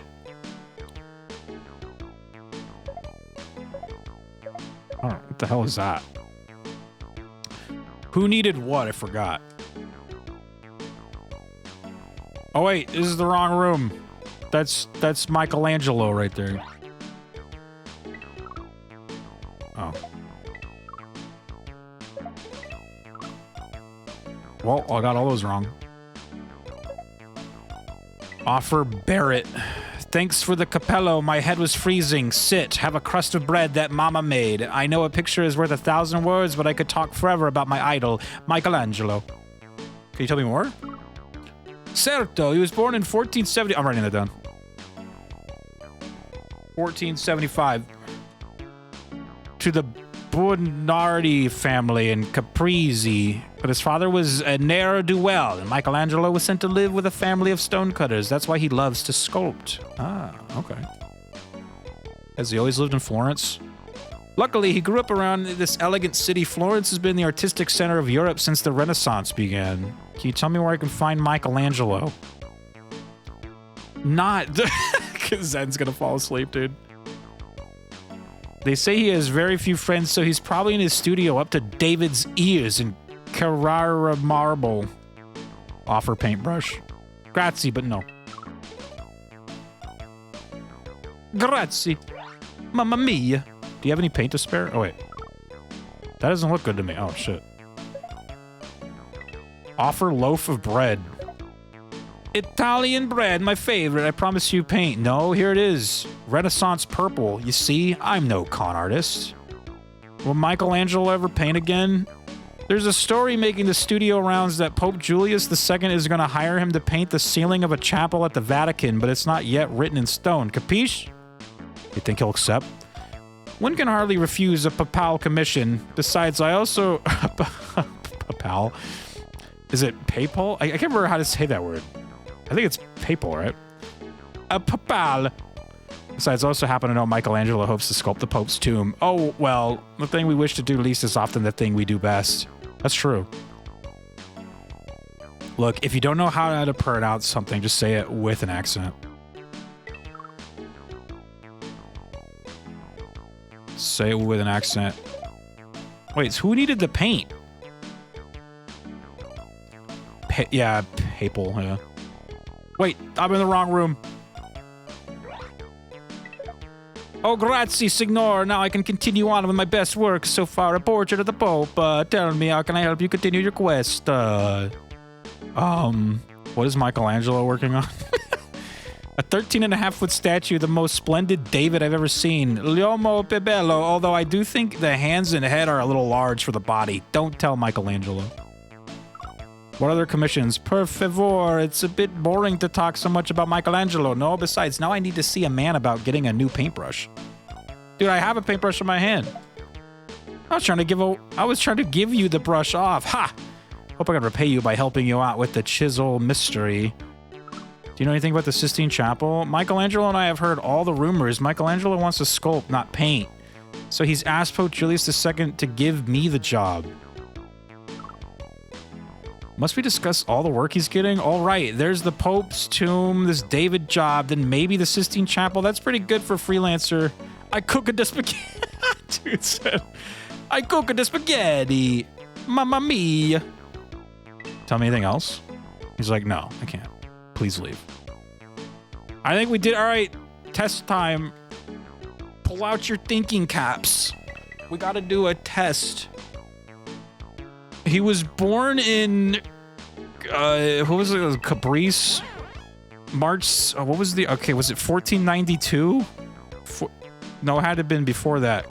Because I also wrote down 1470, it must have been the 1475 one. Raised by a family of stone cutters, right? We're trying to learn, dude. This is an educational stream, all right? Every time, like, we're always out here playing crazy games, dude, all right? We got to do a game where we actually learn something. What did we learn, though? I learned to never play this game again, is what I learned. I'm learning to painting at the, what was it, the, like, Gianardo brothers or something. It was like some G name, yeah, the Ghirlandaio brothers. Michelangelo, however, considered himself a sculptor, and he broke his contract so that he might study in the sculpture gardens of the great patron. Oh God, I don't remember this one. Oh, Lorenzo de Medici. Oops, that's the wrong button. Indeed, Michelangelo's fame as a sculptor is unmatched. His remarkable Pieta was carved when he was only 23. Shortly thereafter, his 13.5-foot David was wrought from a single block of marble. When commissioned to paint the ceiling of the Sistine Chapel, though. Let's do Sistine Chapel. Michelangelo implored Pope, it was like Julius, this Pope Julius, this Julius Caesar.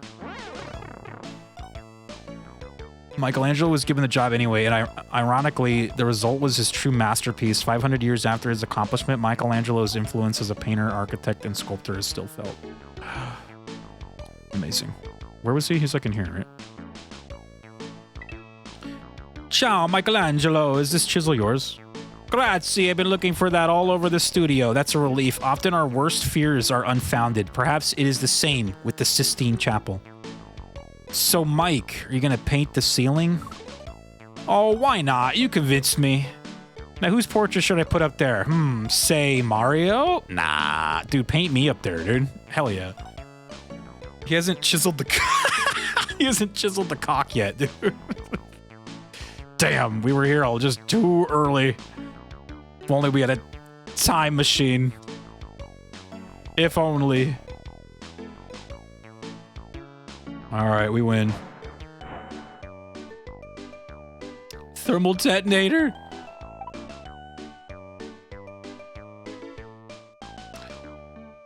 Grazie.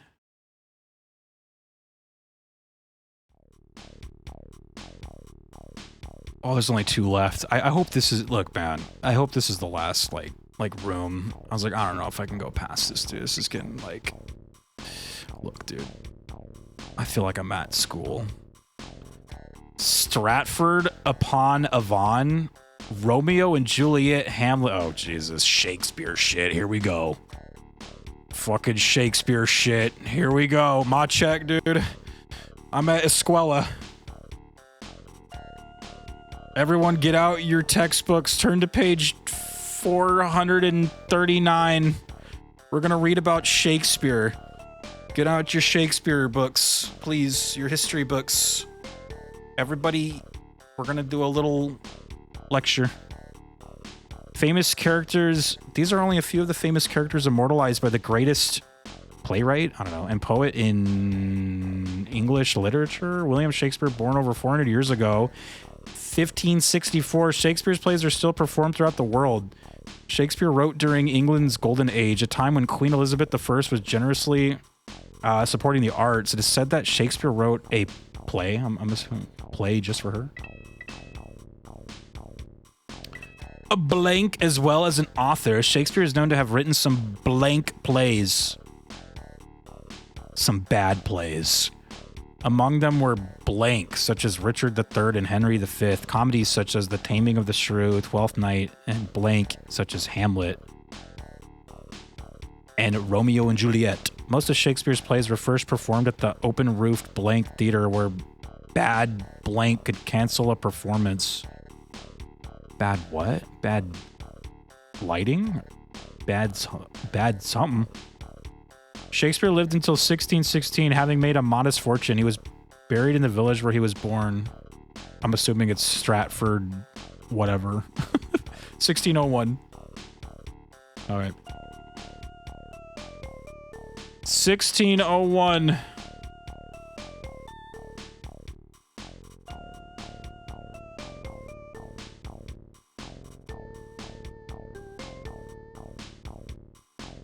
Oops, I'm pressing the wrong button.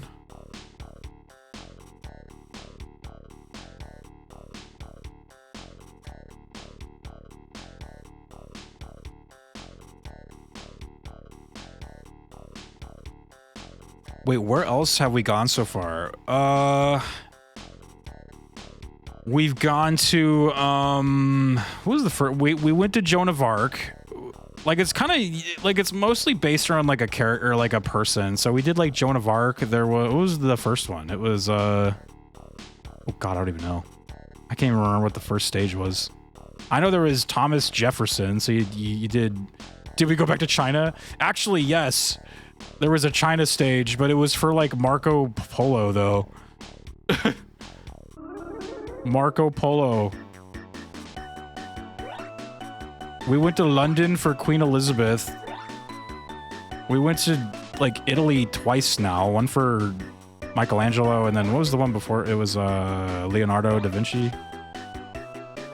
We went to India for Gandhi. Gandhi ate more than this, dude. Oops, already got enough shrooms. Was that part in like Hook where they go to where they're like imagining like the food? And Robin Williams is just like, Gandhi ate more than this. He's like, what the hell is this? Gandhi ate more than this. Hi there, ma'am. I'm looking for Shakespeare. Anne Hathaway is my name, good sir, but what's in a name? That which we call a rose. By any other name would smell as sweet. Shakespeare, my beloved husband, is at the theatre.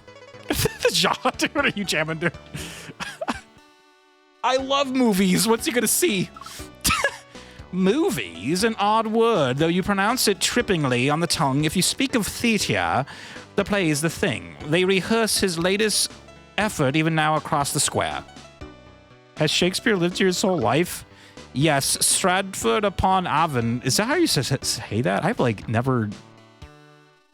It's weird because like I've learned a lot about Shakespeare, but I've never seen this fucking word before, dude. It's been his home for all of his 37 years. In this village we were wed, and our 3 children were born here as well. You have children? I didn't know that. Yes, our children are the light of our lives. Judith and Susanna shine brighter than heaven above. Alas, our son, Hamnet, is with the angels, yet how far that little candle still throws his beams. Wow, does Shakespeare write like that? My dear husband writes of all things in life, beauty, sorrow, joy, comedy, and of course, love. I must prepare a goose now, or I would quote you volumes. Where has my kitchen knife gone? Offer skull? It's a prop for the play. To the theater with it. Here's a fucking skull. Hi, do you know Shakespeare? Shakespeare, fellow of infinite jest, of most excellent fancy. We were schoolmates here in Stratford upon Avon. He went on to become famous while I am fortune's fool. Hey, I'm no Shakespeare myself. Some doubt that Shakespeare is Shakespeare. This is the most unkindest cut of all. Some credit his work to Francis Bacon or Edward de Vere, the 17th Earl of Oxford. Why don't people think Shakespeare's Shakespeare? He writes of things of which only the powerful and traveled should know, but I've heard him say, to be a well-favored man is the gift of fortune, but to write and read comes by nature. You say it like you're just pronouncing the letter A. I guess so, yeah. I've traveled far to return this to Shakespeare. I am no traveler. Why, I'm a traveler too. Please take my old globe as a gift. I just received a new one left me in the will of Sir Francis Drake. Oh, brave new world that has such people in it. What kind of plays has Shakespeare written? He writes, they say, of love, blood, and rhetoric. His works are of three kinds as well. First, there are his histories. Plays like Henry IV, Richard III, and Henry V. Dearest brother. What kinds of plays does he write? Excellent comedies like Twelfth Night, Much Ado About Nothing, and The Taming of the Shrew, Julius Caesar, Romeo and Juliet, and now Hamlet, though among his retching tragedies. I've read a couple of his stuff, but a lot of those I haven't read. What's his new play Shakespeare's about? You mean Hamlet, a Danish prince, his father murdered most foul, must decide to take revenge upon the murderer. But is Prince Hamlet sane, or is he mad? That is the question. Boy, I bet everyone wants to see that. No doubt, even the Queen will be there. They say Shakespeare wrote one of his plays especially for her. Egad, a stain on my doublet. Doublet? Doublet? Only I had my handkerchief. I could remove it. Oh, that's it for him. Okay. Oh, is that him? Hi, my name is Mario, and I, sir, am an actor. None other than the great... What? The Burbage of Verbiage? What the fuck am I... Dude, this is why dude, if you're going back in time, don't go back here, okay? This is the one time to not go to. My given name is Richard Burbage, but I could be called any name the script doth instruct. You're an actor in Shakespeare's plays? There are others? Since 1594, the Lord Chamberlain's men has performed for Her Majesty in her court. We hold, as 'twere, the mirror up to nature, reflecting this stuff called life. What did I just read, dude? I am not sure I understand that. Life is difficult to fathom at times. Shakespeare writes of that. Listen to this. All the world's a stage, and all the men and women merely players. That is a line from As You Like It. I've heard that one before, yes. How many plays are there? I know of some 37. That's probably going to be... Dude, I'm going to write that down. 37 plays. I'm writing it down. Some perform, some still seedlings in his imagination, like the darling buds of May. These plays of which I speak include histories, comedies, and the tragedies. Oh, I gotta click back on the screen. I mean, I'm totally playing this on a normal Super Nintendo. Wow, he's written a lot. Yes, Shakespeare's not only the greatest playwright and poet in English literature, he is also an actor of some merit. More of this anon. This knife to Anne Hathaway must go. Take it, please. Aren't you supposed to be rehearsing? Egad, yes, I must prepare. Tonight I perform whilst Shakespeare directs. I am portraying Prince Hamlet, the melancholy Dane, but I am in need of a feather for my costume. You have one in your hat. There's a feather in your hat, dude. There he is. Hi, I'm Mario. I'm here to, I gotta tell you something important. By the pricking of my thumbs, something wicked this way comes. Oh, sorry, you are but an inoffensive plumber. Get thee hence, I need inspiration. 'Tis my verse that wants repair, not my pipes. Oh my god. This is the type of place where I'm just like, all right, boys. Thermal detonator, dude. Anne Hathaway, I know, I keep thinking like, wait, like what's her name?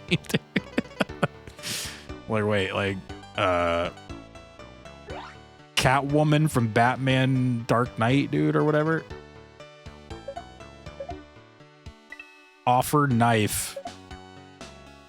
Is this a dagger I see before me? The handle toward my hand? Oh, it's my kitchen knife. Thank you. William is always taking my things to use as props at the Globe Theater. I got it from Burbage, the actor. He says hi. Ah, Richard, I'd forgotten we had loaned it to him. As I always say, neither a borrower nor a lender be. William should have brought it home, but men are men. The best sometimes forget. Catwoman, I know, right? It's like, wait a minute. Burbage needs a feather. Yes, of course, his costume. Here it is. You know, this feather is a veteran of many plays in London. The profits from the Globe Theatre there have made us quite comfortable. The skull's another prop. It appears to be his favorite prop for Hamlet, the play he is rehearsing tonight. Someone must rush it to him, alas. For your it. Here, wrap this handkerchief around it and be off.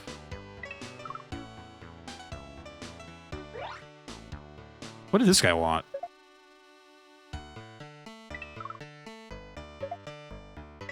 No, he's not the feather. Oh, he was the handkerchief guy.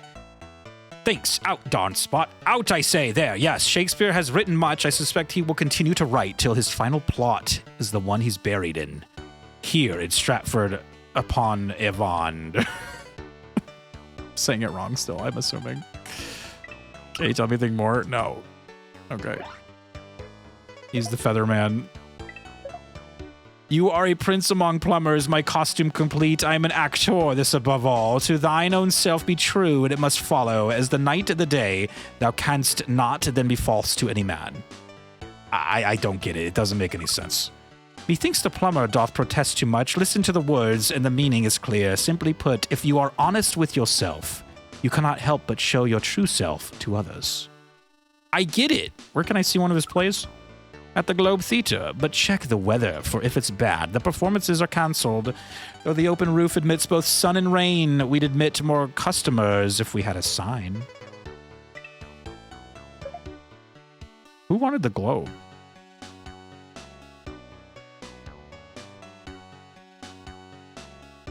Who was Globe Man?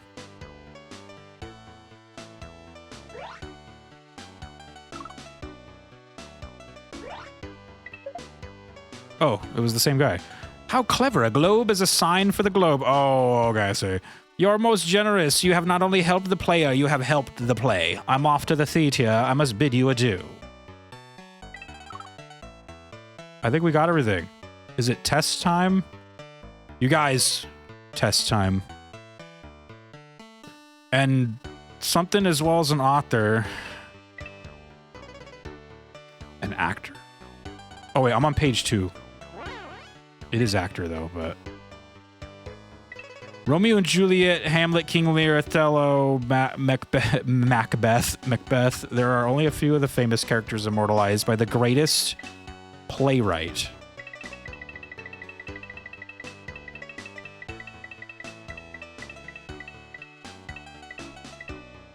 Did I pass it? Oh, no. There it is. English literature. William Shakespeare, born over 400 years ago in 1564, Shakespeare's plays are still performed throughout the world. Shakespeare wrote during England's golden age, a time when Queen Elizabeth I was generously supporting the arts. It is said that Shakespeare wrote a play just for her.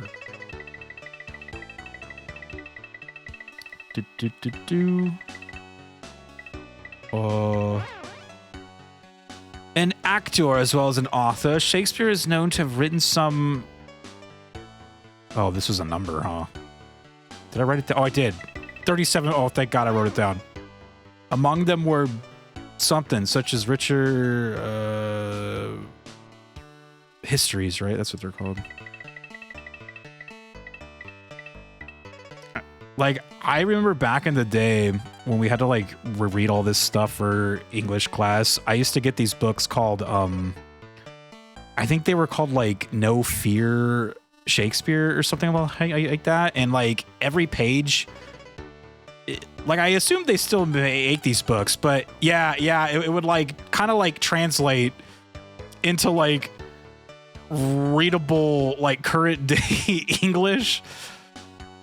And I will say, like, reading his stuff with like in a way that you can understand, a lot of his stuff actually is really good. Like, it's like, oh shit. But I used to buy those for school so that I can Because at school they'd like give you the crummy like library one that sucked, and then I would just go to Barnes and Noble and buy the good one, and just be like, all right. Oh wait, I didn't read the question. Taming of the... Oh god. I just clicked it. Is it tragedies? I don't know. I didn't even see what the question was. Is there a way to just like... I need to find a way to just like back out. How do I back out? Oh, it was. Okay, good. Tragedies such as Hamlet and Romeo and Juliet, most of Shakespeare's plays were first performed to the open-roofed Globe Theater. 3-7. Where bad weather... Am I hip now? Yes. 3-7.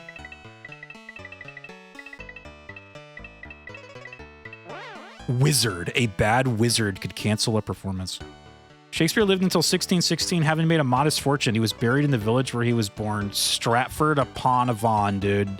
Upon Avon. I don't know how to pronounce that, and I never will.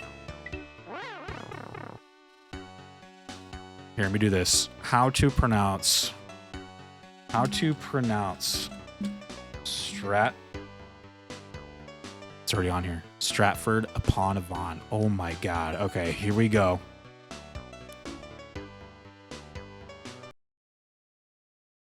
Okay.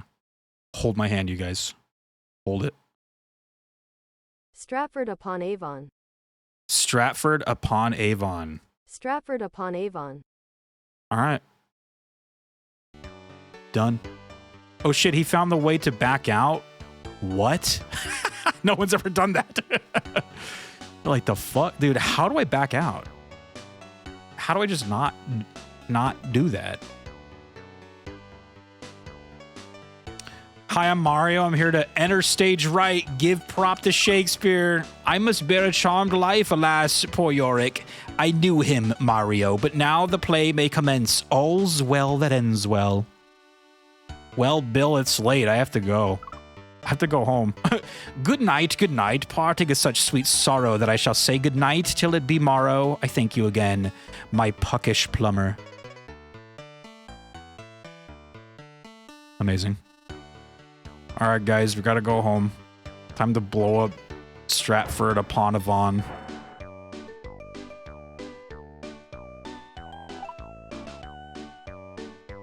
Time to blow it up.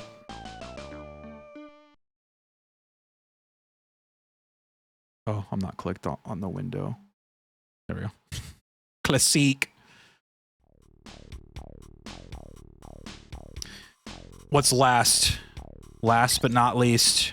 At least I hope it's last. I don't know if I can do it. Dude, if it's not the end of the game, I'm just gonna turn this game. Dude, it is being turned off. I can't do another one. Alexandria, 47 BC. Oh, shit. Cleopatra. Coming at you. Upon their father's passing, Cleopatra and her brother were named to rule the kingdom of Egypt, I'm guessing is what it's going to say. However, Cleopatra's selfish brother, something, didn't wish to share the throne, so he banished his sister from the capital city of Alexandria, I guess. Right. Yeah, turn it. Exactly. Turn this game off. It was up to the Roman ruler Julius Caesar, who served as Egypt's something, to restore Cleopatra to her throne. Thus, a second something was held for the queen in the year something. Oh, okay.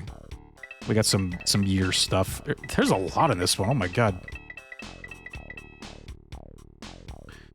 Meanwhile, Caesar fell deeply in love with Cleopatra, and she eventually bore him a son named... I don't know. March 15th, 44 BC, Julius Caesar was done away with by members of the Roman Senate. One of Rome's new leaders, Blank, had once been an officer in Caesar's army. Cleopatra had a penchant for powerful rulers, soon married Antony. Oh, the Mark Antony guy, yeah. Bore him 3 sons. A Roman civil war soon followed, in which Antony's forces were defeated in a great sea battle. Soon after, both Antony and Cleopatra took their own lives. Oh yeah, didn't she like poison herself or something? Done away with. he was done away with. Yeah, didn't she like poison herself or some shit? Tragic end. Wait, what? Does Mario? What? Why does Mario have a thermal detonator, dude? That's the time machine, I guess? Like, yeah, where's the time machine? Like, on the cover, he's, like, inside of one, but, like, I haven't seen him in one, right? Like, he has, like, a little ball, like... Dude. Oh, my God. Oh, wait, I didn't... Dude, what was the year? 47 BC? This is some ancient shit, man. There should have been a Jesus stage. I feel like I need to buy that Jesus game, like, on Steam, like that one that came out, like, a couple days ago. We have to play that, dude. We gotta do a like, full playthrough of the Jesus game. Wait, what was it again? 47 BC? Oh, I already forgot, dude. 47. We gotta play the Jesus game. Whoops.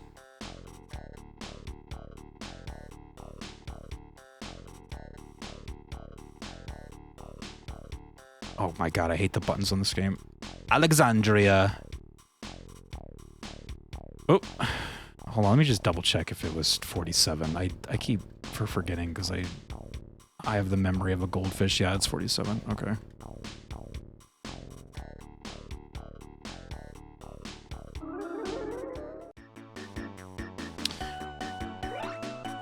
This is when Mario is traveling through time. He's just on a surfboard surfing. I could not have expected this would be the time travel method in the Mario-verse, you know what I mean? Like, I do... the kitty chat, dude, I do love the fucking song, though. It's so good. It's such a bop. What is it? This doesn't sound like Egyptian music. What the hell? Oh my god. I feel like I'm in line at the Indiana Jones ride, dude. Okay. He's not even surfing like a vortex. I know, he's just like on an ocean, dude. Uh-oh, is that her? Hi, Miss Cleopatra, ready for the big day? She looks pissed. Greetings, plumber. Yes, I'm finally going to get my crown back. Please make yourself scarce. I must be bathed and bejeweled now.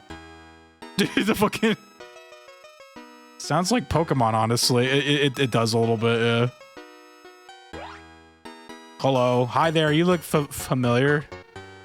Do you know me? I'm Julius Caesar, head of one of the greatest civilizations ever. Psst. Does my bald spot show? I fear it is becoming more noticeable. Bald. Bulge. What's a busy Roman ruler doing here? I came in pursuit of an enemy, but as I conquered Pompeii, so has Cleopatra conquered my heart. But please, take this cat away. I'm terribly allergic. A cat? Will you both rule from Alexandria? No, I must do as the Romans do and return to my country's capital. By the gods, this cursed bald spot. I really can't meet Cleopatra this way. Why did you help Cleopatra? Enough, plebeian. I simply must know if this bald spot shows. As the leader of the most powerful nation on earth, I must make myself irresistible to the much younger Queen of the Nile. It's like... You could borrow my hat, dude. Like, look. The bald spot is showing, my man. Bulged. I think I do have a bald emote. Oh yeah, it's just bald in the Mario text.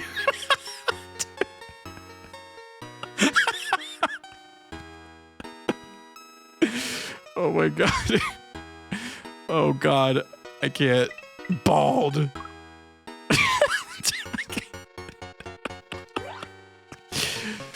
Oh Jesus, is the queen in residence these days? Yes, ever since Caesar arrived and took her side in that nasty fight with her little brother. You must be Roman. You certainly don't walk like an Egyptian. Why does she need a second coronation? Are you from another world? With the help of Caesar, Cleopatra has regained the throne stolen by her brother, oh god, Ptolemy. By the crown of Osiris, did you see that mouse? Oh wait, is that what the cat's for? He's like, holy god, there's a mouse in here. How did she gain Caesar's help? She convinced Caesar that her brother didn't obey their father's wishes. Caesar ruled that she should reign again. More mice! I know how to battle armies of men, but not rodents. Walk like an Egyptian, I know. Great little reference there. I have a fucking cat, dude. See, look at it. Offer cat. A slayer of vermin. I shall worship this animal forever if it rids this place of those beady-eyed pests. Thanks, plumber. I am in your debt. What is your wish? Tell me who else is important around here. I've heard the Romans speak highly of one named Mark Antony, an officer of Caesar's. Even Queen Cleopatra took notice when he was mentioned, but she is always attracted to power. Is Cleopatra a good ruler? She's more beloved than... Oh, God. Ptolemy, by far. What is that? That's Ptolemy the 12th? My beloved is the queen's maid, and I have carved this wooden ass for her. Please give it to her as a sign of my love. This wooden ass. The sad cat, dude. Gee, how romantic. Tell me more. About the queen? She was born in 69 BC and crowned in 52 BC. I should write these down. 69 BC. 69 BC and 52 BC. Okay. I wrote it down. They say she's the most alluring woman in the world, but I prefer her maid. Damn. He's like, I don't want the queen. I want the maid, dude.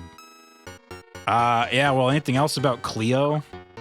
She recently bore Caesar a son, naming him... Oh, God. Caesarion? Oh, Jesus. Caesarion? What the fuck? Could be trouble. Calpurnia's... What? Calpurnia, Caesar's wife in Rome, has always been above suspicion. Dude, Caesar was already married? What? What was going on over there, dude? Jesus. The world was so insane back then. I mean, it's still insane now, but... Offer staff. Oh. Do I have anything to give this guy? No, I already gave him the cat, huh? Offer grapes? When the hell did I get grapes? Wooden snake? When the hell did I get that? What is all this shit? Hello, wait a minute. Wait 1 second. Hubba. Excuse me, ma'am, is this staff yours? Holy Isis, Mario. Isis, dude.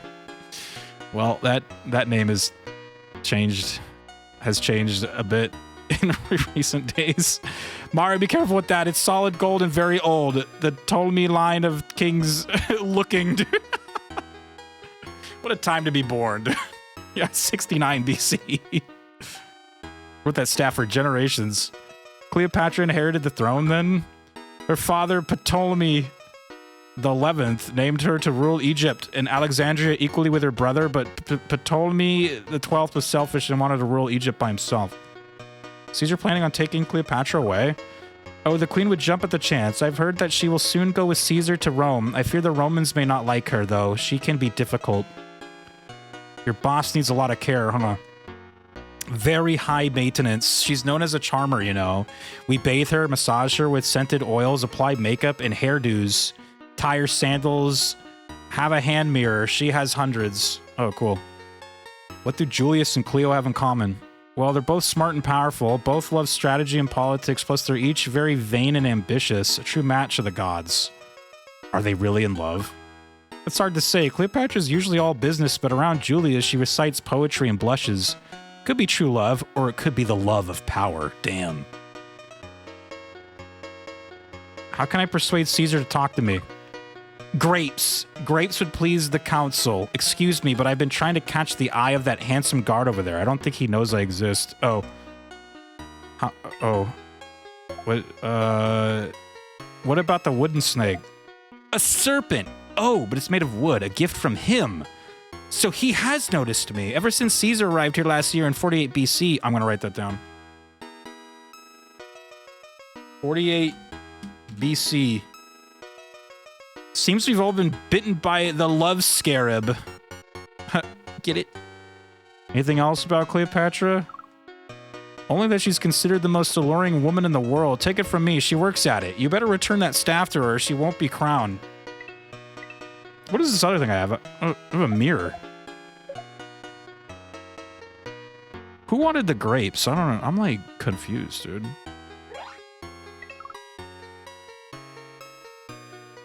Who does anybody want any grapes?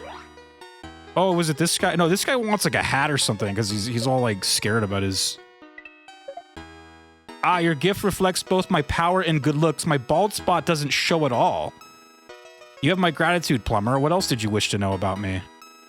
How did you get to decide who will rule Egypt? Cleopatra's father, Ptolemy the 11th, left a will leaving Rome as guardian of Egypt. As the Council of Rome, it naturally became my job to act as guardian. Mario speaks ancient Egyptian now, yes. Can you tell me more about this staff? What staff? I thought we were talking about me. My throat has suddenly become awfully dry. Oh, he wants grapes, dude. Oh my god.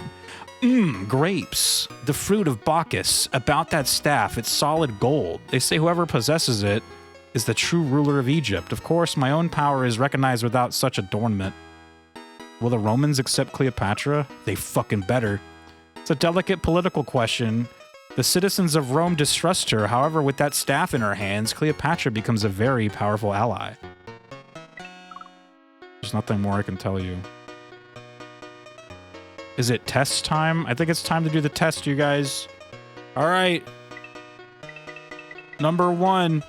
Upon their father's passing, Cleopatra and her brother were named to rule the kingdom of Egypt. That's a gimme. However, Cleopatra's selfish brother, it was Ptolemy or something. I don't know how to pronounce that. Didn't wish to share the throne, so he banished his sister from the capital city of, it's not Alexandria, right? What was this city? I don't know, it is, was it Alexandria?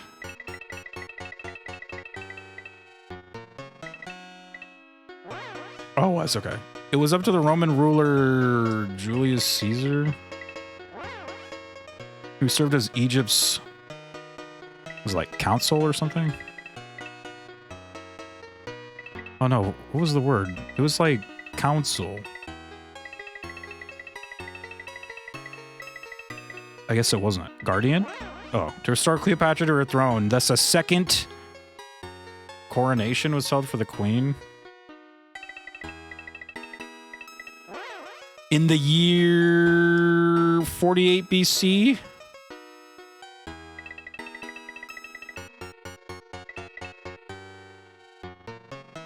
I wrote down 48. Was it 48? I mean, that's close enough. Yeah, okay. I'm like, wait, close enough.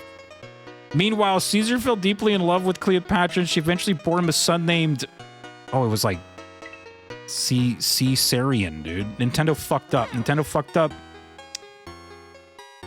However, on March 15th, 44 BC, Julius Caesar was done away with by members of the Roman Senate. One of Rome's new leaders, Mark Antony. Oh, that was it. Had once been an officer in Caesar's army. Cleopatra, who had a penchant for powerful rulers, soon married Antony, bore him 3 sons. A Roman civil war soon followed, in which Antony's forces were defeated in a great sea battle. Soon after, both Antony and Cleopatra took their own lives. The end. A2 Brutus. The end. All right, where are you, Cleopatra? Queen. Queen, were you looking for this? Why does that guy suddenly start? What is he doing back there? That's a little weird, sir. I don't... Look, man, you don't need to be doing that around the queen, dude. You mean my ancestor's staff of royal power, a 3-pound solid gold symbol of absolute rule over 1/3 of the world? Why, yes, I was. He's jorking his staff, dude. He's jorking the staff. Well, Cleo, looks like everything is A-okay.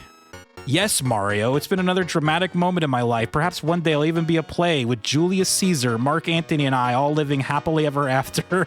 I'm sure you guys will. Have a good one.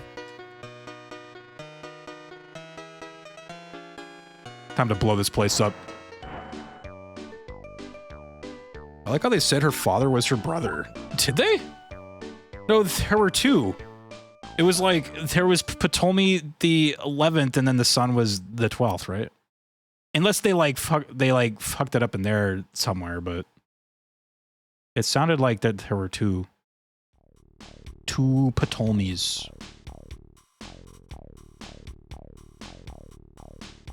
Do.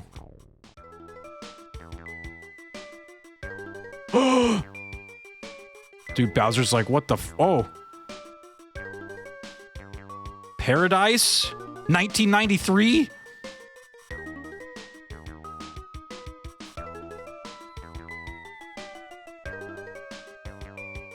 I can't move. Bowser has escaped. You need to finish quicker. Finish quicker, huh? That's what she said. Try again for different ending. Now, look, man, look. You cannot convince me to play this again, all right? I'm sorry, Bowser could live happily ever after on his fucking beach, man. That's cool with me, dude. Damn. Finish quicker.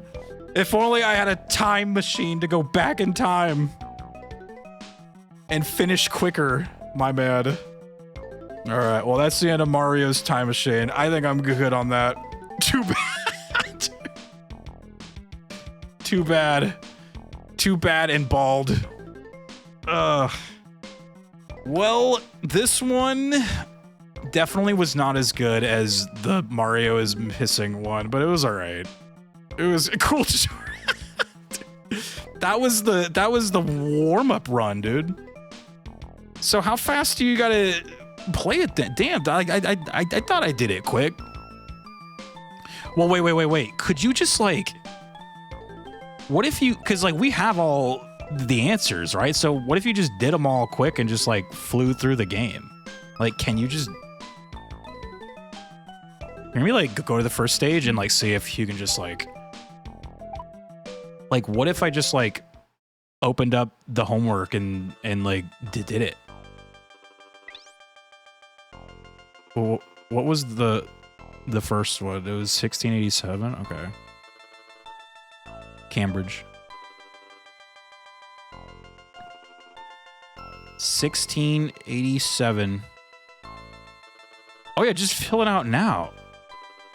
That's true. Here, let me like look up that oh no, I still have it. I have like someone like, I had to use this for a couple, but somebody basically just wrote down all the answers. Okay, so it's like doing your homework in class instead of doing it at home. Yeah, dude, you're like, just do it now. I mean, I still have to like return the item in time though, but yeah, but I do have it already, right? So it was, what was it? Christmas Day, Cambridge. This would still like take a little while. There's like kind of a lot in this game. Is this what runners do in this game? They just like just like answer all the questions, and then I have a feeling it's gonna do something where you still have to like talk to all the people. I was like, there's no way they're gonna let you just go to the end. Like I just, what was the gravitation? I didn't see what the question was. Fuck.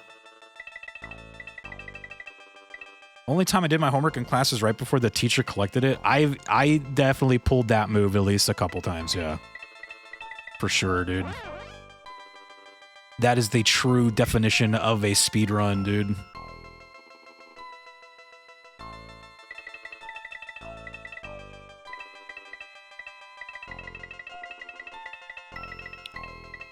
Motion. Oh man, there's a lot, dude. Oh my god. Astronomy, spectrum. Dude, this one has like so many questions on it. Oh my god.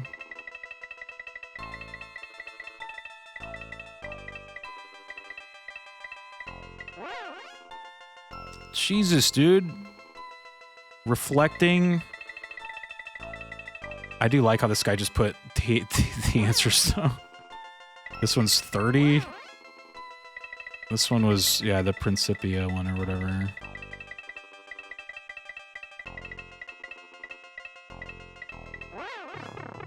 Okay, so I already finished that, so now I just gotta go, oh shit. Cambridge 1687.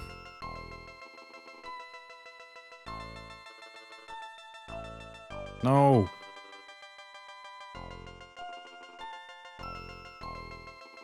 $16.87.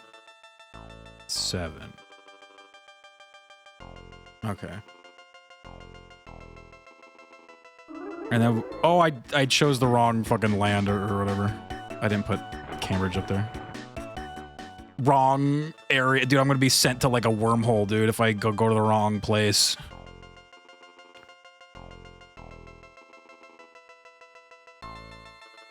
Cambridge.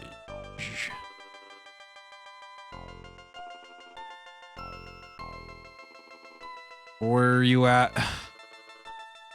Whoa. Okay. Engage. I guess I should try to do these like faster too, because there's time. That walkthrough thing said I had to do all the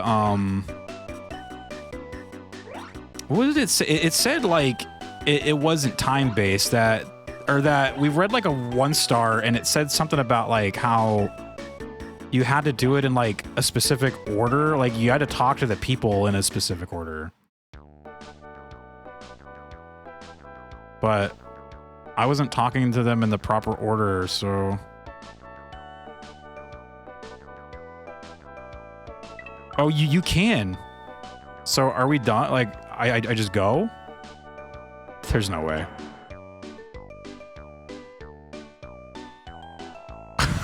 Dude, there's no way, dude. Should I do it? Should we just like blast through this and see if the ending changes or what? Holy. It's just, even this like still sucks though. Like, even though we're like getting it quickly, it's just like, it takes for forever.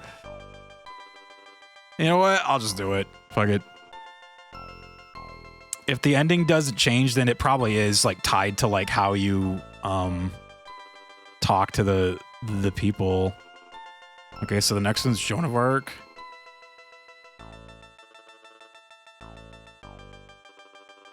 At this point, you literally are just taking an exam. Yeah, it's like you're not even doing any of the fun stuff, dude. Here, I'm gonna move it onto this screen.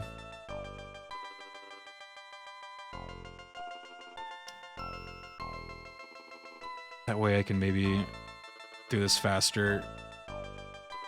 So we're on Joan of Arc. What year? 1429. Okay. 1429. It's bright on my face. Oops. I would do it in class, ran out of shit to do early, so I didn't have to do it at home. Then I learned that it was only 5 to 10% of my grades, so I didn't fucking do it. Oh, for like homework?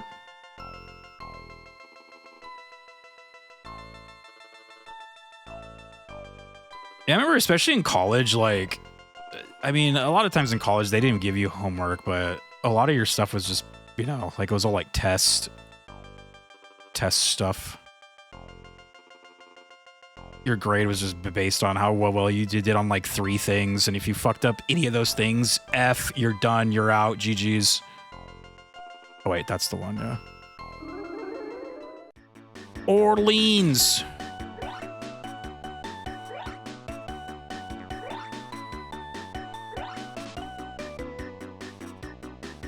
This is the best part of the whole game, dude. I could just play this all day.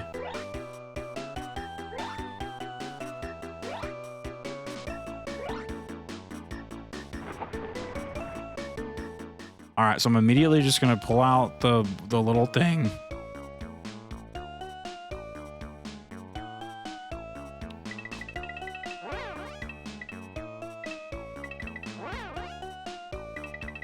English.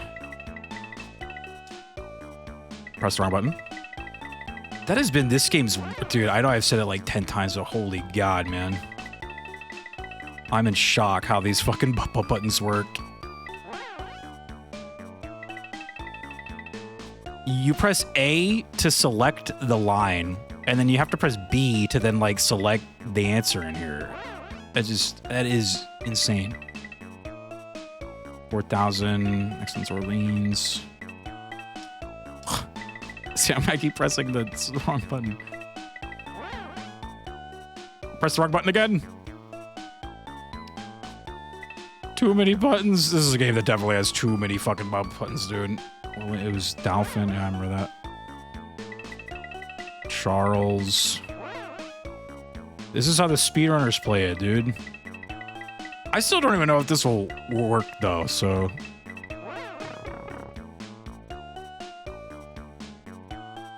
Excuse me, pardon me, excuse me.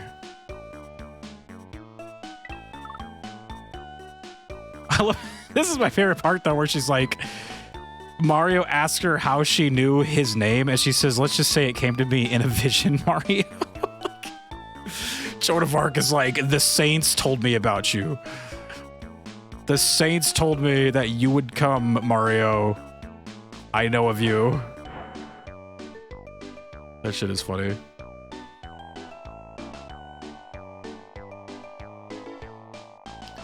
Joan works at Nintendo, exactly.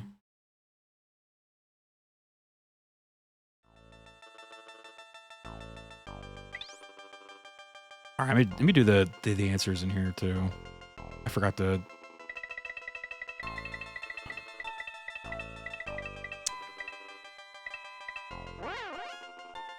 Do. Renaissance.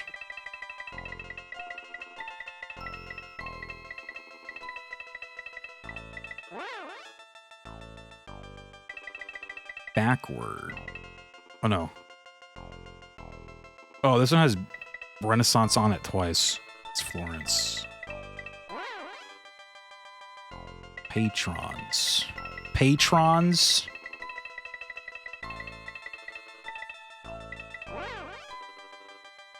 I pressed the wrong fucking button, dude. I'll never get it right. He was a sculptor. What was that thing he was? Architect, yeah. Another Renaissance answer. This one was Renaissance. Now it's backward, yeah. Do. Mona Lisa. Okay.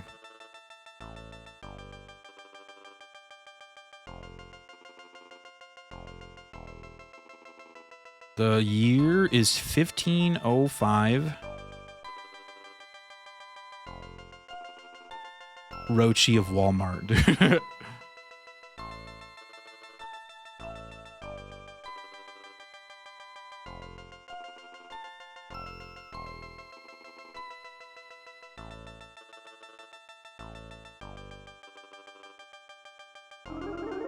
The time stream.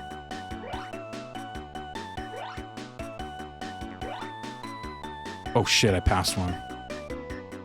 Think of all the other games we could have been playing right now. Dude. We could have been playing Captain Toad, Mario Galaxy. We could have been playing Mario Sunshine. Think of all the games. Paint drying simulator 2. Where was this guy? I forgot.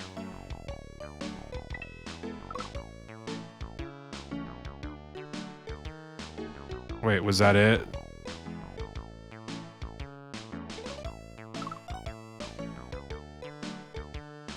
That was it, right? I just skipped that so fast. That would have been... Yeah, it's giving me the, like, happy time music. Like, yes.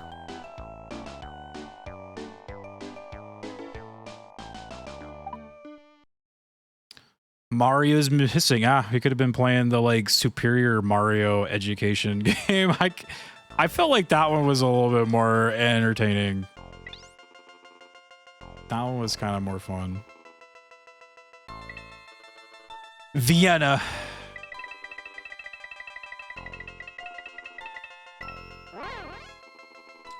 Uh, 1770. Piano.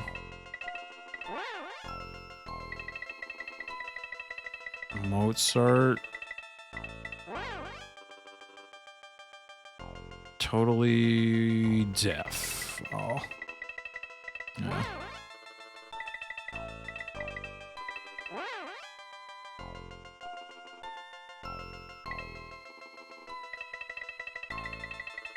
This is like when you're at school, you're copying like someone's homework, dude. You're like, hold on, I just gotta write down all the answers, dude. We're copying someone. Your friend gave you all the answers, dude.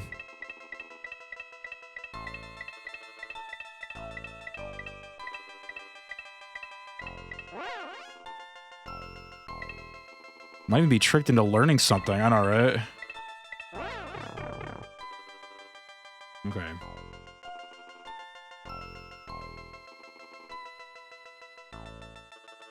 So we're going to Vienna.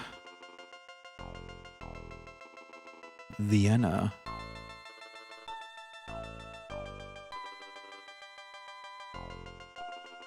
Oh. The year is 1824. I have to sneeze.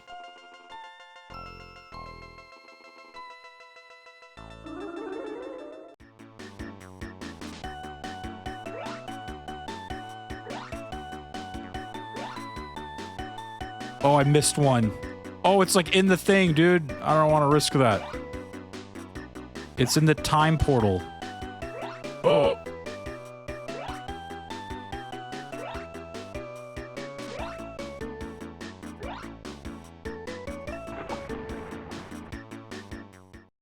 I'm trying to remember where this guy was.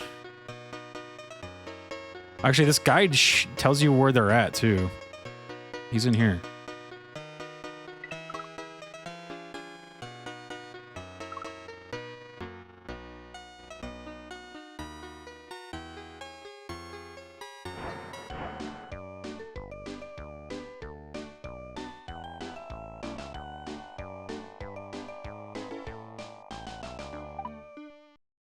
All right, man.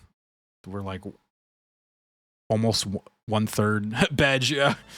It's like, damn, this is like still gonna take a while, which sucks, man. It's like even like cheating, you're like, oh, it's still gonna take a little while. I think what's making it worse is just it's so fucking hot in my room right now, and I'm just like, dude, I'm about to just go outside. We're gonna do class outside today. It's too hot.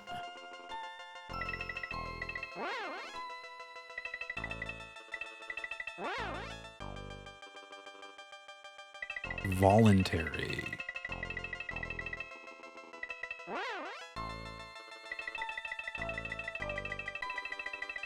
Speaker.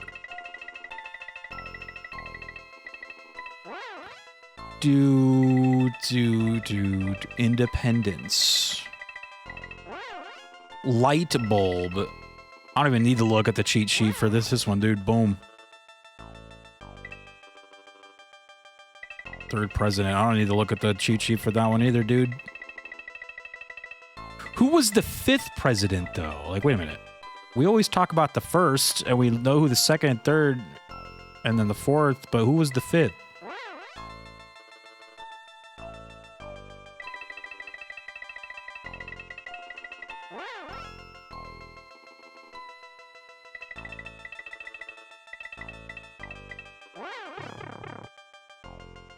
James Monroe. Nice.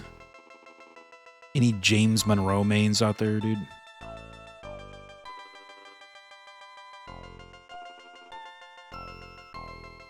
Who? Who? I remember in school when in like 5th grade, I had to do we had like these president reports that everybody in the class had to do, and like the teacher just would randomly assign you one, and I got Chester A. Arthur, who I think was like the 21st president. Chester A. Arthur. Wait, did I pass it? I think I passed it. Oh no, it's right there.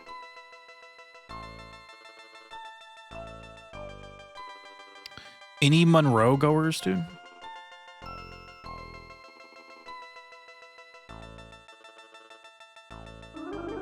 Time stream. This is the like, I wish the whole game was just this, dude. Oh shit, I just passed a mushroom. The hell, man? That one was, oh god, so close to that little spike.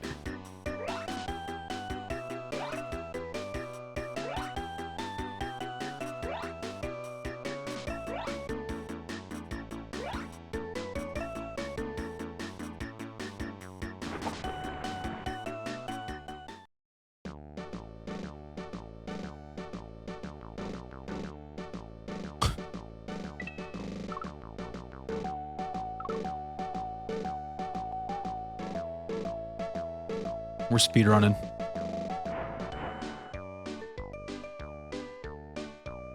Now we just got to do that 10 more times. Are you guys excited as I am? The little kitty jam. Hyper kitty jam. Bowser's Castle looks kind of scary in this game. This is freaky. This would have, like, scared me as a kid. Yes. Is this Thomas Edison?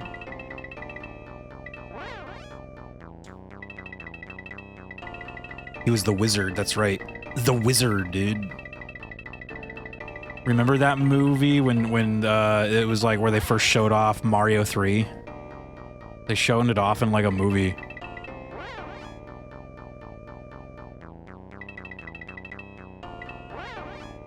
The wizard.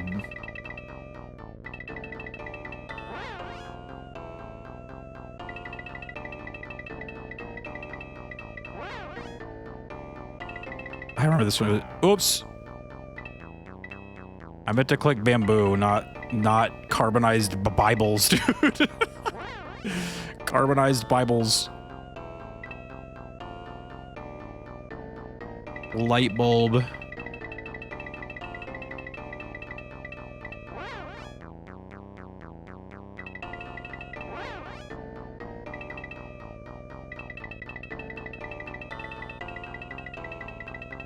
Doom, doom, doom, doom, doom.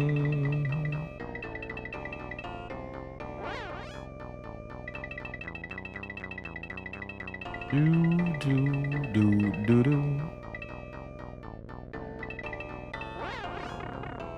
Done.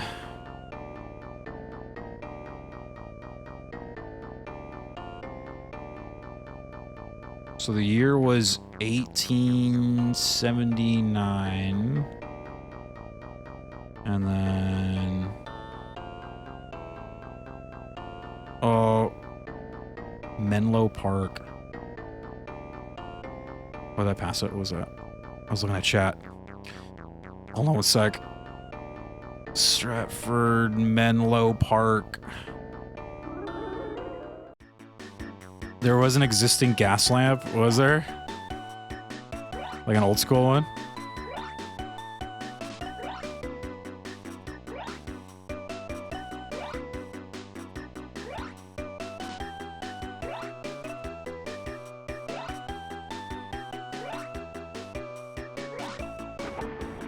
There's this guy, I was like watching a video, it was a couple months ago, but this guy was like pointing out how like back in the day, we kind of used to make all our like gas lamps and like street signs and all these things look kind of, you know, pretty and nice, and like the design of them was always very like nice to look at. And then now we just make like super boring like poles and just like signs, and there's just no like life to anything that we do now. Like I'm like, that's kind of true.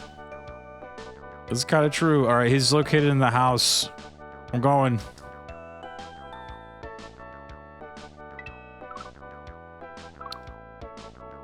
I don't know, the gas lamp thing reminded me of that. If you're like, what are you talking about? You make them look all nice, you know?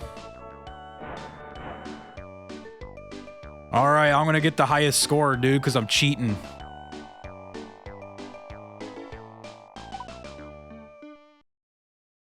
Shit. Do do do do do do do do. It's to make you subservient by the time you finish your 1 hour both-way commute to work. Smiley face, yeah. No, I think he pointed out that one of the reasons was because it's just cheaper to like make, you know, like a boring pole than it is to make a nice, neatly decorated, carved like metal, you know, thing. It's like, you know, you just, you know, pull, boom, done. It's quick. It's done. Yeah. Yeah. L button for time machine. Oh, okay. Sorry. We're going at 1292.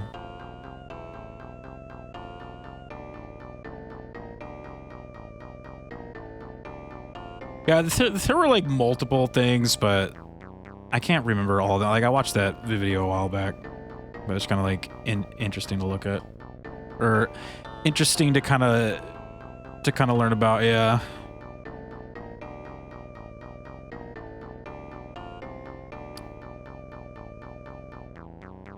The Gobi Desert of 1292. I forgot to do the homework, but I guess we can just do it when we get there. I'll just do it when I get to school, you know what I mean? Do-boo-doo. Ba-boo-da-boo-boo-doo. Ba-boo-da-boo-da-boo-boo-doo. Mushroom. Do-do-do-boo-do-boo. I missed that one. Are you kidding me, dude? I could have had 10 more points on that. I'm pissed. Time to start the whole game over again. My perfect run. Venice. People keep hitting them with shit, and governments don't want to deal with paying for fancy shit when they can just pocket the money. Yeah, there's that too, huh? Like the, you call it like the vandalism and shit. Good point, yeah.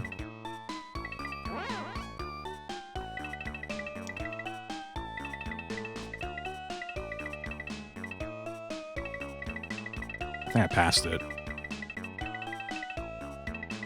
Or maybe not. Oh, it's right there. Oh!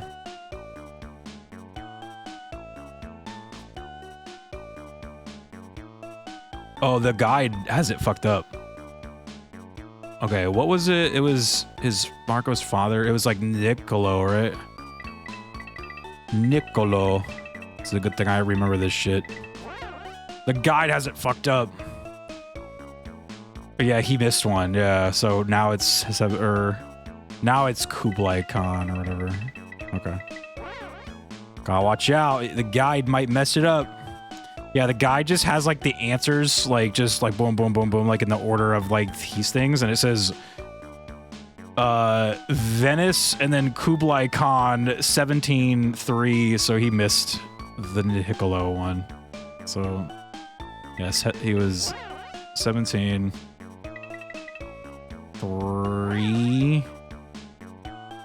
Gobi Desert. Okay, that seems like it's fine now.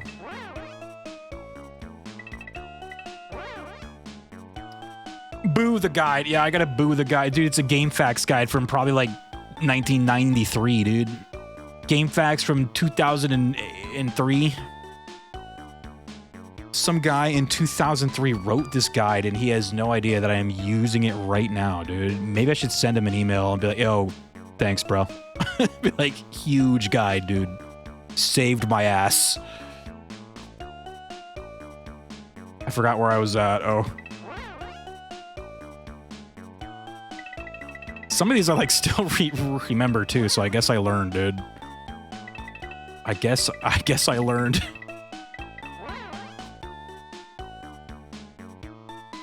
Fireworks. Oh, it's not the number ones, dude. Do. Oh yeah, wasn't it like the book of He's like, he wrote a book and it was so creatively named The Book of Marco Polo, dude. Like, it's like, that's it? It's kind of funny. Where was he again? Was he over here? Oops.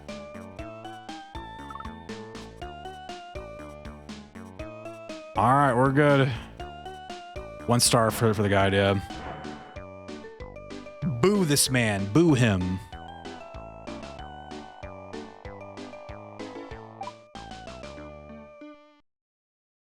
Oh god, we still got like a lot to go, dude.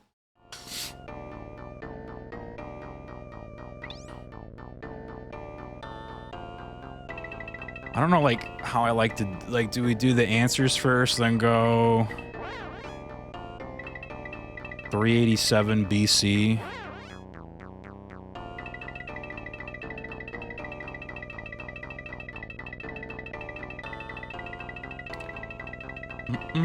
There it is.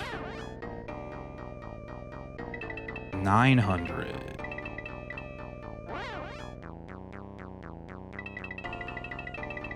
Socratic.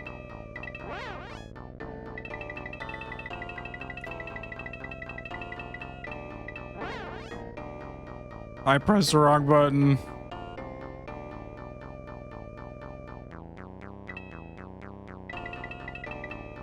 It's Aristotle right now.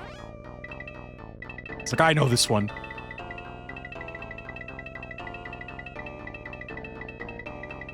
Truth.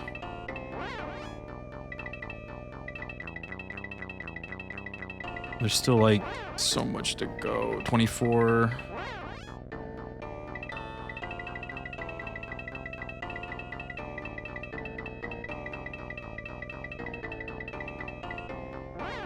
We gotta do it right though, alright? That's the thing.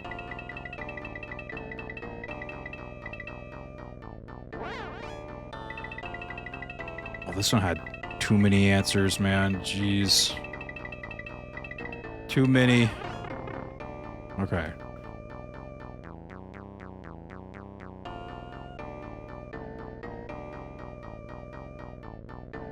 $396. And that is BC of Athens. Whoops. Engage the time stream. Oh, fuck that.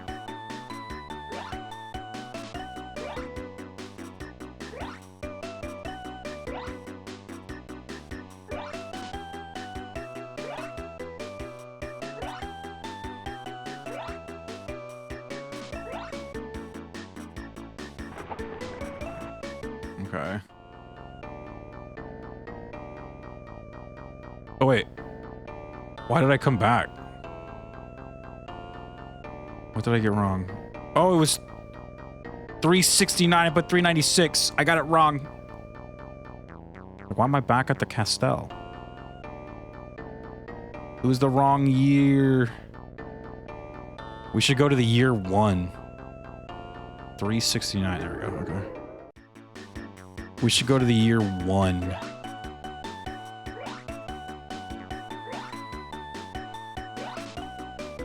Shit. 1. See what happens, dude.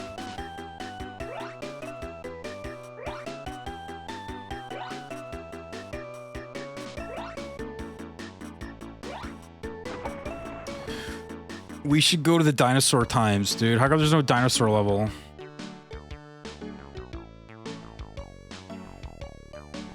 It says he's located between two Greek-looking buildings, like this one. Yeah.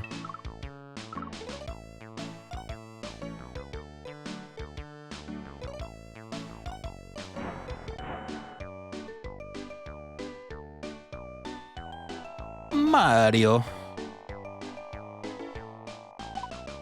That's for Mario Edu 3. We gotta play Mario Teaches Typing, dude. That's the next one to play. We're gonna, like, actually play some shit. You know, what was that one game we were saying we were gonna play the, what was the, like, typing battle royale game? Like, we gotta play that with Tech, dude. Like, Tech, what's up, man? Like, the typing royale. We gotta play that, dude. That shit sounds funny. Does that have squads, dude? Like, typing squads? Does that have squads, dude? That'd be awesome. Oh my god. That better have squads. What's up, though, Tech? Final sentence, yeah.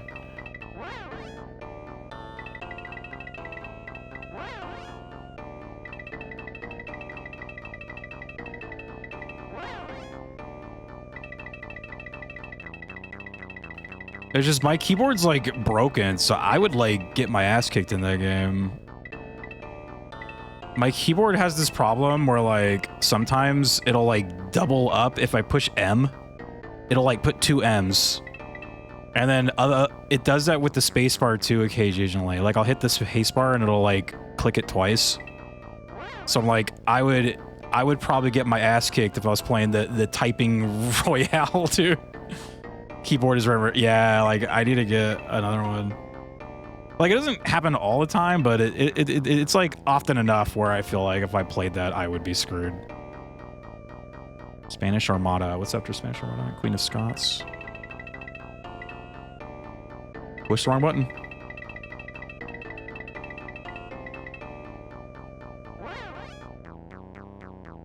I need you to stream that. We gotta stream that game for sure.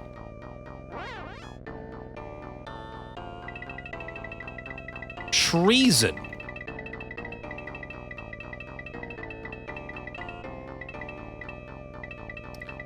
Do. There it is.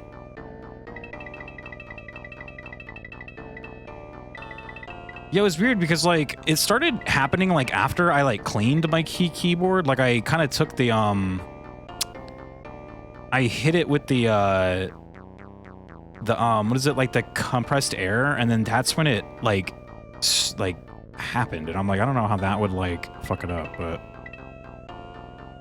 oh, I hit the wrong button again, dude. Mr. Francis Drake.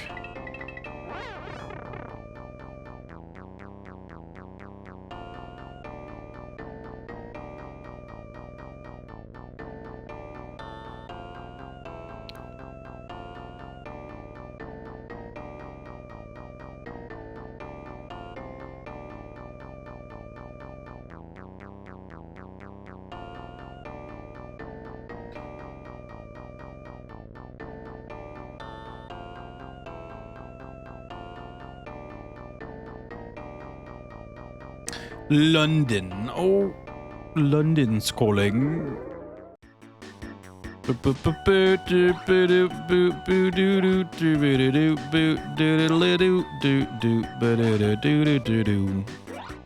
Song's gonna be stuck in my head for the next couple days. It's over for me. Look out. You don't want to go in the time stream too early. I did the homework already, right?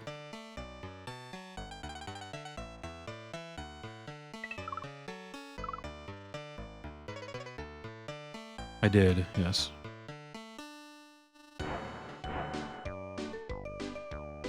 We're doing a speedrun right now, Tech. You would be proud. Tech would be proud of us. It's treason, then. Mechanical keyboards do that when a key is on its way out, especially Logitech keyboards with the roamer key switches. Really like the roamer switches, but that's annoying. It's not bad on keyboards with swappable switches because you just replace it. Yeah, I'm not sure if these ones can be swapped out. It is a mechanical keyboard, though. So I assume it has something to do with that. Time, yeah. Oh, next one's India again. Calcutta. That song sounds like it wants to break into a rendition of Take On Me. It does a little bit, yeah. I hit the wrong button. Frowny face.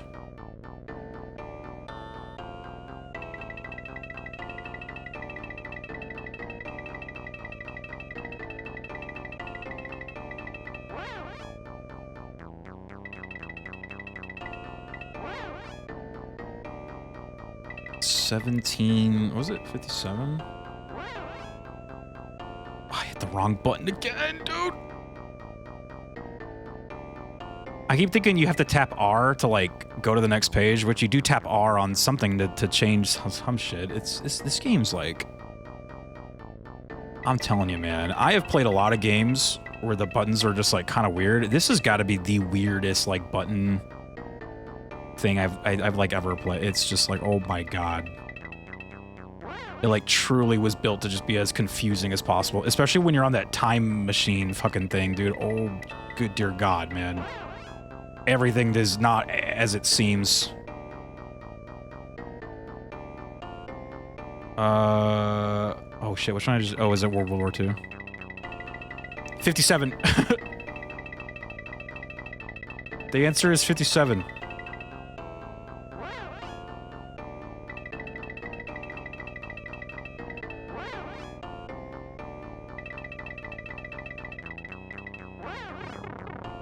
done.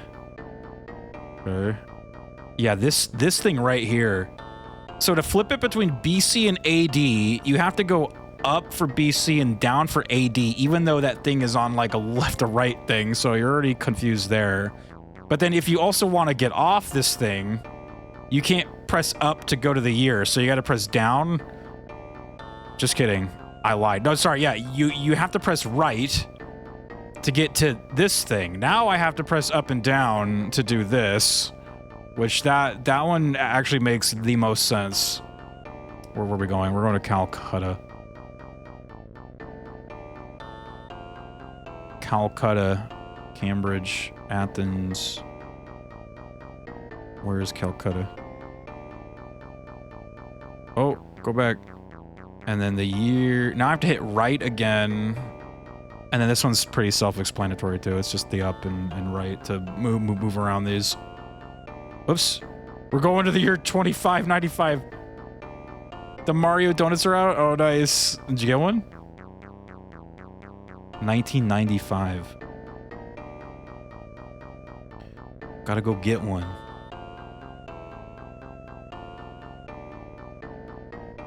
Tomorrow, yeah. Tomorrow's the big day. Mario donuts. Mario ice creams. Do-do-do-do-do-do. I missed a mushroom. Oh, that one's too close to the spike. Oh, that one's pretty close too. Damn.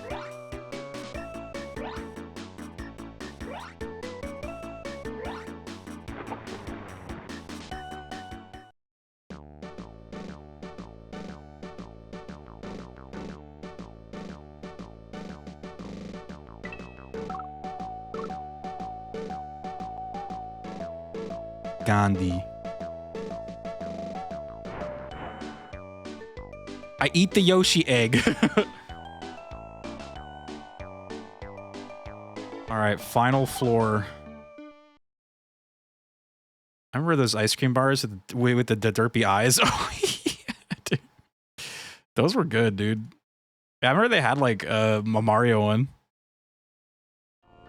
I remember that one came out kind of later. They had like the Sonic one, the Ninja Turtles. Oh, what's that one? Oh, that's cute. Here, we get that. Can I pause it? I assume it's okay to, like, the time doesn't really matter in this room, right? Add 2. All right, it's added.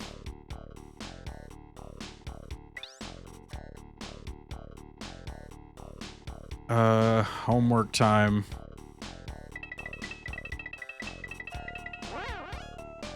To work.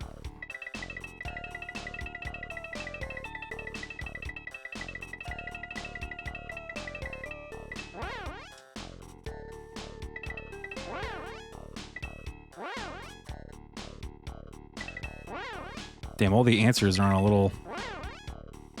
Hit the wrong button! Fuck! The wrong button.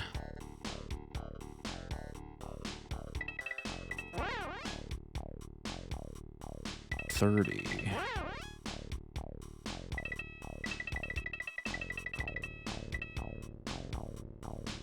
Hit the wrong button again.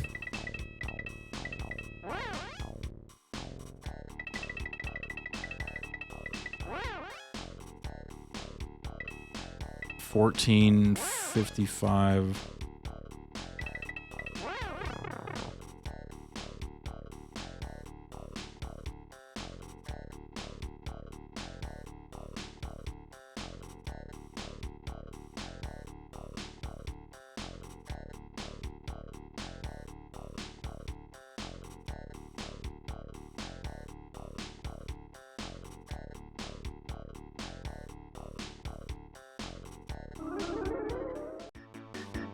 Time string.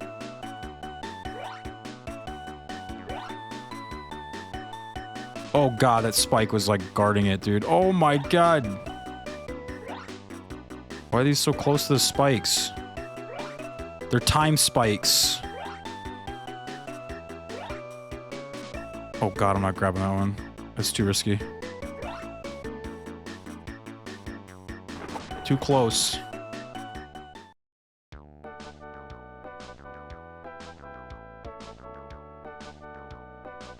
He was in here, right?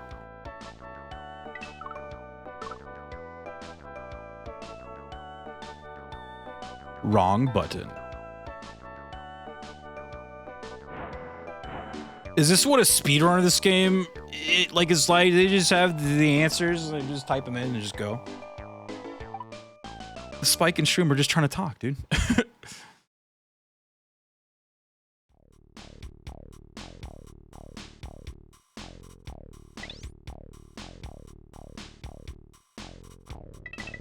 All right. Getting closer. Will this even work though? Like, what happens if Bowser knows that you like cheated? He's just like, nice to try. You cheated. You went on the internet and looked up the answers. I hit the wrong button. Fuck. Too bad. Yeah.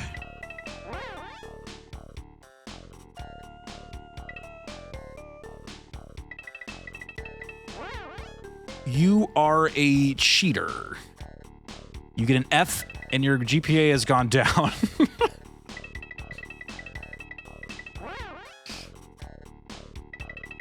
Your GPA has gone down.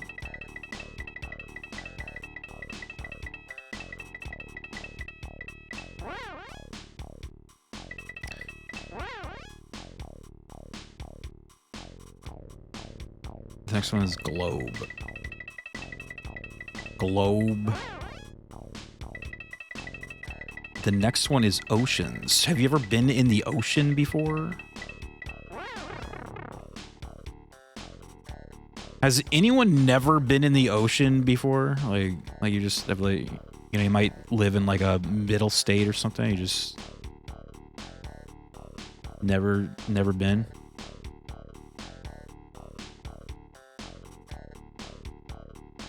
The Pacific Ocean. Heaps of people. Yeah, I know, right? Like, but I just meant like anyone here, like, you know, currently, present. Vale, what's up, man?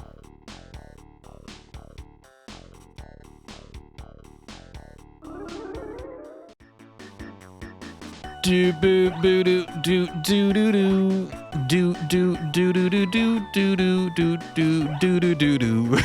This song is so good. Do do do do do boo do do do. Oh, one more. Okay, whirlpool, go, boom. The kitty jammed it. Where was this guy at? He was the captain.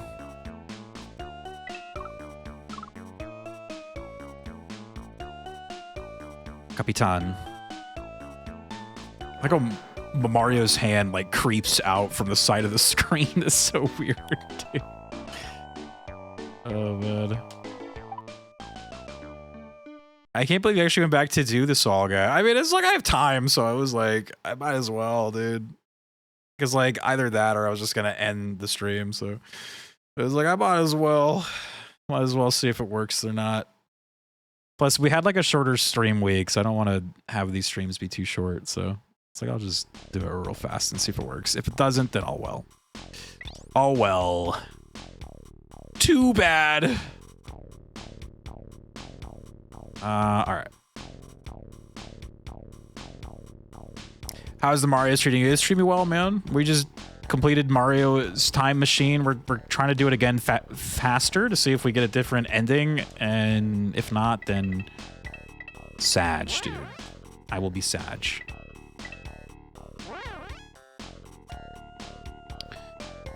Stone cutters, dude.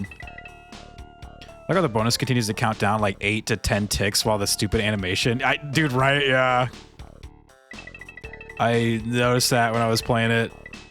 I didn't think the points were gonna matter. I was just like, I guess we got like spoiled during the 1 star we read. It like told us that you had to like do it. See, like, this is where I think, like, it still might not work because according to the 1-star, you had to, like, talk to the people in a certain, like, the correct order. So you couldn't just, like, go, like, back and forth. Like, it had to be, like, the correct order. But then when I beat the game, it said that I had to just beat it faster. So it's like, I guess, it's like, I guess we'll see. I forgot what I was trying to pick. Are we still on the stone cutter one? Yeah.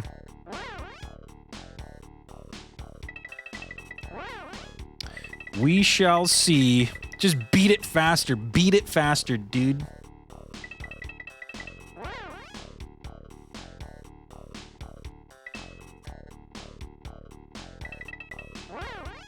David. Sistine Chapel. The Pope. Julius II.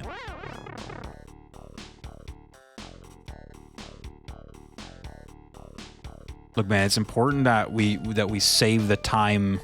I mean, I guess we, like, saved the timeline, but Bowser escaped. So, I mean, it's fine. Like, he always escapes, right? It's, like, normal. So, he just got away. And we're like, all right, well, see you next week. It's all a stage play, right? It's all a stage play. Canon and yeah, canon and oh god, I missed that mushroom. Oh god.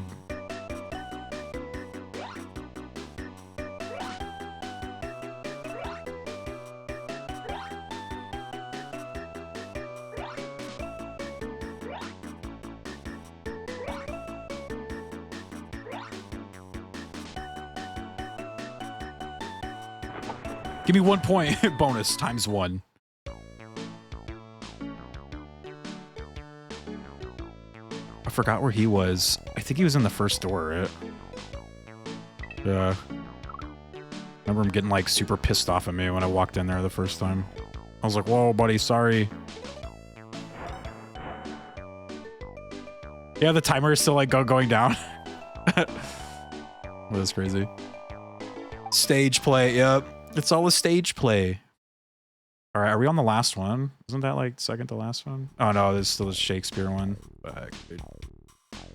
Fuck, dude. All right.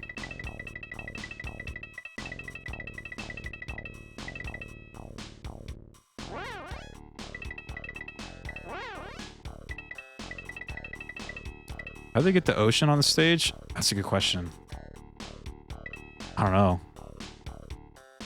Yeah, it's like during the Mario water levels. Like, how does, like, I guess, is it like glass there? It's just a big glass tub you can see inside. Oh god, I forgot which one I was on. Is it, oh, play.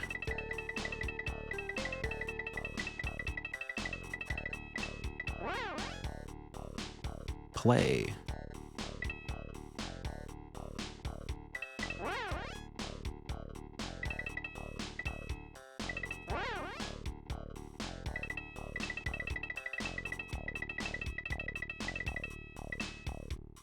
I have pushed the wrong button.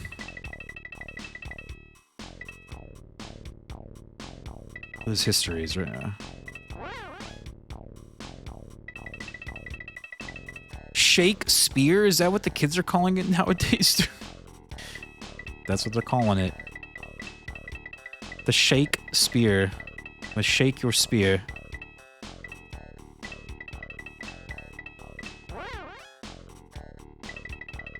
Globe.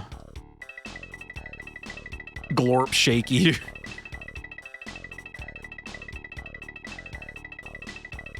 Ooh, that's a lot of things. A lot of answers in that one.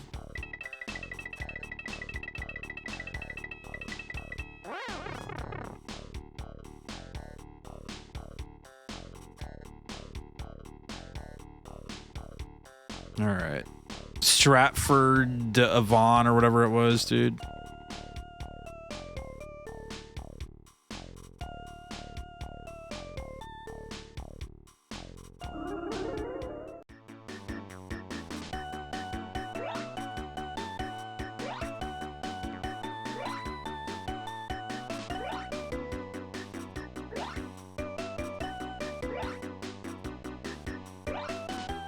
Oh.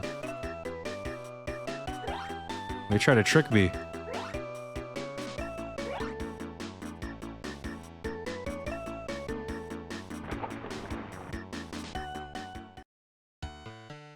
He was on the far right. I remember. Go, go, go, go.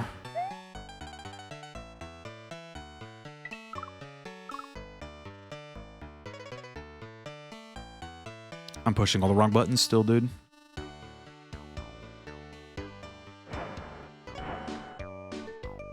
All right, now we're on the last level.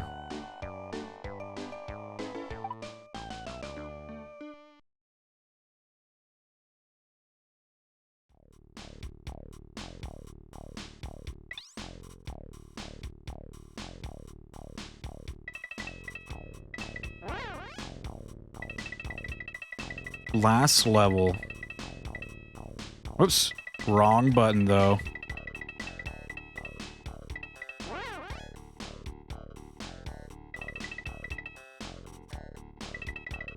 Oh, back up.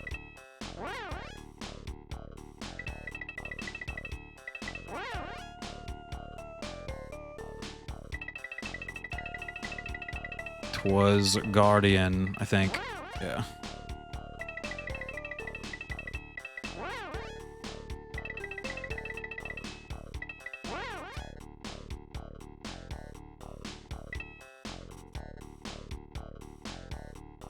Only 2 answers on this page.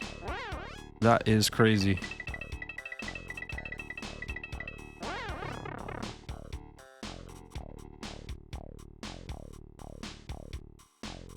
All right, so we gotta flip this.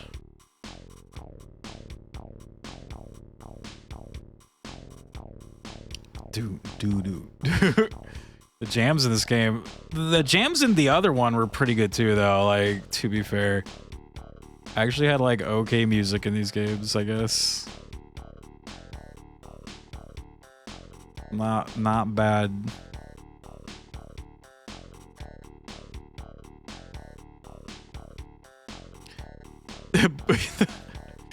Poo, please, dude. 47 BC.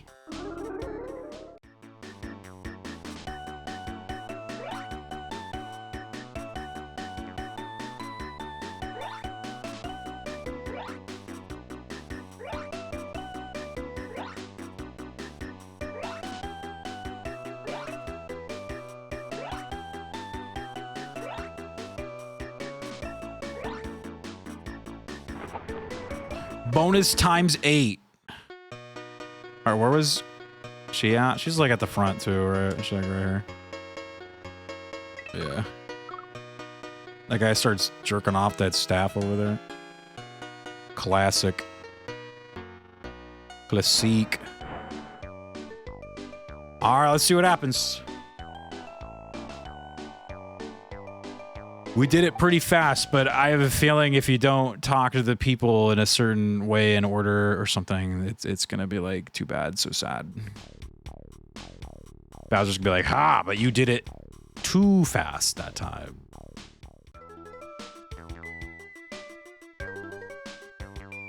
Elevator coming up.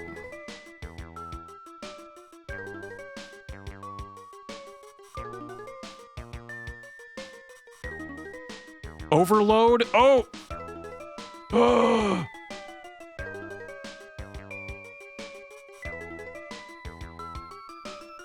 What?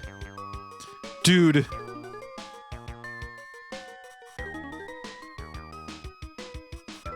What the hell?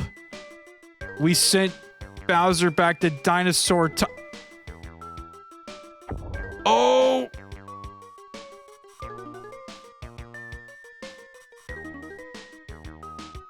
Congratulations, you did it. I love how it's in the Mario text too. Time Machine Team. The hell was that? I love how these games just like end. That's like my favorite thing about the last one too. Is like pretty funny too. Well, we got. So was this the true ending? I'm guessing Bowser dies in the dinosaur times. Got it. All right. Well, kind of worth it, I guess.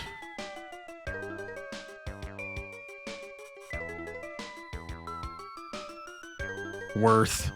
Bald. Writing. Who wrote this shit, dude? Great game. Fun time.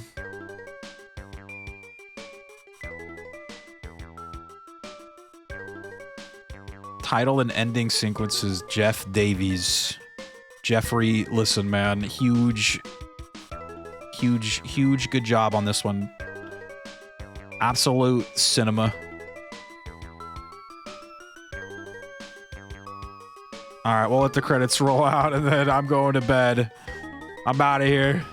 It was a fun time, though. GG's. The Mario celebration, Mario and movie celebration is at an end. That is this was our finale game. The end. We had a good time. Don't be surprised though if I like sprinkle a little bit of Mario here and there though. During some streams, there was still a couple of things I wanted to do from the other games that we were playing. So if there's a day where I'm just playing Mario, don't freak out. I kind of still wanted to complete those like super challenge maps from Mario Wonder, and then there was the Captain Toad stuff. Wonder, yeah. And then I also kind of wanted to play the final stage, the special levels from Mario 3D World.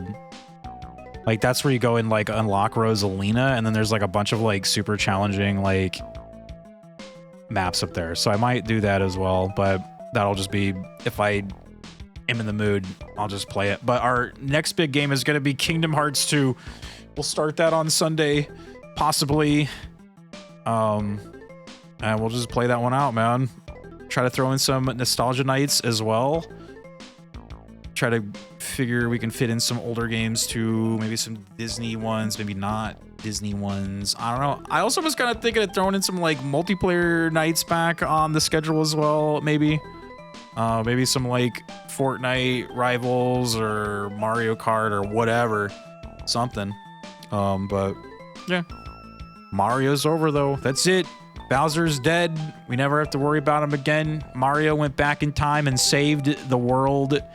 He put us on the proper timeline. So Mario's Time Machine, the end. TM. Mario's Time Machine, TM. I've been thinking for the biddies, man. I appreciate that. Rio's really just saying we're going to do Mario Maker with tech, dude. Could you imagine? Mario Maker Tuesdays, dude? Maker Tuesdays? Do people still play that? Like, do people still play the multiplayer for that game? Could you imagine? Niku stream soon, surely. Sad kitty. Oh yeah, that was the one that you wanted me to add. Sad kitty. Oh. They do? Dude, there's probably still some like crazy people on there playing that shit, man. Damn. Here, let's get Niku a shout out. Let's get some shout outs before we go, and then I'm out of here, man. That was fun though.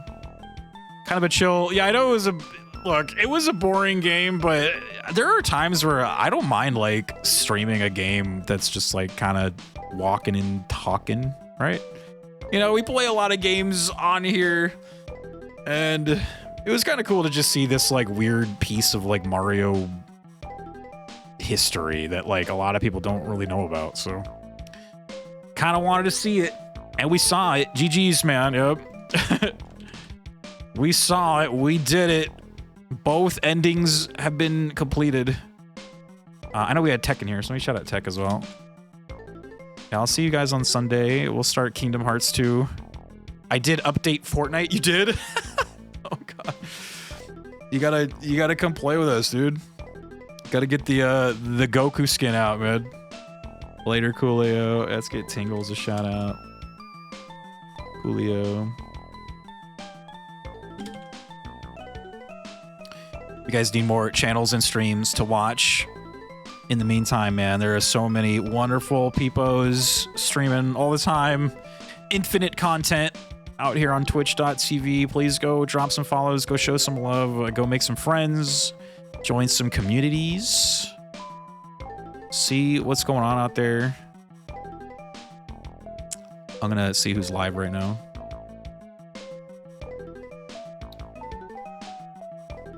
That was pretty cool, though. It was a good Mario Legacy. In fact, we should probably cross this one out before we go, huh?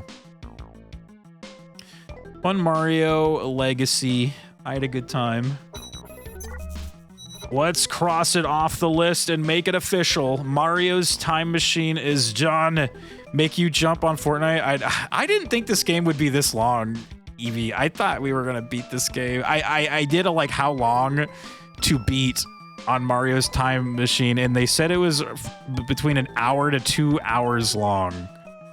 So it took me almost 6 hours. So I don't know if the internet was wrong. It was not an hour and a half to beat this game. The internet was incorrect. They tricked me. I don't know if I could come play right now, but yeah, I'll be on tomorrow though, so I'm on a couple days off here, so I'll try to jump on, but yeah, 3 a.m. I don't know, it's a little late. Yeah, I gotta go. Sag. I'm so sorry. I hope I didn't like keep you like waiting. I did not think this game would be that long. The other one wasn't that long, but this one was kind of a little longer. Let me get you a shout out though, Evie. I know we got your custom one. You guys go watch Evie's TikToks, highlights, Fortnite clips. She puts a lot of work into them. You should go drop her a follow on there if you're into the TikTok stuff, if you're into Fortnite highlights and clips. She's got a ton. Niku tomorrow, dude. My check, dude. Tomorrow, dude. Maybe. Carry me on Sunday or soon, please, guys. Bless. Oh, yeah, that's right. We're going to cross this out. And if anybody's new here, we tend to do these big video game events from time to time where we just kind of play themed, or we do like a theme and play a bunch of games. We were playing our Mario games for the Mario movie, and also because it was Mario Day about a month ago, so we started this about a month ago after we did Zelda, which was our Zelda event.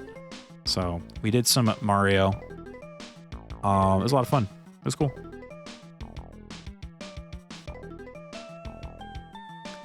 Yeah, like I said, don't be surprised if I pepper a little bit of Mario games here and there just for fun, man.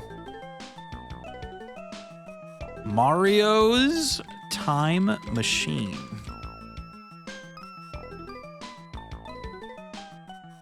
I got school Sunday on Niku time. Oh. Escuela.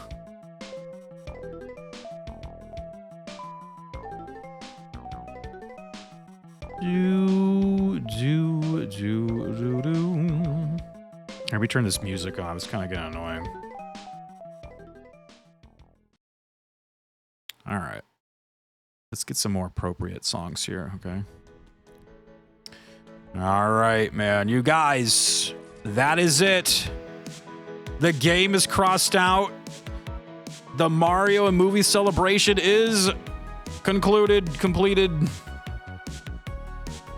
We did a lot here. It was a good time. We played lots of games, new and old. It was a fun time. And like I said, I might go back to some of these and kind of like just do some of the extra stuff.